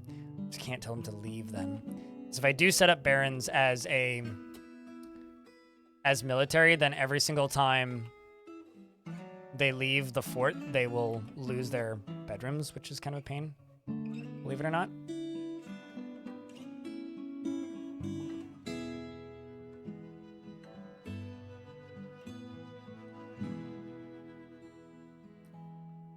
The biggest quote of your life is slow and steady wins the race. I took this to heart as a kid. Stupid tortoise. What, like... I have a question. Why is it a stupid quote? Because, like, to a degree, it's not wrong, right? It's basically saying patience is a virtue, which is true. But if you take it very literally, I guess you could screw some things up.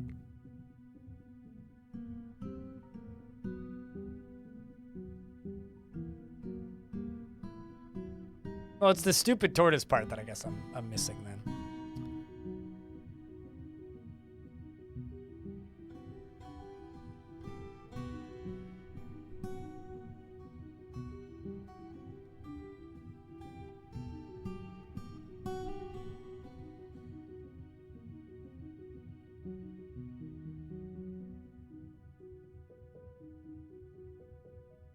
Wow. This has to be some of the slowest construction I've had in a fort. Because the more I stare at this, the more I'm just convinced that most of my dwarves aren't actually members of my fort.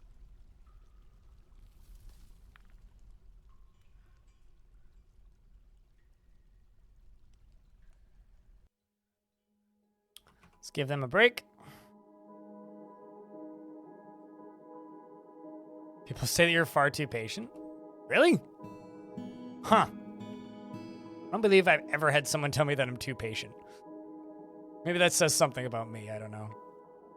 Probably does.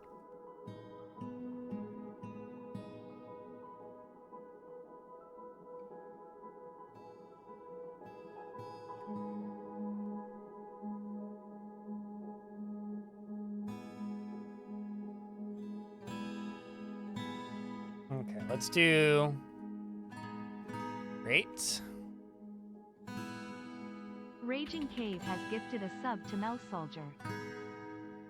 Raging Cave, thank you for gifting a sub to Mouse Soldier. Like I said, if you're not subbed to the chat, or in the Twitch chat right now, you should be great. And say hi. Maybe you'll get a sub thrown at you. I don't know, maybe you won't, but there you go. Exactly, yeah, you can like physically like make up your mind and decide, I'm gonna be impatient about this today. Grumble. And yeah, people can judge you for it, but eh.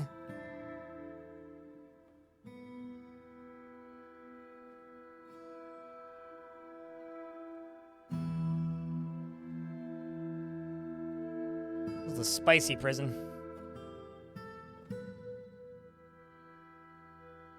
The grumpiest one, are you sure? Kumil? Please confirm.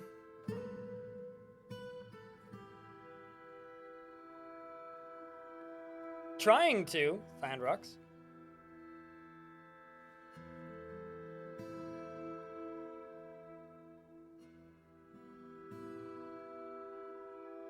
I don't know why there's vomit everywhere here, by the way. Hallelujah. Sorry, I need to figure out who this dwarf is. Zudin the Glassmaker.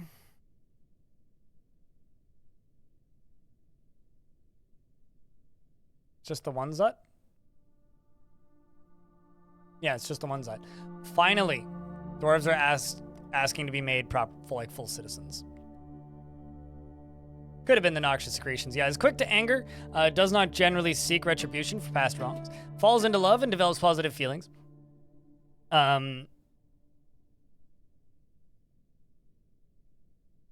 She is an optimist and doesn't stick with things even if minor difficulties arise.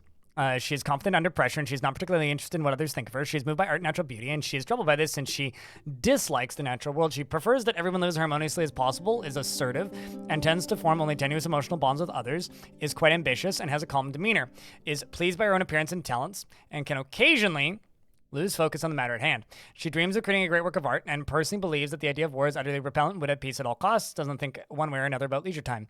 And likes tetrahedrite, sterling silver, pink garnet, and coral, and raw umber, and boxes and donkeys for their stubbornness and the sound of the ivory diamond, and when possible prefers to consume carambola wine and absolutely hates lizards. You have several different friends in the fortress, including the queen and a diplomat. So you've got friends in high places. You're a member of the Hot Sparks, of course. You're angry upon dwelling upon getting into an argument, so you get into arguments a lot, which seems to be the main thing that pisses you off as you're arguing. And also getting haunted by the dead. And you want to practice a martial art. All right, well, we'll punch things then.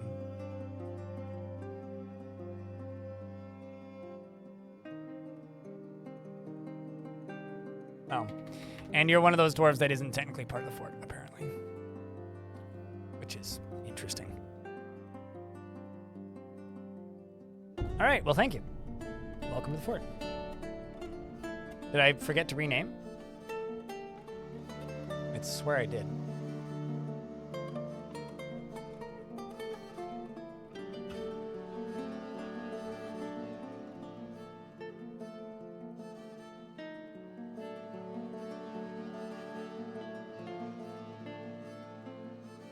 Yeah, I was gonna say that's not the right dwarf.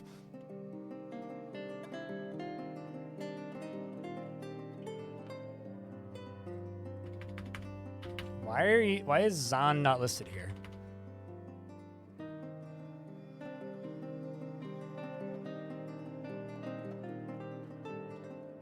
Am I going crazy? But no, there is no Zahn in the fortress, dude, so it wasn't Zahn. Was it Besmer?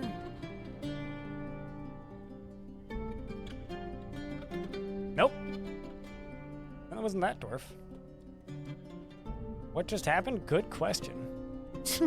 Population didn't go down.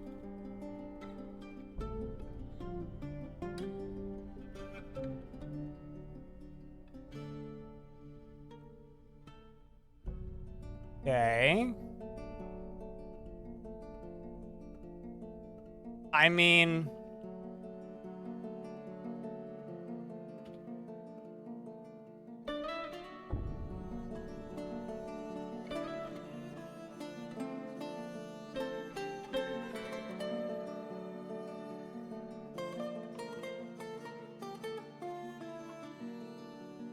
No, they were definitely named Zan. Like, I went back in the VOD, but there is no...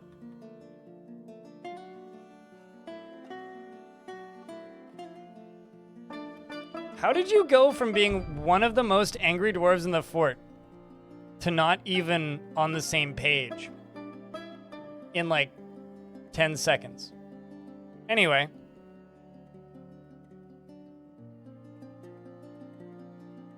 Because this was one of the most pissed off dwarves in the fort. Huh. Did you just have a turnaround or something?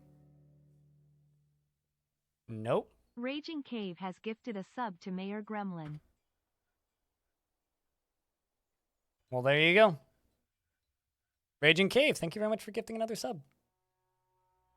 Thank you for gifting a total of 5 subs. You are very kind, friend.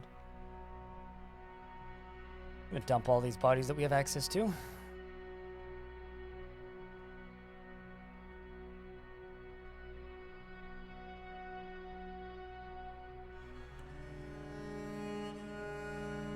Yeah, I don't know. Jobs are getting done real slow. I'm gonna check something. No Civil War found? Okay. No, well. What's going on? Something feels wrong here. Corrupt jobs, maybe?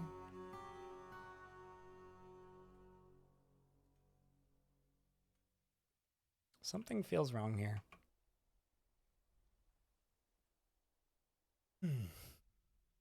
I don't know. We'll figure it out.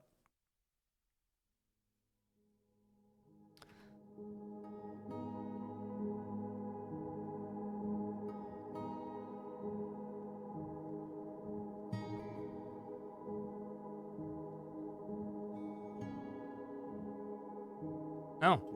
No longer ramps down here.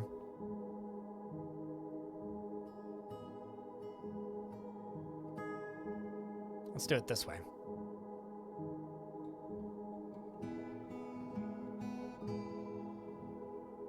Consider it pet. Petting moss does in fact make you feel better. I can confirm. I am an expert, in fact.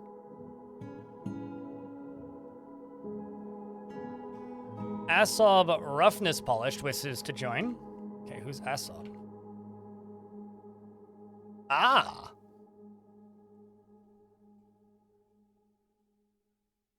My, great little adventure.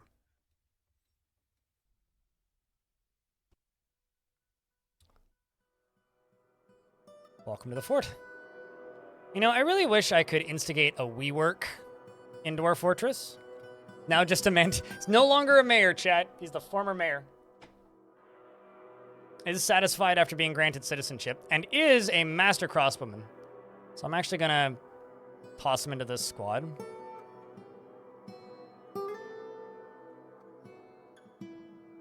To go train periodically. Well, actually, let's remove this dwarf as well. Somebody else in here. We'll toss you back in here.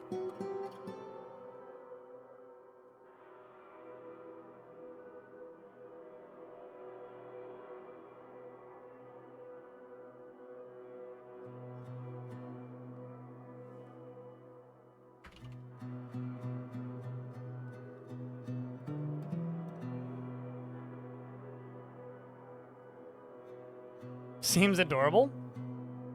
Hope he never gets married. Literally can't. It's an adventurer. Like, adventurers cannot have any kind of relations. And if he doesn't die, we could walk around with him. Not my mayor, but was a mayor when... I would like to know how the hell that character became a mayor. I would look that up in Legends, but maybe we'll do that later. On some other day. Because I just don't want to have to hard save and do all that jazz, you know?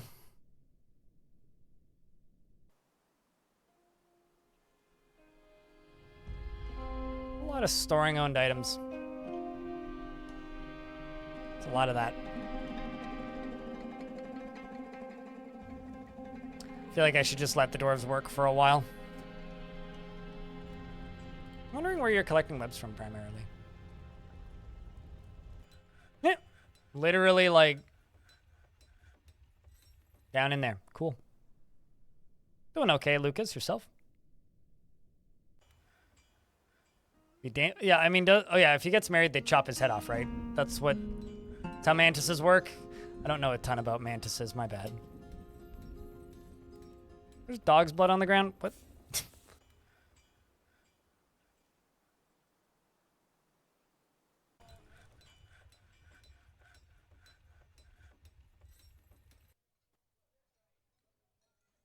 Another one. Night Revolt. Roxton.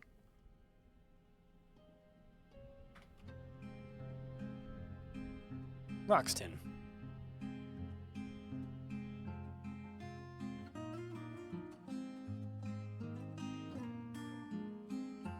You don't even have a bedroom. That's kind of messed up.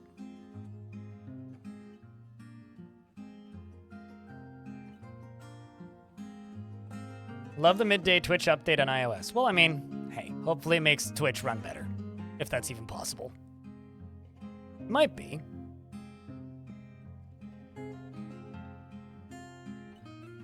Yeah, I don't know. Getting some weird issues right now. Weird issues. Welcome back, Lennox. Shadows of the Arcade Realm bearing a Kirby plushie as a reward. What was the best game you played? What was the worst game you played? Last time I went to an actual arcade, the best game I played was Hydro Thunder. That was the best game I played. Worst game I played was... Well, it's a good game, but the version I played was bad. I played Tron and the ball didn't work. So it was Tron, and then I couldn't actually win because the ball didn't work. Trackball didn't work. And that was frustrating. But Tron itself is a good game. Arthur. The Sloth Bear Man Glassmaker would like to join.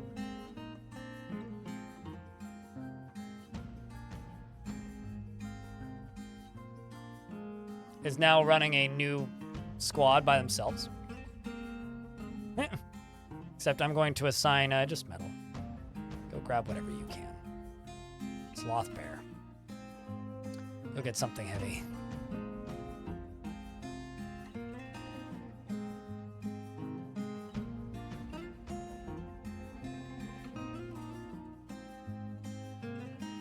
You know, it's funny. We have Mouse Soldier in the chat. Where's Mouse Beater when we need him? Because now we've got two people with the word mouse in their name. We got Mouse Soldier and Mouse Beater. And it's just kind of funny to me.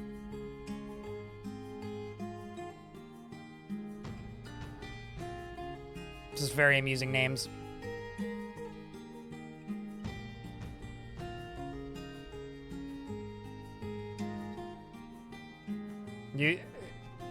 It's sad that you watch more of the stream replays on YouTube. I have a question. What time? Well, is that like just a time? Is that like a scheduling issue on my part? Like, should I be streaming at a different time? Is that just like life got busy all of a sudden and the times are fine normally, but life's busy? Like, what's the cause of that? Sleep during. Okay, so it's a scheduling thing. Yeah, no, that makes sense. On the bright side, you know, like you get the VODs, right? And I only forget to upload them sometimes. And I only forget to upload them with thumbnails sometimes. And I only forget to or fail to properly, you know, put like thumbnails and tags in them sometimes. But generally they go up on time without issue.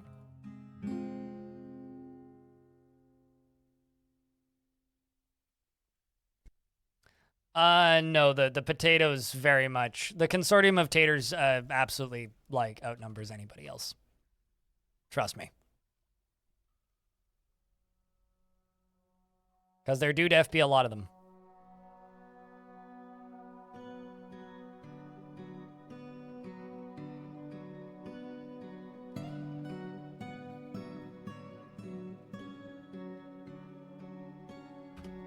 Ad break. But no, I don't think it's sad. I think that it's fine. As long as you're able to watch the stream in some format that works for you, I think that's a win. I mean, I'm not gonna swap over to night shift. I worked night shift for years, and you know what? I never want to do that again. So I'm probably never going to do that again. But at least you get to catch some days a week. I will say this, just as like a scheduling thing that I should state, is just remember, on Fridays, I will now be streaming. I'm not entirely sure how it's going to end up shaking up, if it's going to be like a same length as normal stream or a slightly shorter stream, or if I'm just going to make the normal rather. Oh my god. Sorry. Somebody sent me an image. Reddit link, and I'm distracted and upset that I saw that. Anyway, the plan is to stream on Fridays now, at least until the end of summer. Because YouTube is hard to do anything productive in the summer because YouTube money sucks in the summer. And as far as Twitch goes, well, you know, gotta stream.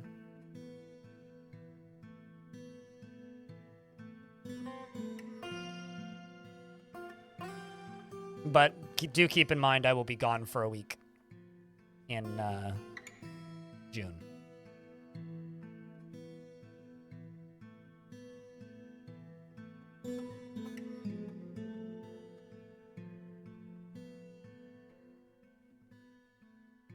Need ability to click name. What are you trying to do?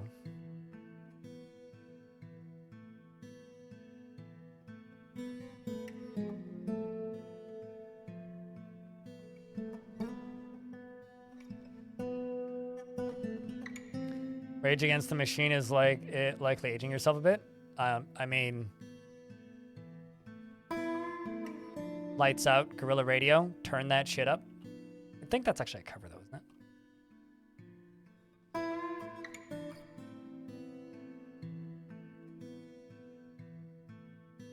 Bit upside down fort with Spider-Man people. As a Canadian, I think I'm good. I don't need to intentionally play upside down. I have enough upside down people in chat already. I'm sure they are making up for the lack of upside downness in the chat.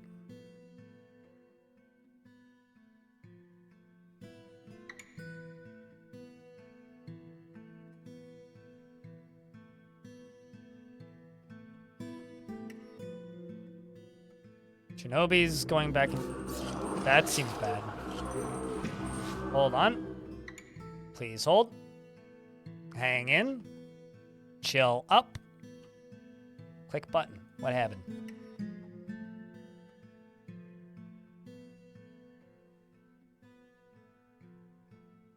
Not sure how we found that. Oh. Probably through this, actually.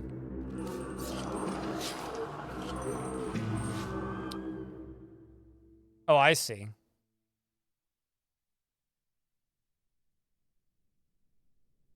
So dwarfs can sort of see these rodent men through here.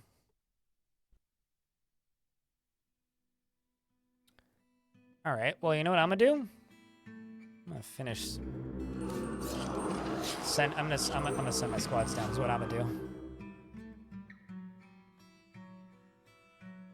At least we have weapons already. Ognet, a Blacked crew.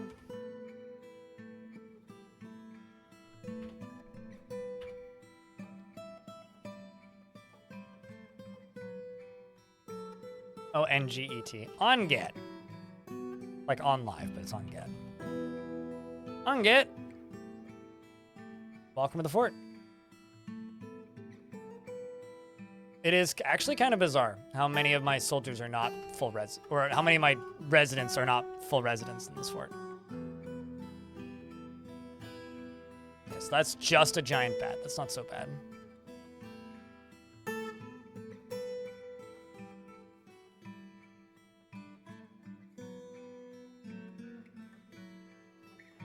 And the giant bat just murdered Ficod, who's somebody's pet cat, who now has a name, which is Rights Esteem. It killed the cat by shaking it around by the upper body. Bit it and shook it. Oh, that's, what a monster.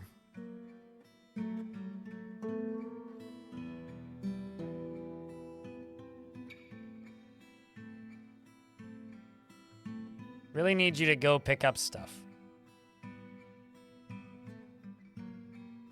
Because you currently have no equipment. Uh-oh.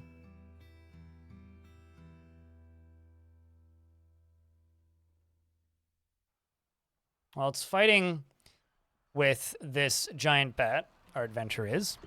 Mantis Man Elite Crossbowman shakes him around by the head, tearing the head skin and bruising the fat. The Mantis Man Elite Crossbowman bites him in the head, tearing the muscle.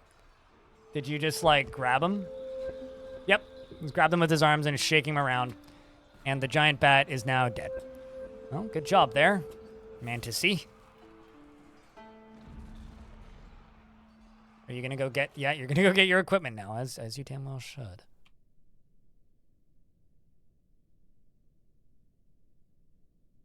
So... I think what I'm gonna do is I'm just gonna start filling this in.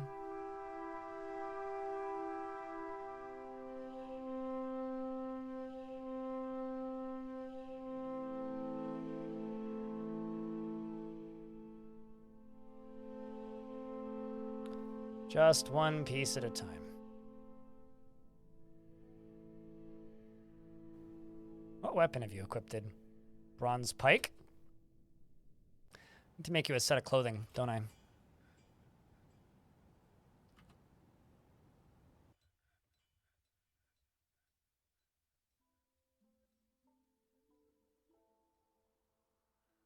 Ah, balls.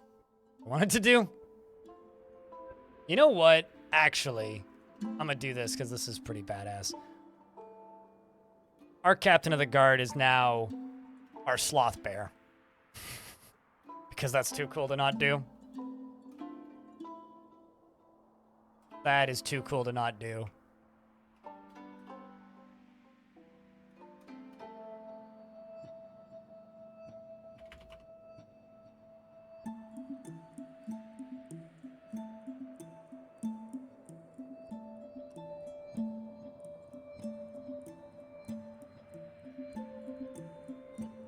Yes. Neochrome. Why? I used it in I've used it in the past in older versions and never particularly liked it. And I don't really use it in this version because same statement.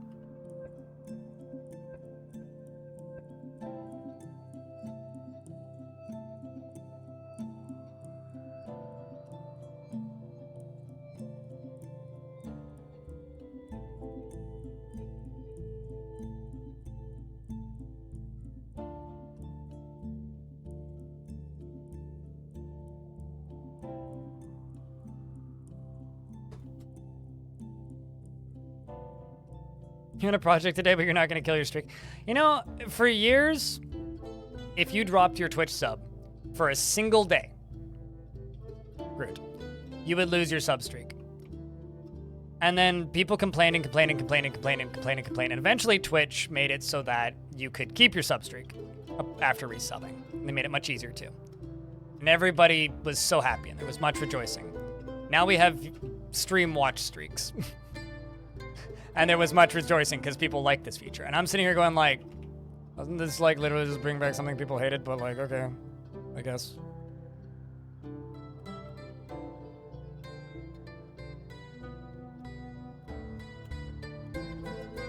They will remember it. If you ask them about their history in adventure mode, they will tell you that they were once captain of the guard in their life's history if you talk to them enough.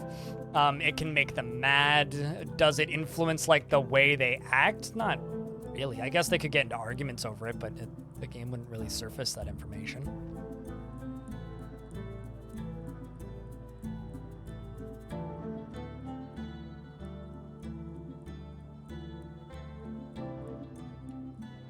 Anyway, Lanix, congratulations on the 25 strum streak. I can't think of any stream that I've watched 25 streams in a row in years. Gotta grab that analytical data. Yeah, well, it's just like when Twitch added the built-in channel point system, and then people were like, why'd they add this? It's like so that advertisements are worth more. Like, literally, that's the reason, so that advertising is worth more.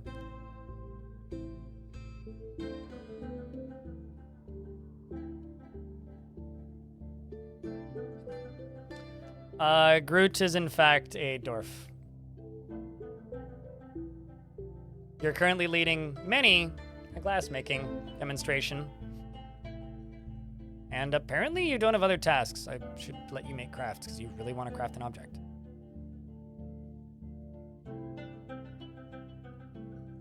Saw the story of the formation of the armored company at FireOrb in the early spring of 311 at the Brass Braid, and I enjoyed that. No.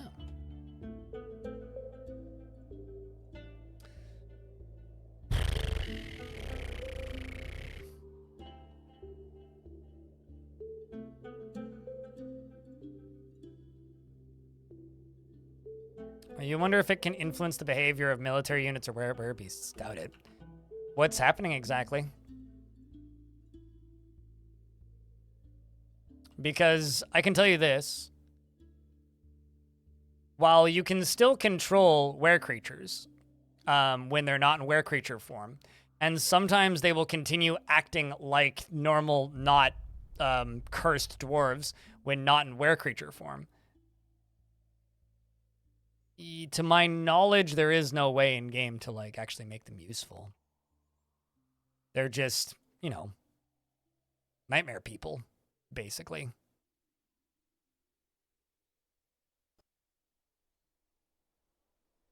Slowly starting to make these tombs happy. This one can just have this because it doesn't have a door just yet.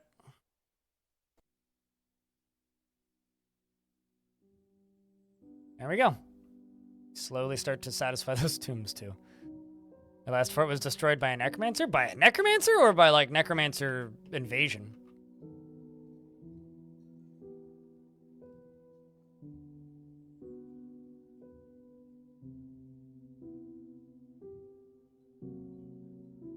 I need more tables and chairs apparently.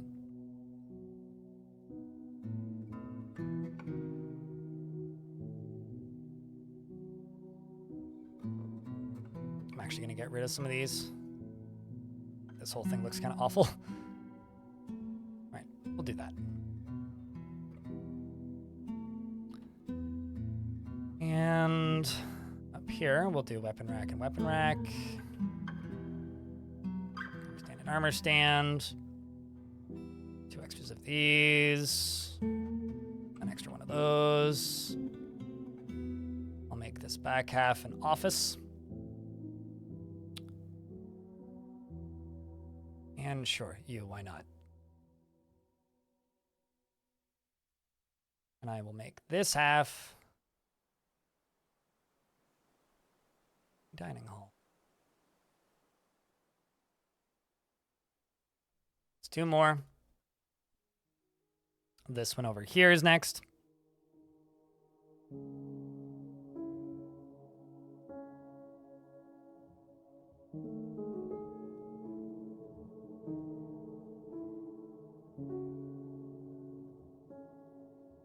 Install all this glass.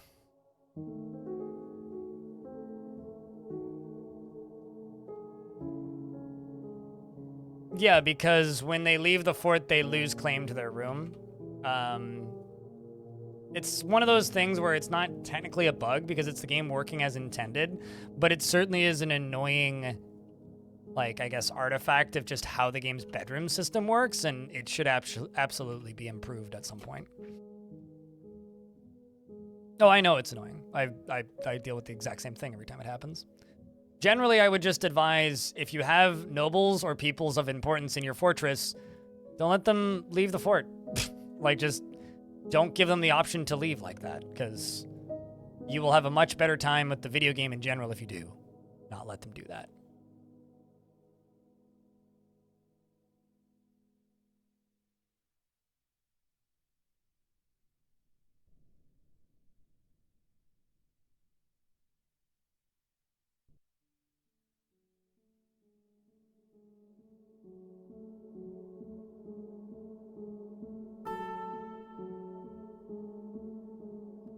If positions could have rooms associated with them, yeah. I mean, it would probably be a pretty big shift in how that system works, but...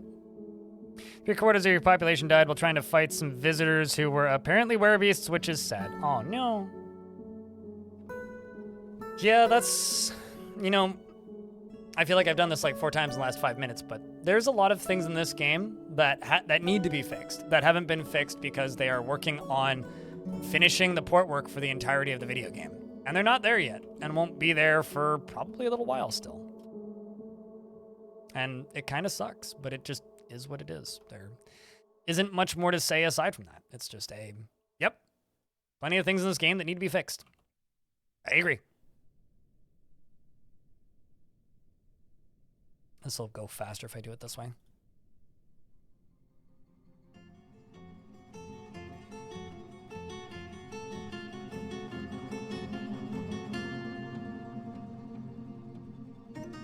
One dwarf was in the squad of commanders, and he was cursed because he tantrumed in temples with statues too much, and he was also convicted and chained, and his chain was long enough to access the temple, so instead of being hostile, he just constantly prayed. Yeah, no, so if a were creature is in a particular job, but by that I mean like praying or meditating or reading or performing a song, they continue doing that behavior while in were form.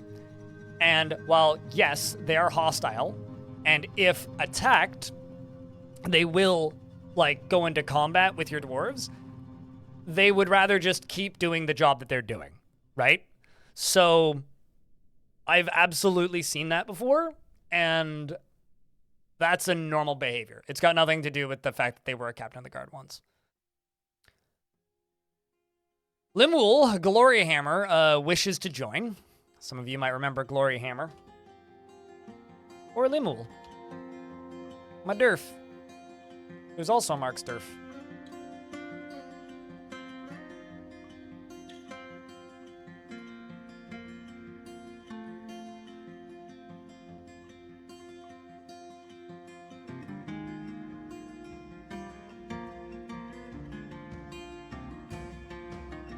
I think I'm out of quivers.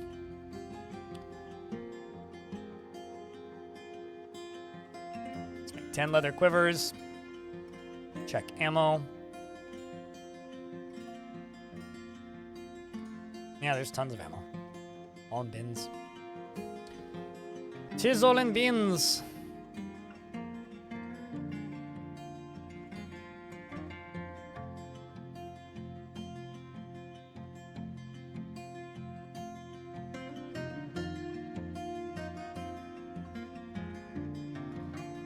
I think if I do get any traders this year, I'm just going to immediately upon... Oh my god, I know why that squad all left.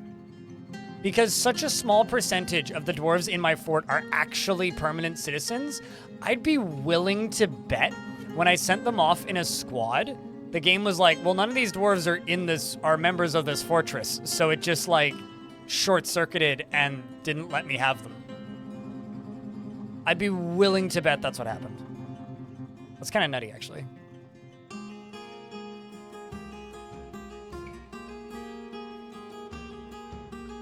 And also kind of amazing.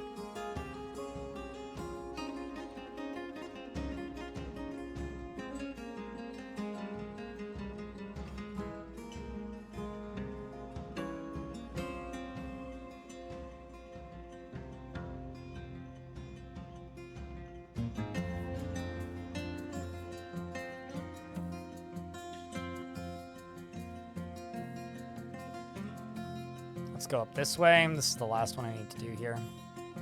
And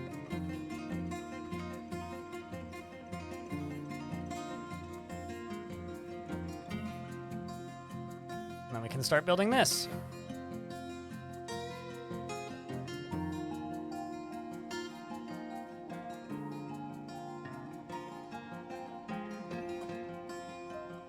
Because a lot of these jobs are getting done now.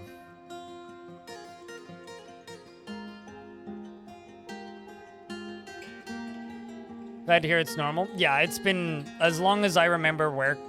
Well, as long as the game has had taverns, I remember where creatures getting stuck in them. Apparently, I've got a bunch of giant honey badgers and a giant grasshopper. Huh. Wonder how many eggs a grasshopper would lay, unless they just give birth to live young, cause Lamau.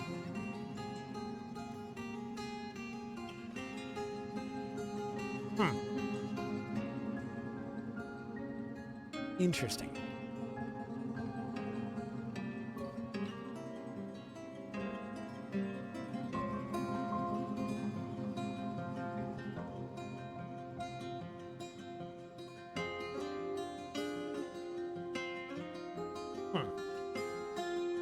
Still not entirely sure how these barrels ended up full of coffee beans, but I guess they are.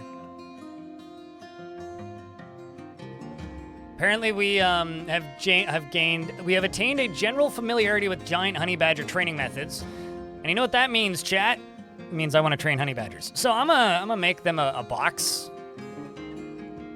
and by a box I actually mean just like a room right here. We're gonna put them badgerses, and it won't be that bad, jerk. And we're gonna put them there, make some babies. Actually, I didn't even check. Are they? Yay! We have a breeding pair. Giant honey badgers. Not just honey badgers, giant honey badgers. Meanwhile, Bombwreck Smashmouth, that's a very strangely random name. Wow. Wants to join the fort. Guess who Bombwreck Smashmouth is? Bombwreck Smashmouth is our new... There's no longer a lord. He had to give up his lorddom to join this fort. Is quite literally about to become a doctor. He's an expert surgeon, in fact. Well, actually, we should make him a surgeon. He can be our new lead surgeon.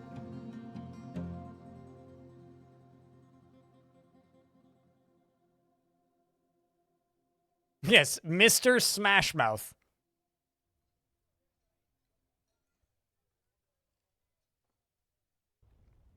You actually have a...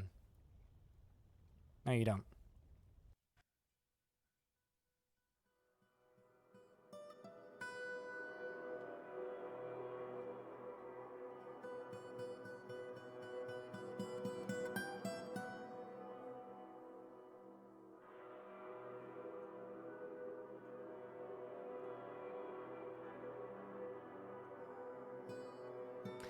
This is like the difference between the gardener and the casual gardener. My neighbor says, it's raining outside. I'll tie up the tomato tomorrow. And I was like, it's raining outside. I'll go tie up the tomato tonight. Because one of the tomatoes that we have flopped over.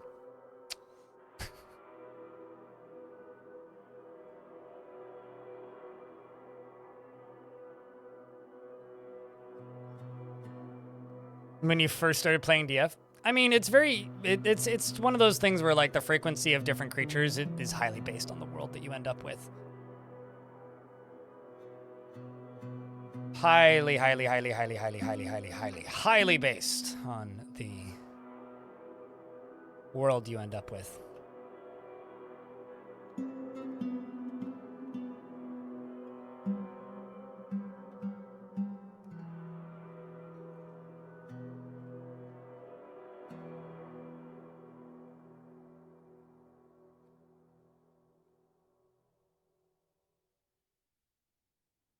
Oh, I probably also need more crossbows.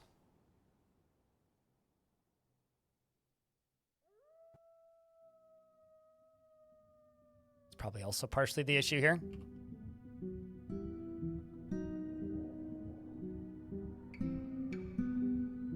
dogs fighting with a Drothla.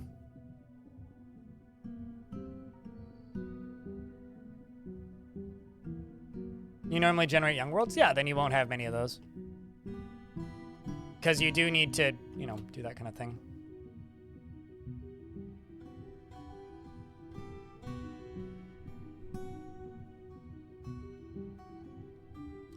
More people will get cursed.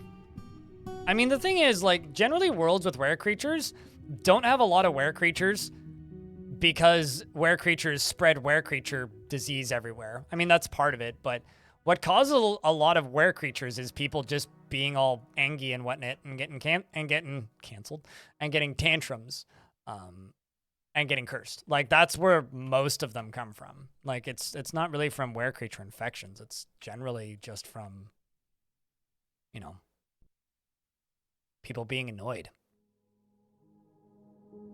Also going to disable a job for a moment here and go labor, standing orders. Let's automatically weave all thread, but let's stop collecting webs.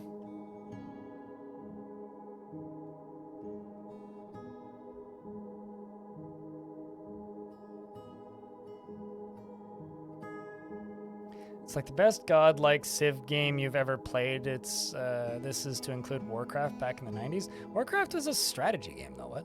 It's like an RTS.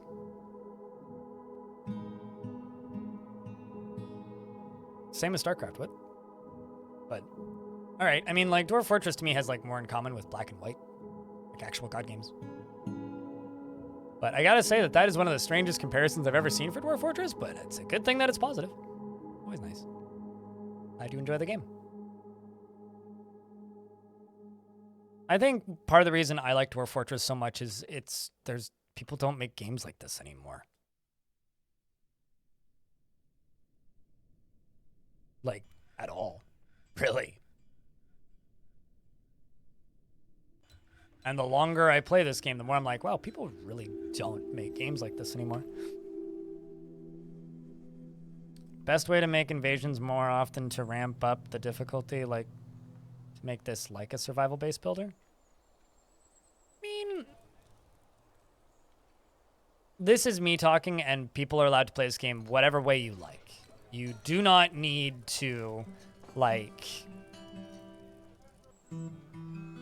play the game the exact same way I do. If you're trying to play Dwarf Fortress like a survival-based builder, from my perspective, you're kind of artificially dampening your own experience. You would have a much better experience with Dwarf Fortress if you play it more like a god game. And the reason I say that is because most of this game's mechanics don't really lend themselves to, you know, games that try to be a more manageable survival game, right? If you want to tell a tale of a fortress that gets crushed by orchestrating such events, that's one thing. But the difficulty of the game's combat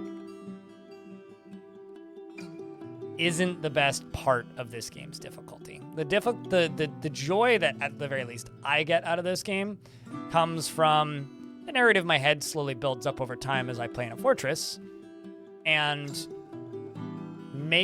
planning out events that I can make happen. That's where I get enjoyment out of this game. And the more I play of it, and the longer I play it for, the more I go, yeah, if you try and play this like a strategy game, you're gonna hate it.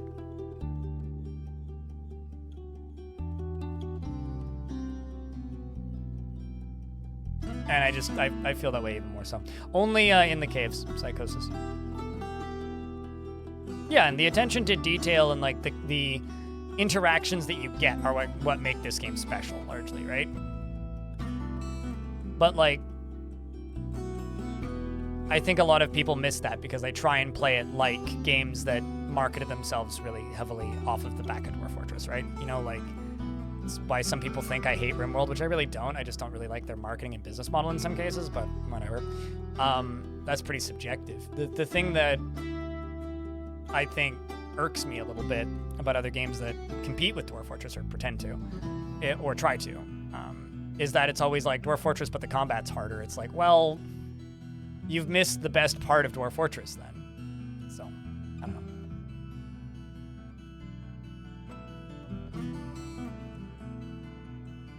But here's the thing, right? For me, embarking in terrifying wilds is one of two things that happens, Travenoid. It's we die in the first day, immediately, and there's nothing I can do. Or I dig straight down, dig a circle, unload the wagon underground while building a wall around the wagon, and then hide underground until I have good enough soldiers to get outside and go kill things.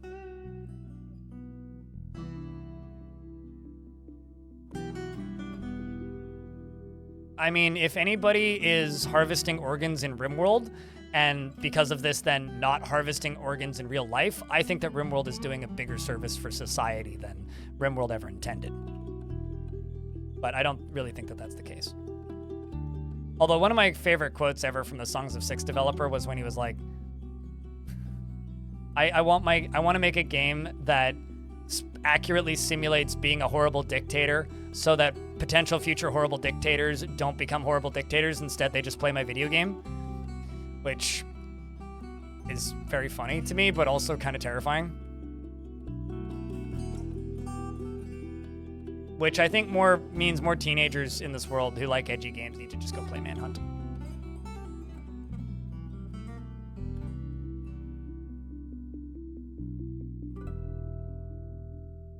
You want to know why this game had a, air quotes, difficulty curve, Mouse Soldier, and why this game has that, like that kind of mythical difficulty over top of its head, which has done nothing but do the game a disservice over the years? It's literally because people are fucking lazy and scared of things that look different. It's literally all it is. It's ASCII, step one, ASCII terrifying. I can't learn this game, too hard, ASCII scary. And that's it. This game's never been like this impossible to learn terror game. It's never been that. But people have been convinced it's that as long as it's existed, because they assume it's that when they see ASCII. Like and the number of times back when I used to stream this game before this version came out, the amount of times somebody would tune in and then just be like, I want to learn this game, but I'm too stupid. And I'd be like, well, what are you doing in my Twitch chat right now? I'd be like, typing. I'd be like, well, what are you doing? No, like, think about it for a second. What are you doing? You're using two skills, reading and writing. To play Dwarf Fortress, you need two skills. You need to be able to read, and you need to be able to comprehend symbols. You can clearly read because you're playing video games and you're in my chat, and you can clearly comprehend symbols. It's just a time commitment. And if you don't have the time, that's totally fine. And that's why Dwarf Fortress has this mythical difficulty over top of itself, is because so many people who play video games for so many years just refuse to even try it. Or they would try it for 25 minutes, which how many games can you actually get an impression on how the game actually plays in 25 minutes? And then they go, this is the hardest, most impossible, dangerous, nightmare, horrifying, evil game I've ever played. And then they go repost the meme, get some nerd cred for having tried Dwarf Fortress, and move on with their lives. So I'm kind of glad that that mythical difficultiness is gone, but my fucking God almighty, it is goddamn annoying to see people disappointed by the lack of difficulty in Dwarf Fortress because they either A, followed memes, or B, played a fuckload of RimWorld and assumed that RimWorld is exactly like Dwarf Fort. Because it never really was.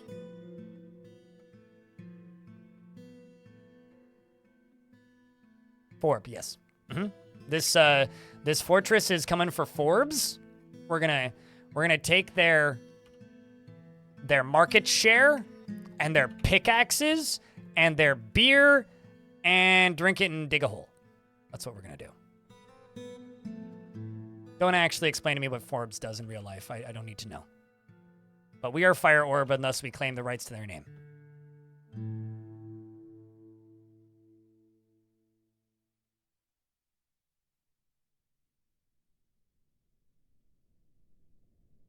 Yeah, whether or not it's a goose or a goblin. It's like, is that like a lieutenant goblin?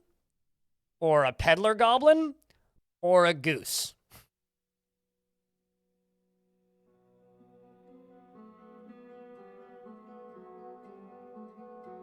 I don't know. Dwarf Fortress is a niche game for a niche audience. It always has been. It always will be. I do genuinely believe that this game could be a lot bigger.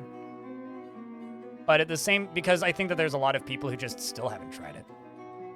Due to the perceived difficulty that this game brings along with it, but I don't know. I mean, people used to look at me funny years ago when I would say things like, well, Dwarf Fortress probably has a bigger crossover with the Stardew Valley community than it does with the RimWorld community. Just because of, like, the chillness of the gameplay once you figure out how to play it. I still kind of feel that way. Yeah, me too, Nagrim. I do not know what citizenship that goose has. And if it's a Dwarf Fortress goose, it sure as hell ain't Canadian, because I don't think Canada exists in most Dwarf Fortress worlds. Maybe some of them.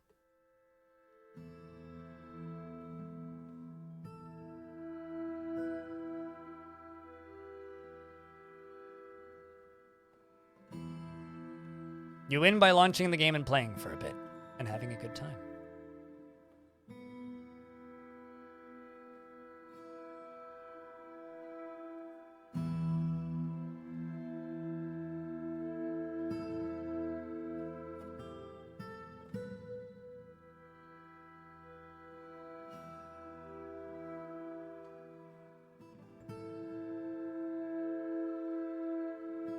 Isn't it all about anal time management?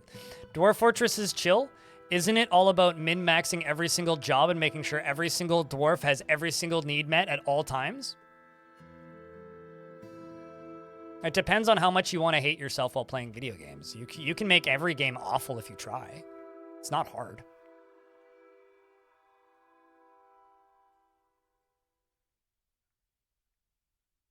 Well, I mean, it's hard once you make the game awful, but I alt F4 Dwarf Fortress every single time a dwarf dies and go with 100% life completion. Yeah, that would suck. Mm-hmm.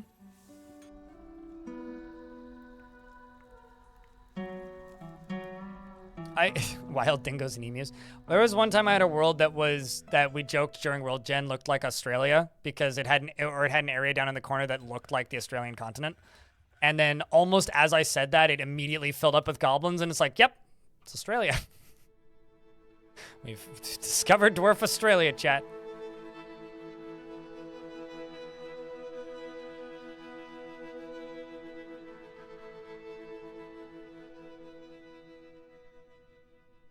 Speaking of Australia, has anybody here listened to the band Drunk Mums? The Baron of Grip Ringed has been possessed.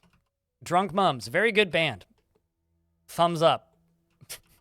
You like the Ramones, you should listen to the Drunk Mums.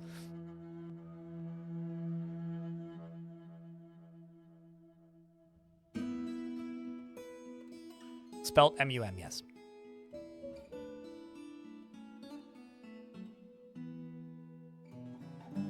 I mean, this was years ago, so we didn't. Not today, this is old news, but I did once discover Dwarf Australia.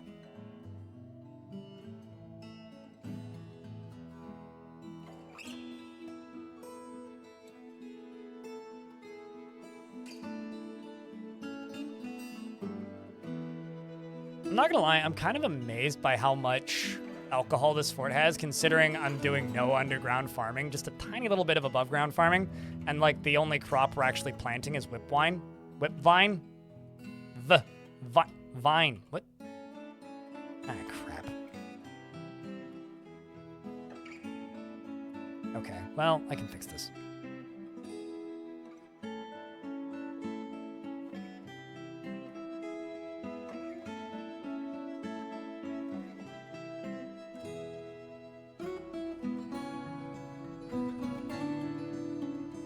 It's not like RimWorld absolutely has to be rough.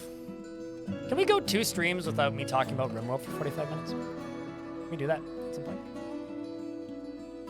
But you need to remember, RimWorld is a game whose success is largely thanks to the challenge run community and ultra hard difficulty community. I mean, go look at any of the most popular streams on RimWorld. Because the consistent people who play RimWorld all the time play it on the hardest possible difficulty. I streamed that game for like 3,000 hours. It's what the streaming community wants. It's what the audience community generally wants. No, you like both games too much? Okay. It's almost never a positive discussion for me. because it just always comes back to the, you know.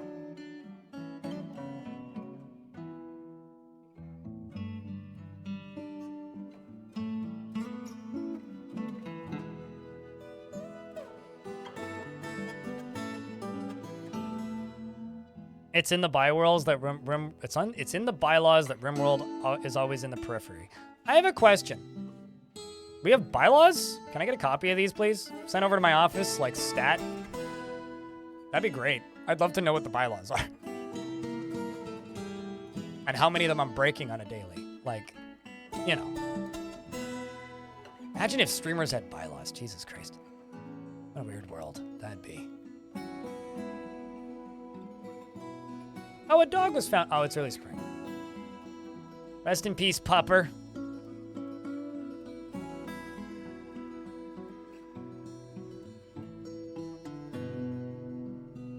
Well, I'm glad that, like, Krug Smash drew you in and RimWorld also drew you in, but just remember that Tynan has stated on multiple occasions in interviews that he failed.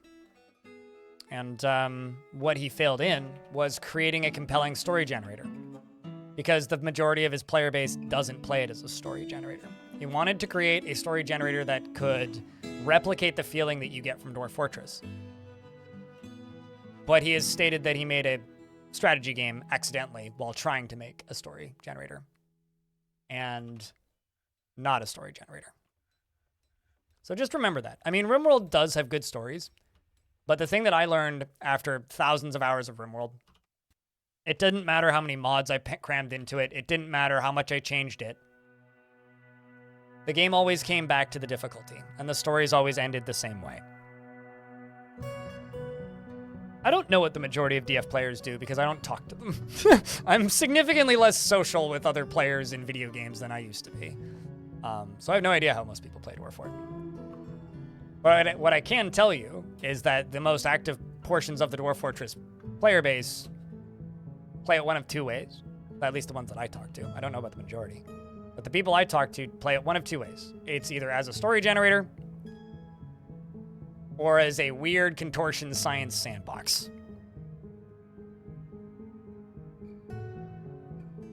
Yeah, I mean, to me, the way playing RimWorld feels is it feels like the game is artificially manufacturing failure. Dwarf Fortress, I feel like I'm manufacturing the player. Like, to put it in terms that maybe more, like, RimWorld players would understand, in Dwarf Fortress, or in RimWorld, you have a storyteller, right? Who is a pre-programmed series, well, not necessarily pre-programmed, but like pretty well-defined series of events that happen in an order based on certain metrics in the game, right? Dwarf Fortress, you're the storyteller, which requires an element of personal direction and creativity that not everybody can get. And if you aren't the sort of person to spend 3,000 hours in a game, if you aren't the sort of person to sit down and write down character names so you can go look them up later, if you aren't that kind of person, you'll probably like RimWorld more.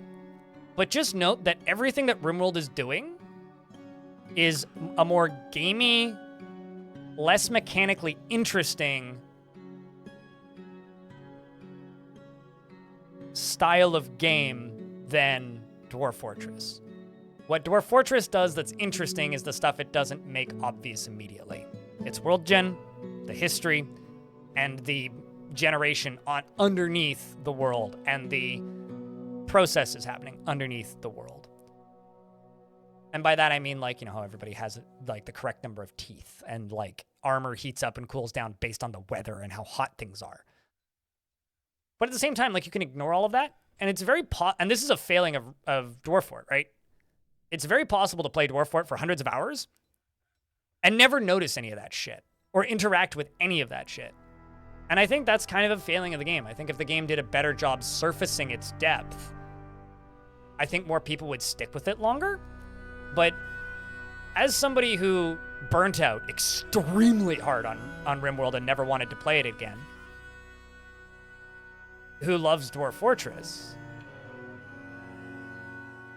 it's really frustrating to see people say negative things about this game publicly, being in comments or reviews or whatever, and then outline a bunch of features that RimWorld has that to me would destroy the game that they want. And it's, yeah, I don't know. I don't know how to respond to that generally, because it's like, well, you're asking for a different game that doesn't exist.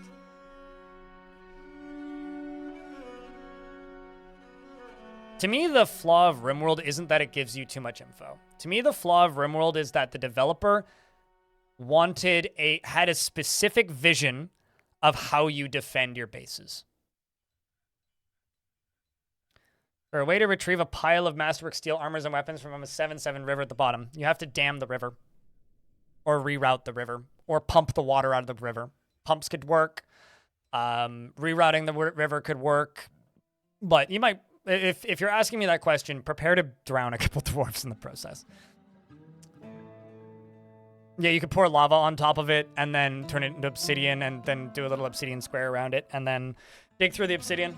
There's plenty of different options. Yep. Natural cave-ins. Totally. Question about light aquifers. Does water drip from ceilings? Yes. Would the above floor need to be smooth to prevent drippage? No, because you're not smoothing the ceiling, you're smoothing the floor above. So if you want drippage, okay, hold on. English the Baron has created a Kumut Merseth, a green glass coffin, and offers it to the hot sparks. Okay, pause game. If the aquifer is on this level, right here, you go down here, you go down here, dig here. If the aquifer is on this level, you go down here and you dig underneath it, you're going to have dripping ceilings for all eternity. There is no way to get rid of it.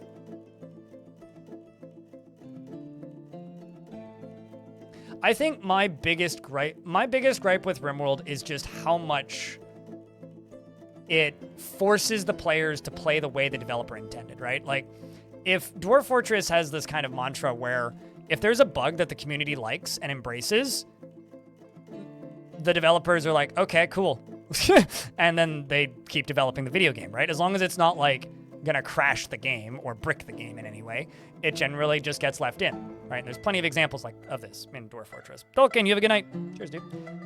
Whereas with RimWorld, if there's a feature that is overpowered or breaking the game or causing some sort of like balance issue or perceived balance issue, whether it's a legitimate balance issue or not, if there is some sort of perceived balance issue, they patched out.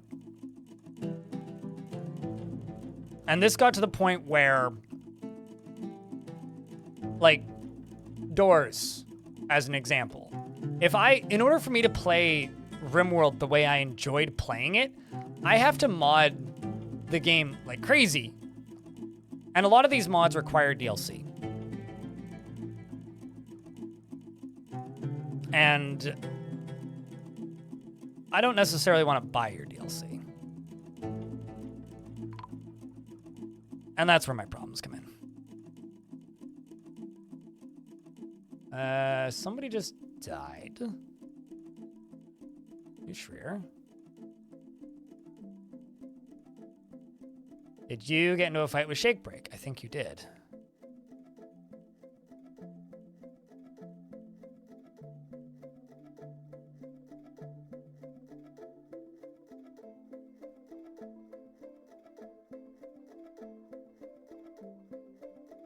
Yep. Yeah, you did.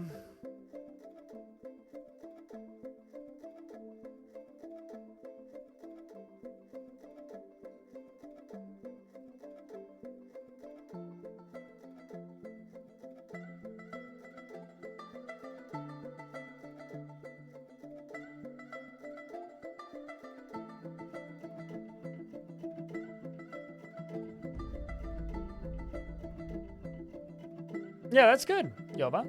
Right? But like you got to remember that I'm talking about my experience and your experience may be completely different to mine, right?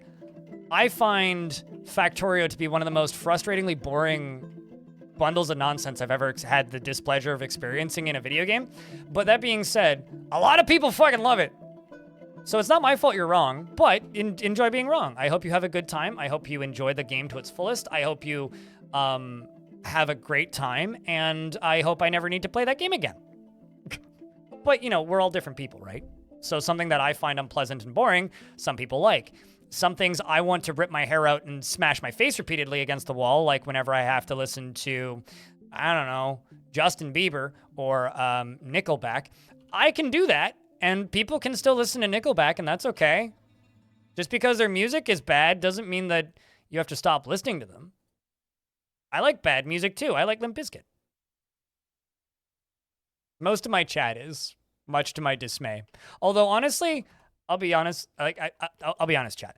I'm jealous. I wish I was a Factorio enjoyer, because like most of my chat is. So it would be another game I could stream, but you know.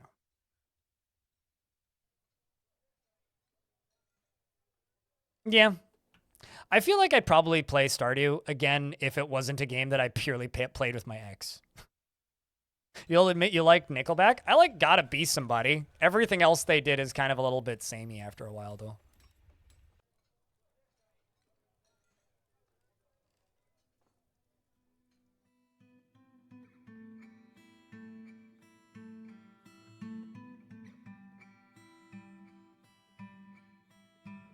Man, that dwarf was super happy, too. It's a bloody shame.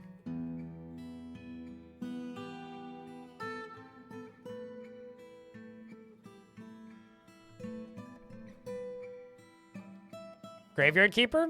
You mean that terrible video game? No, I've no... Here's the reality with me. I don't really care about that kind of life sim. It's sort of like...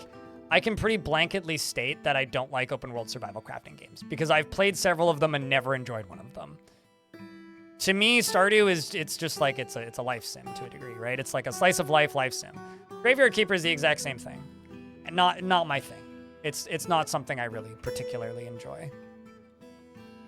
And that doesn't make it a bad genre. It's just, it's not something I enjoy. That simple. Like, it doesn't make the game bad, really. Like, it's just not for me. But yeah, I played Graveyard Keeper about 8 months before it came out at PAX for like 3 hours, and was like, I don't like this. What the fuck? Why are they? Why? And so I went and did other things. When that game went into early access and had terrible reviews and people hated it largely, and then like a couple years later, people decided it was okay, and now people seem to like it. That's good.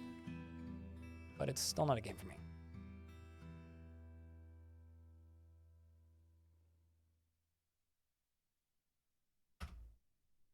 Damn.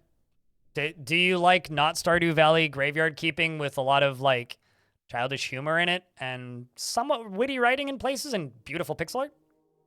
Then yeah, it's worth your money. Don't is how I recommend managing labors in Steam release. Just don't. Just don't. Like literally, I challenge you, the Pizza Frank. Make a fortress where you do not assign a single job to a single dwarf ever.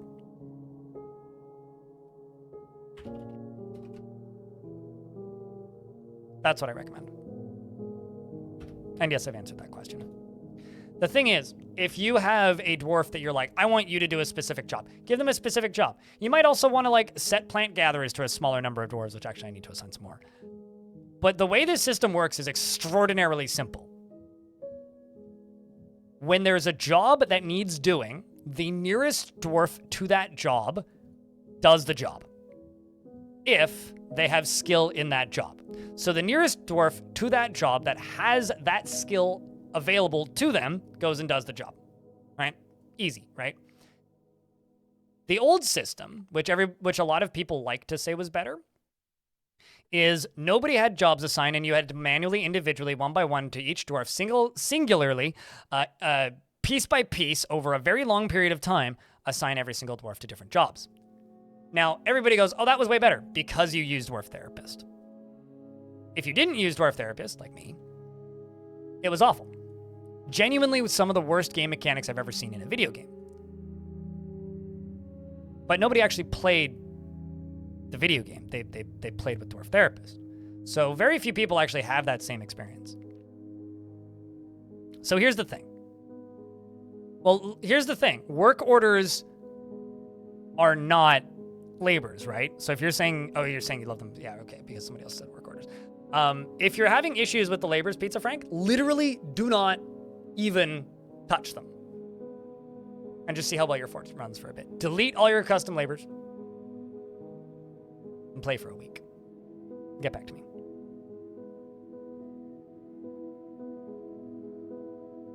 Maybe you have to suck it up and learn the new method. The way I see it at this point in Dwarf Fortress history, you have two options. Learn the new method or go play version 47. Those are your two options.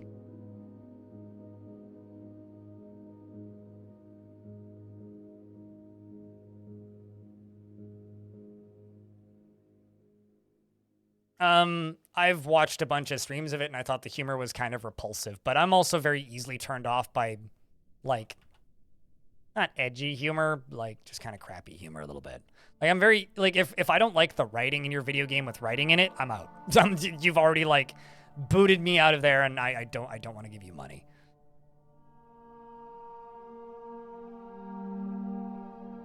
Terminal wetness.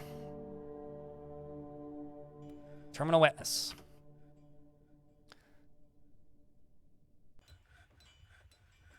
Yeah, post liaison isn't quite happy. How do you feel, terminal? Okay. Get in there.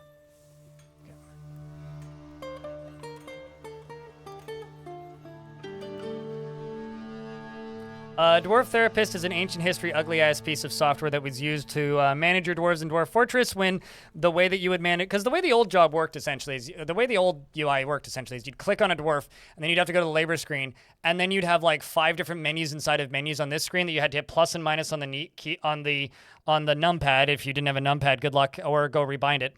And then, like, hitting different buttons to page between them, and I think it was, like, I think it was escape and enter, maybe? Anyway. And then you'd press enter to assign jobs, and you couldn't check the dwarves' skills from in that screen. You had to go to a different screen. You had to press Z, basically. Yeah, it was like software to manage your dwarves, which a lot of people used for some reason.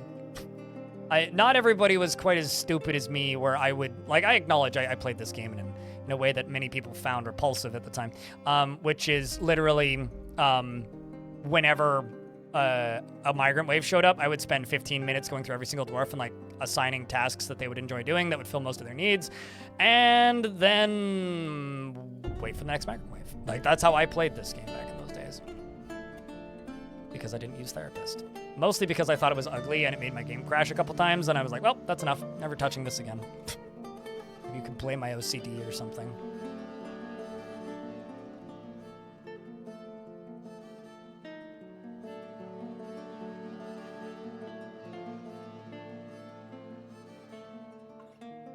Although it was really funny for me in the old days because the only times that my stream would really do well in those days was right when a patch for Dwarf Fortress came out. Because if I played Dwarf Fortress, or streamed Dwarf Fortress, I guess, right when a patch had come out, I would get like 8 times the viewers. And it was one of the things that actually kept me going. Because what would happen was a patch would come out for Dwarf Fortress, right? And I'd be like, holy shit, new patch. So I'd go download it and I'd install it and I'd generate a new world and start playing it. And then instead of me having 40, 50 viewers like I tended to back in those days, I would have like 110 because 100 to 150 because all of the people who played that version didn't know how to install a tile set or didn't know how to like manually configure an install of Dwarf Fortress to play in like a modern resolution. So they just wouldn't. What they would do is they would wait 6 weeks until all the volunteers had gotten around to like updating the starter pack and like updating DF Hack and updating Dwarf Therapist. And like 3-4 weeks later, my view counts would tank again because they'd be like, well, not playing without all of my crutches that I need to play this game properly. So. Yeah, no, the soundtrack, or soundtracks, I guess now for Dwarf Fortress are fantastic. I agree. All right, you're done, you're done. You're done. You're done. You're done. You're done. Okay. Wait, what? Okay. I thought that was the same dwarf. I was like, wait, I assigned the same dwarf to the same thing twice?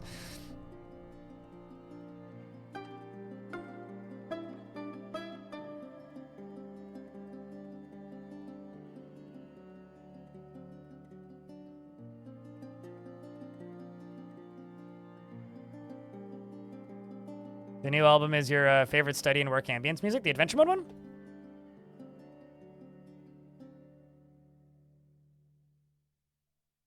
Chill Dorfy beats to study and wake to.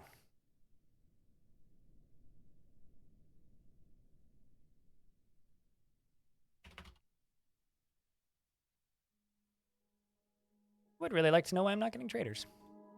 This is mildly disturbing. I have a ghost and an ad break.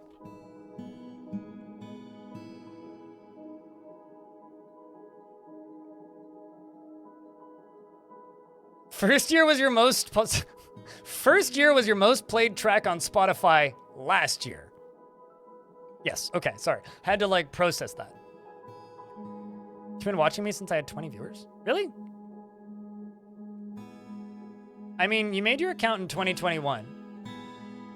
Or sorry, in 2020. I don't know if that's true.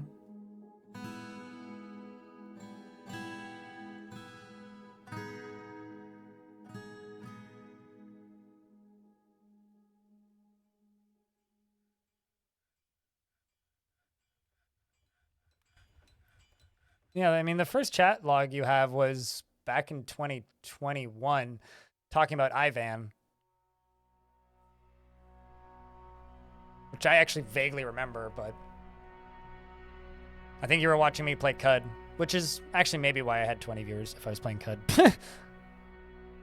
But no, I haven't actively had like an average of 20 viewers since like 2015. So I don't know about that, Yoba. You may have just tuned in on a really slow day, but I haven't actively averaged 20 viewers in a long time.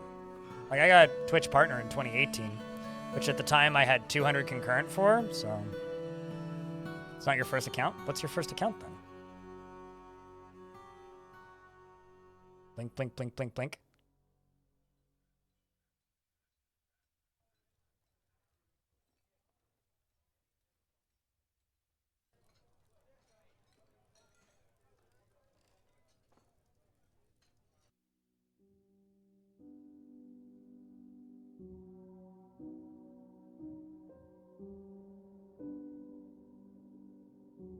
Well, you never followed me on that account, and that account was made in 2018.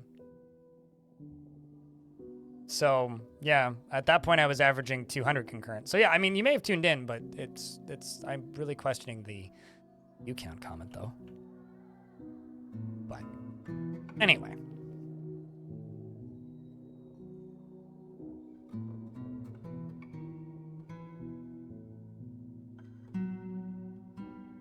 It is a pretty good unintentional oxymoron, though. Let's be honest.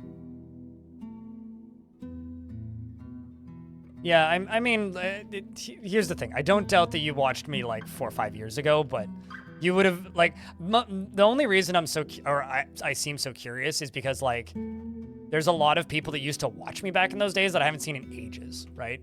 So when somebody like tunes in and they state that, oh yeah, I used to watch you when you had X number of viewers, I'm like, wait, who are you? Because like I remember most of the names from those days. And then, you know, so it's totally fine. It's more of just a friend that I haven't seen in years, but rarely the case.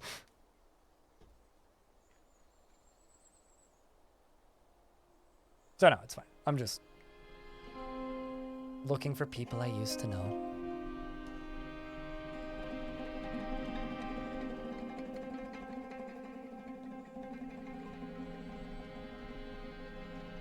You decided you're going to play it your older way.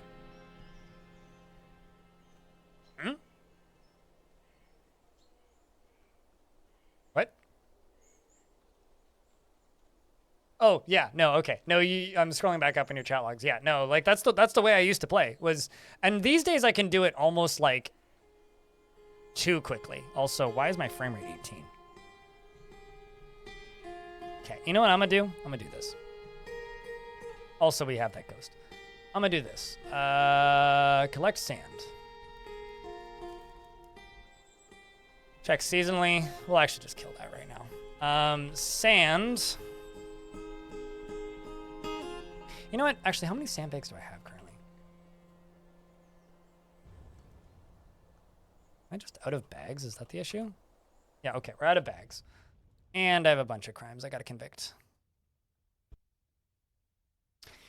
So, what I'm going to do is I'm going to go to cloth.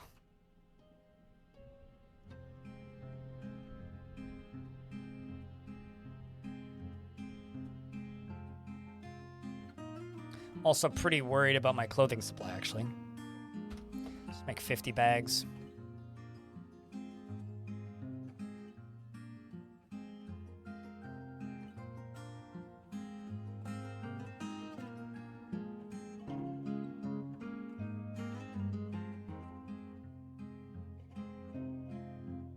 Yeah, I'm not sure why frame rate's so low.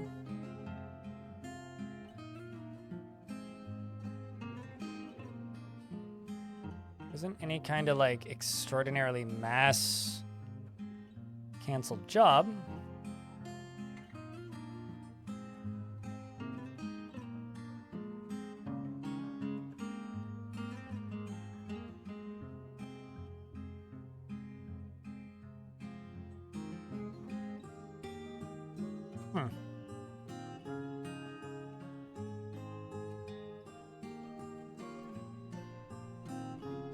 Okay, so what I'm gonna do is this.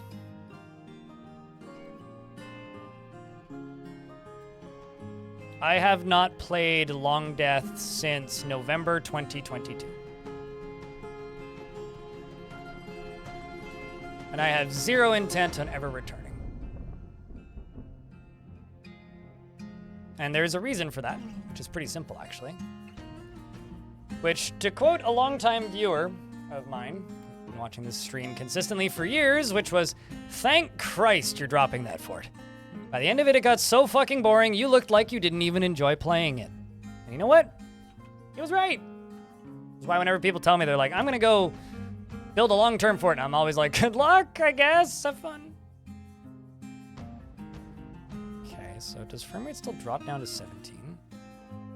Something is stuck somewhere. This isn't right.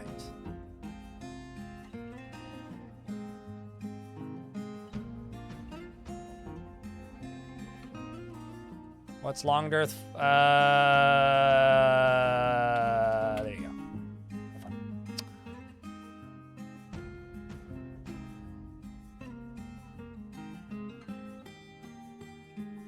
And thank you, Toady, for making saves not compatible between these versions so that chat couldn't make me keep at it.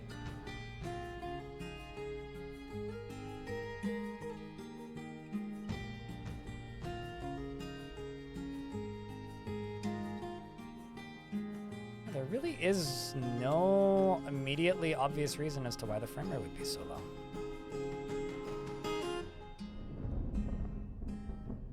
We made it to about 500.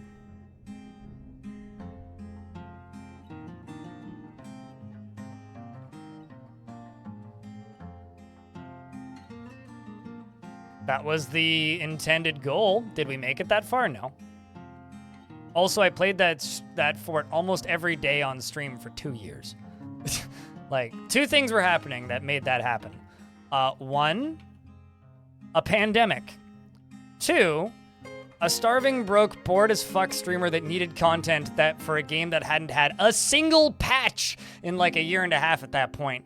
And I was waiting for the Steam version to come out. So that's why that all happened. That's why that entire, you know, that's why all that happened.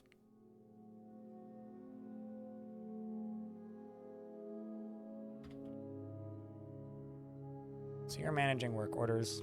So you're managing work orders. Let's also chuck another one in.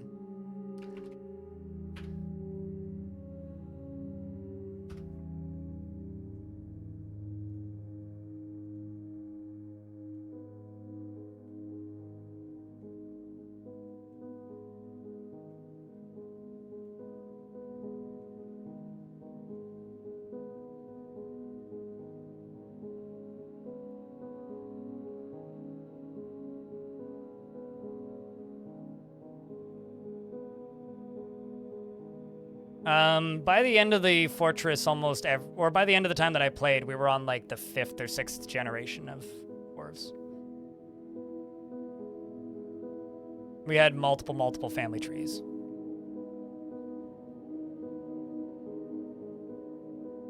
But it wasn't interesting in the slightest. Like, and that's the thing. Like, people hear that and they go, wow, that's amazing. It's like, yeah, but it was fucking boring. Is like literally the only way to put it. It was so fucking boring.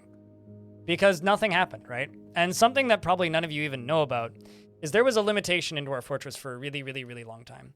A very simple limitation. I have no idea why my frame rate's 20, by the way. It was a very simple limitation. And this limitation essentially was, in Dwarf Fortress, if you, for some reason, had the audacity to have a total of 3,000 units enter and leave the map, rather, enter and die on the map. This includes livestock and other things. If you had 3,000 units enter and leave the map, amount of time didn't matter, you would stop getting migrants. So we stopped getting migrants at about year, like, 150, not even. I never got another migrant. So the population stayed at like 30. Because I didn't realize that number was exactly 3,000 and included livestock until after I started playing. All right, so I need to diagnose this frame rate is what I need to do.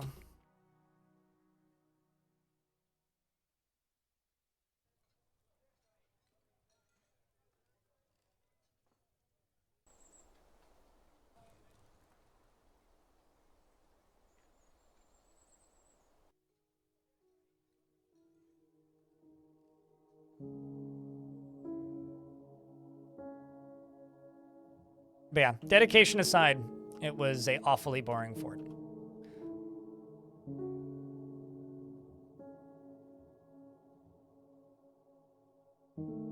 Yeah, I have no idea. If anybody has any ideas as to what could be nuking the frame rate here, feel free to throw them in. I don't see any stuck dwarves. I keep checking. There's no, like, mass job cancellations happening.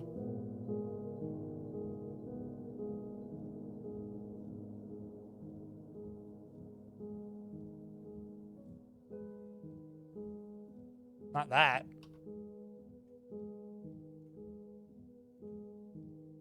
Yeah, we're just sitting at 20 frames. Cool. Hey, chat, this is a really slow, boring conversation. In fact, it's starting to remind me of the conversations that we didn't have during Long Death. So I have a question, chat. How do you guys feel about some Cryptmaster? It's not your fault. In fact, you're wonderfully beneficial by speaking. How do you think about that, chat? How are we feeling?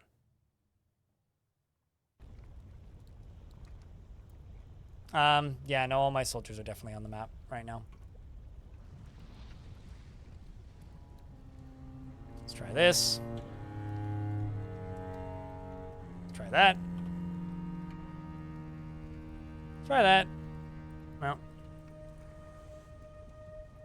Try that. Nope. Let's try that.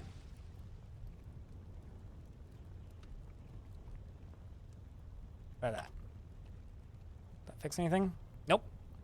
Still at 17 frames.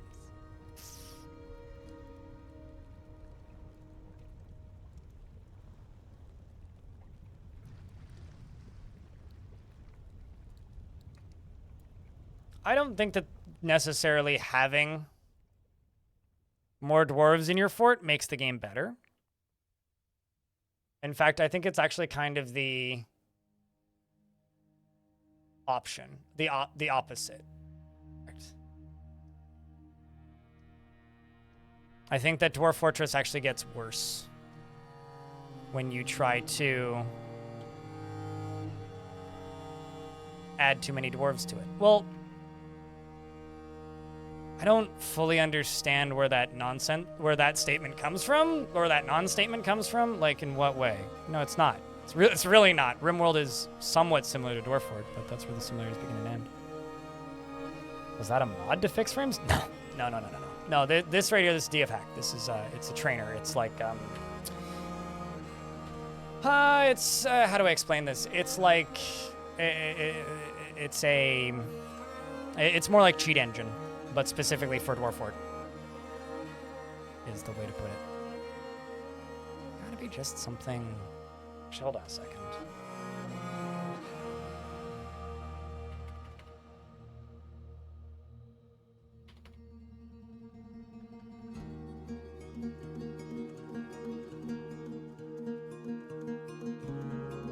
It's gotta be just like a flip on, flip off. And also it didn't fix it, so.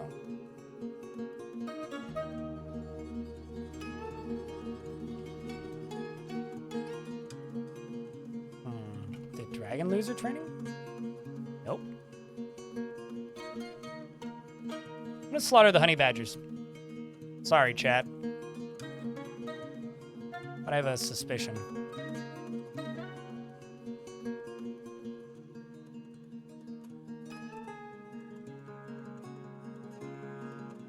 Nope. Well, it's not that. Is it possible I've got an animal that's trying to get to a nest box that can't?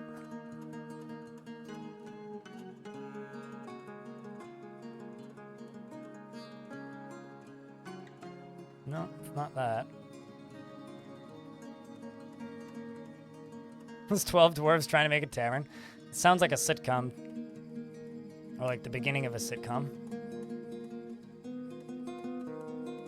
Okay, how about I do this?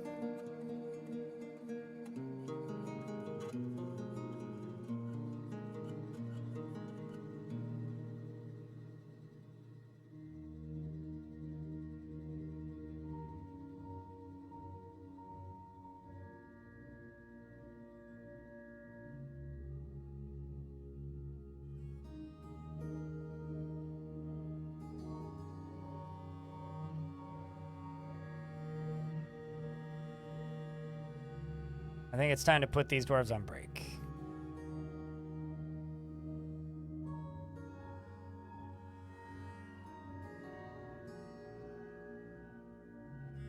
Nope, I do not. Use the quick fort option in DFAC.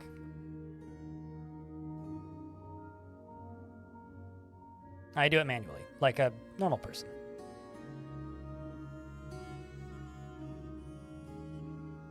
Because I know that this might shock you. I enjoy playing this game. And if you're not doing it manually, it doesn't feel like you're playing the game to me. So, because I happen to enjoy playing this game, it's a more fun, pleasant experience to do it manually.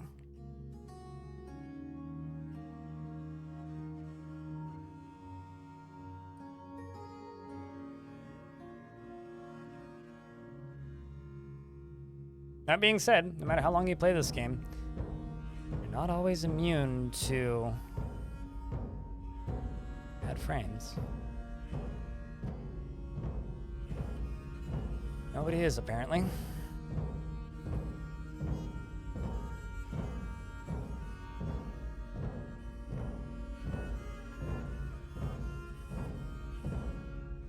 Actually, let's check something. No agitated creatures. Well, that's not that many puppies. Let's try this. I have a suspicion.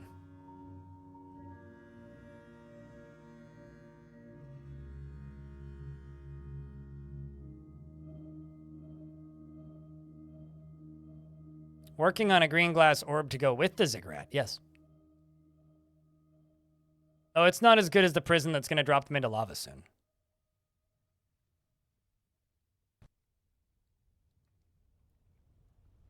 Let's see, does that fix it? Of truth.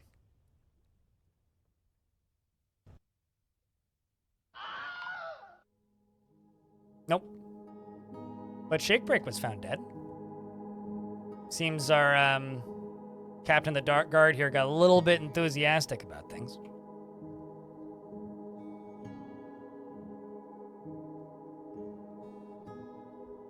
Still didn't fix anything. Sloth bear man, not just a bear man. This is bizarre.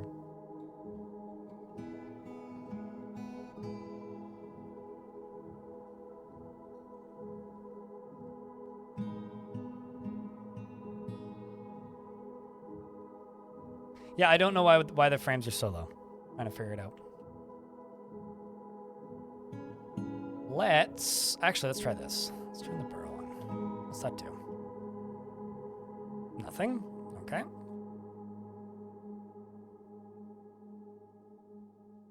Just as you kill the plant. Well timed.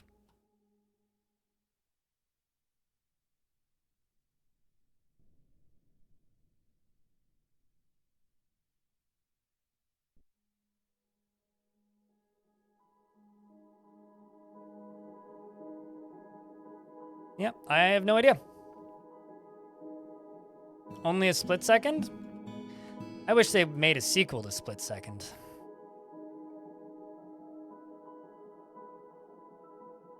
What are you doing? Huh.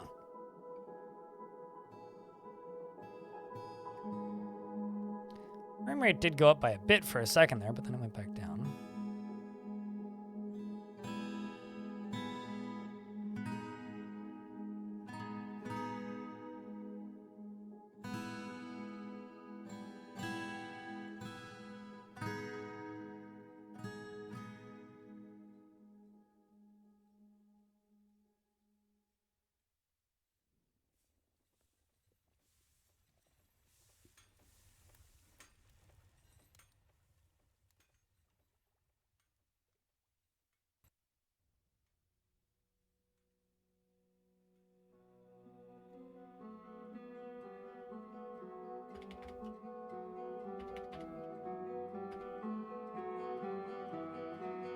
No, screw it.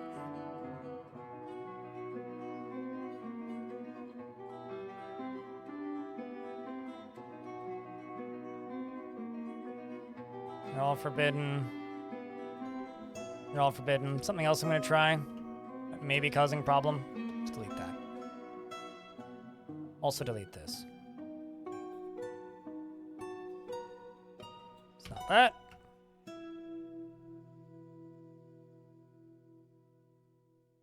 That needs to be finished. Yeah, I am at a loss. I have absolutely no idea.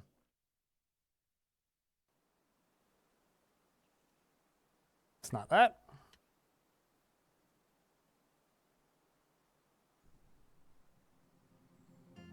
Well, I'm going to try something extreme.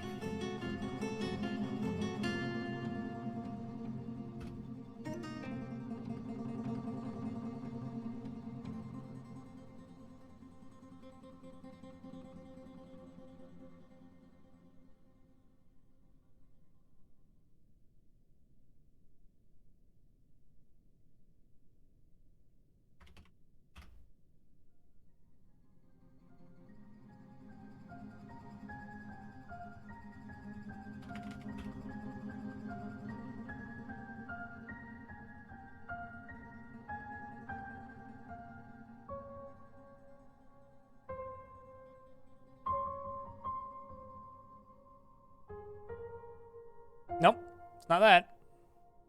The orb's looking good. The frame rate's just real bad.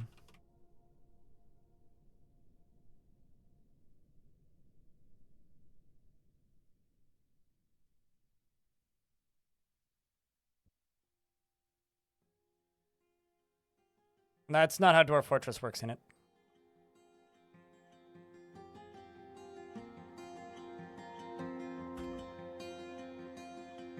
Saving the game's state and reloading it just saves the issue.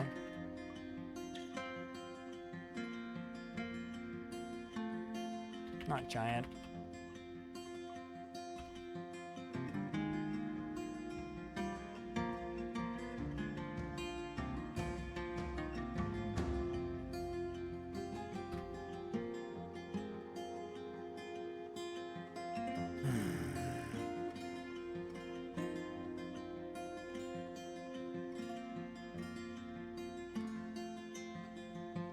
I wonder.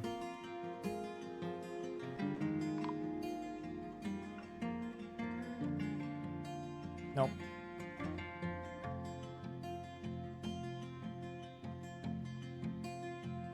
Actually feel kind of bad about that. Yeah, I don't know. I am at a loss, chat room. I am at a loss. I have no idea why my stream, why this fort's running so slow. We can try saving and reloading it. I guarantee you it's not going to fix it. But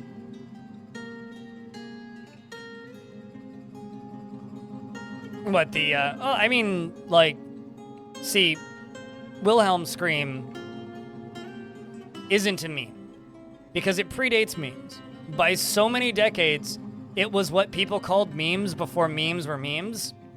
It's an inside joke. It's a joke that people who worked in audio knew. Turning it off and on again is old wisdom. Yep, and it doesn't work for a game that saves the exact state the fort was in when you close it. That's kind of nutty, Montecore. And also kind of strange that it didn't have that.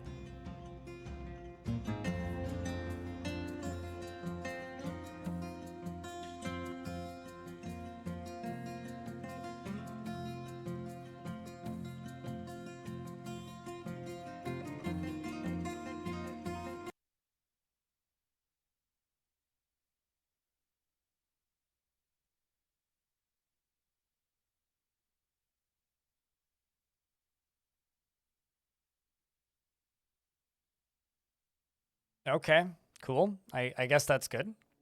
Montecore.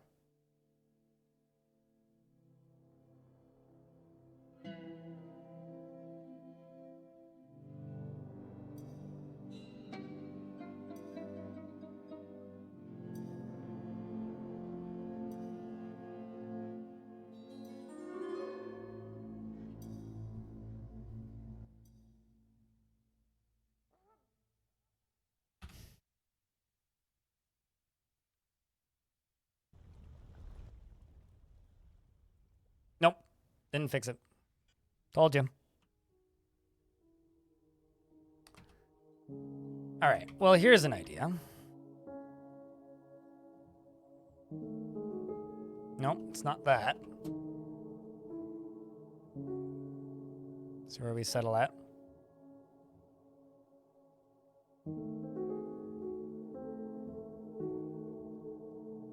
Try deleting that. Nope, nothing. Let's try deleting, not that. Let's try doing this. Oh. Let's try doing this.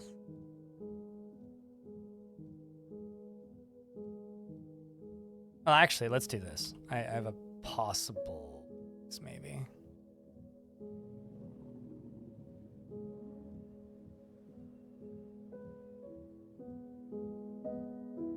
Nope. No, it's not that.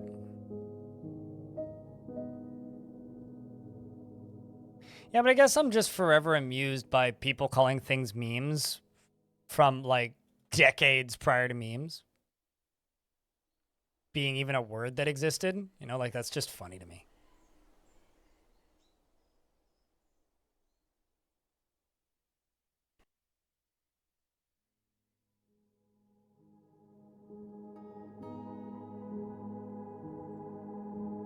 Yeah, I don't know. I'm kind of at a loss, chat. I have no idea. Cool. This sucks. All right. Well, this is a problem for future me. We'll figure out what to do with this tomorrow. Putting it simply, like, there is a pretty real possibility that this just bricks the fort. If that ends up happening, I will jump back to an older save or retire and unretire the fort. I'm not sure which. We'll figure that out tomorrow. But for right now, I really would. I mean, that would totally leave the fort playable and continuable in the future in it. Yeah, awesome advice. Yes, definitely. No, we're gonna call Dwarf Fort for the day, I think, is what we're gonna do. Chat room, we're gonna go play some Crypt Master. So if you're cool and awesome and wonderful individual, you'll stick around and watch something different. Otherwise, peace. See you tomorrow. Smell you later. Well, but you should stick around because the game's pretty cool. I'm gonna go grab my lunch though. Back in a sec.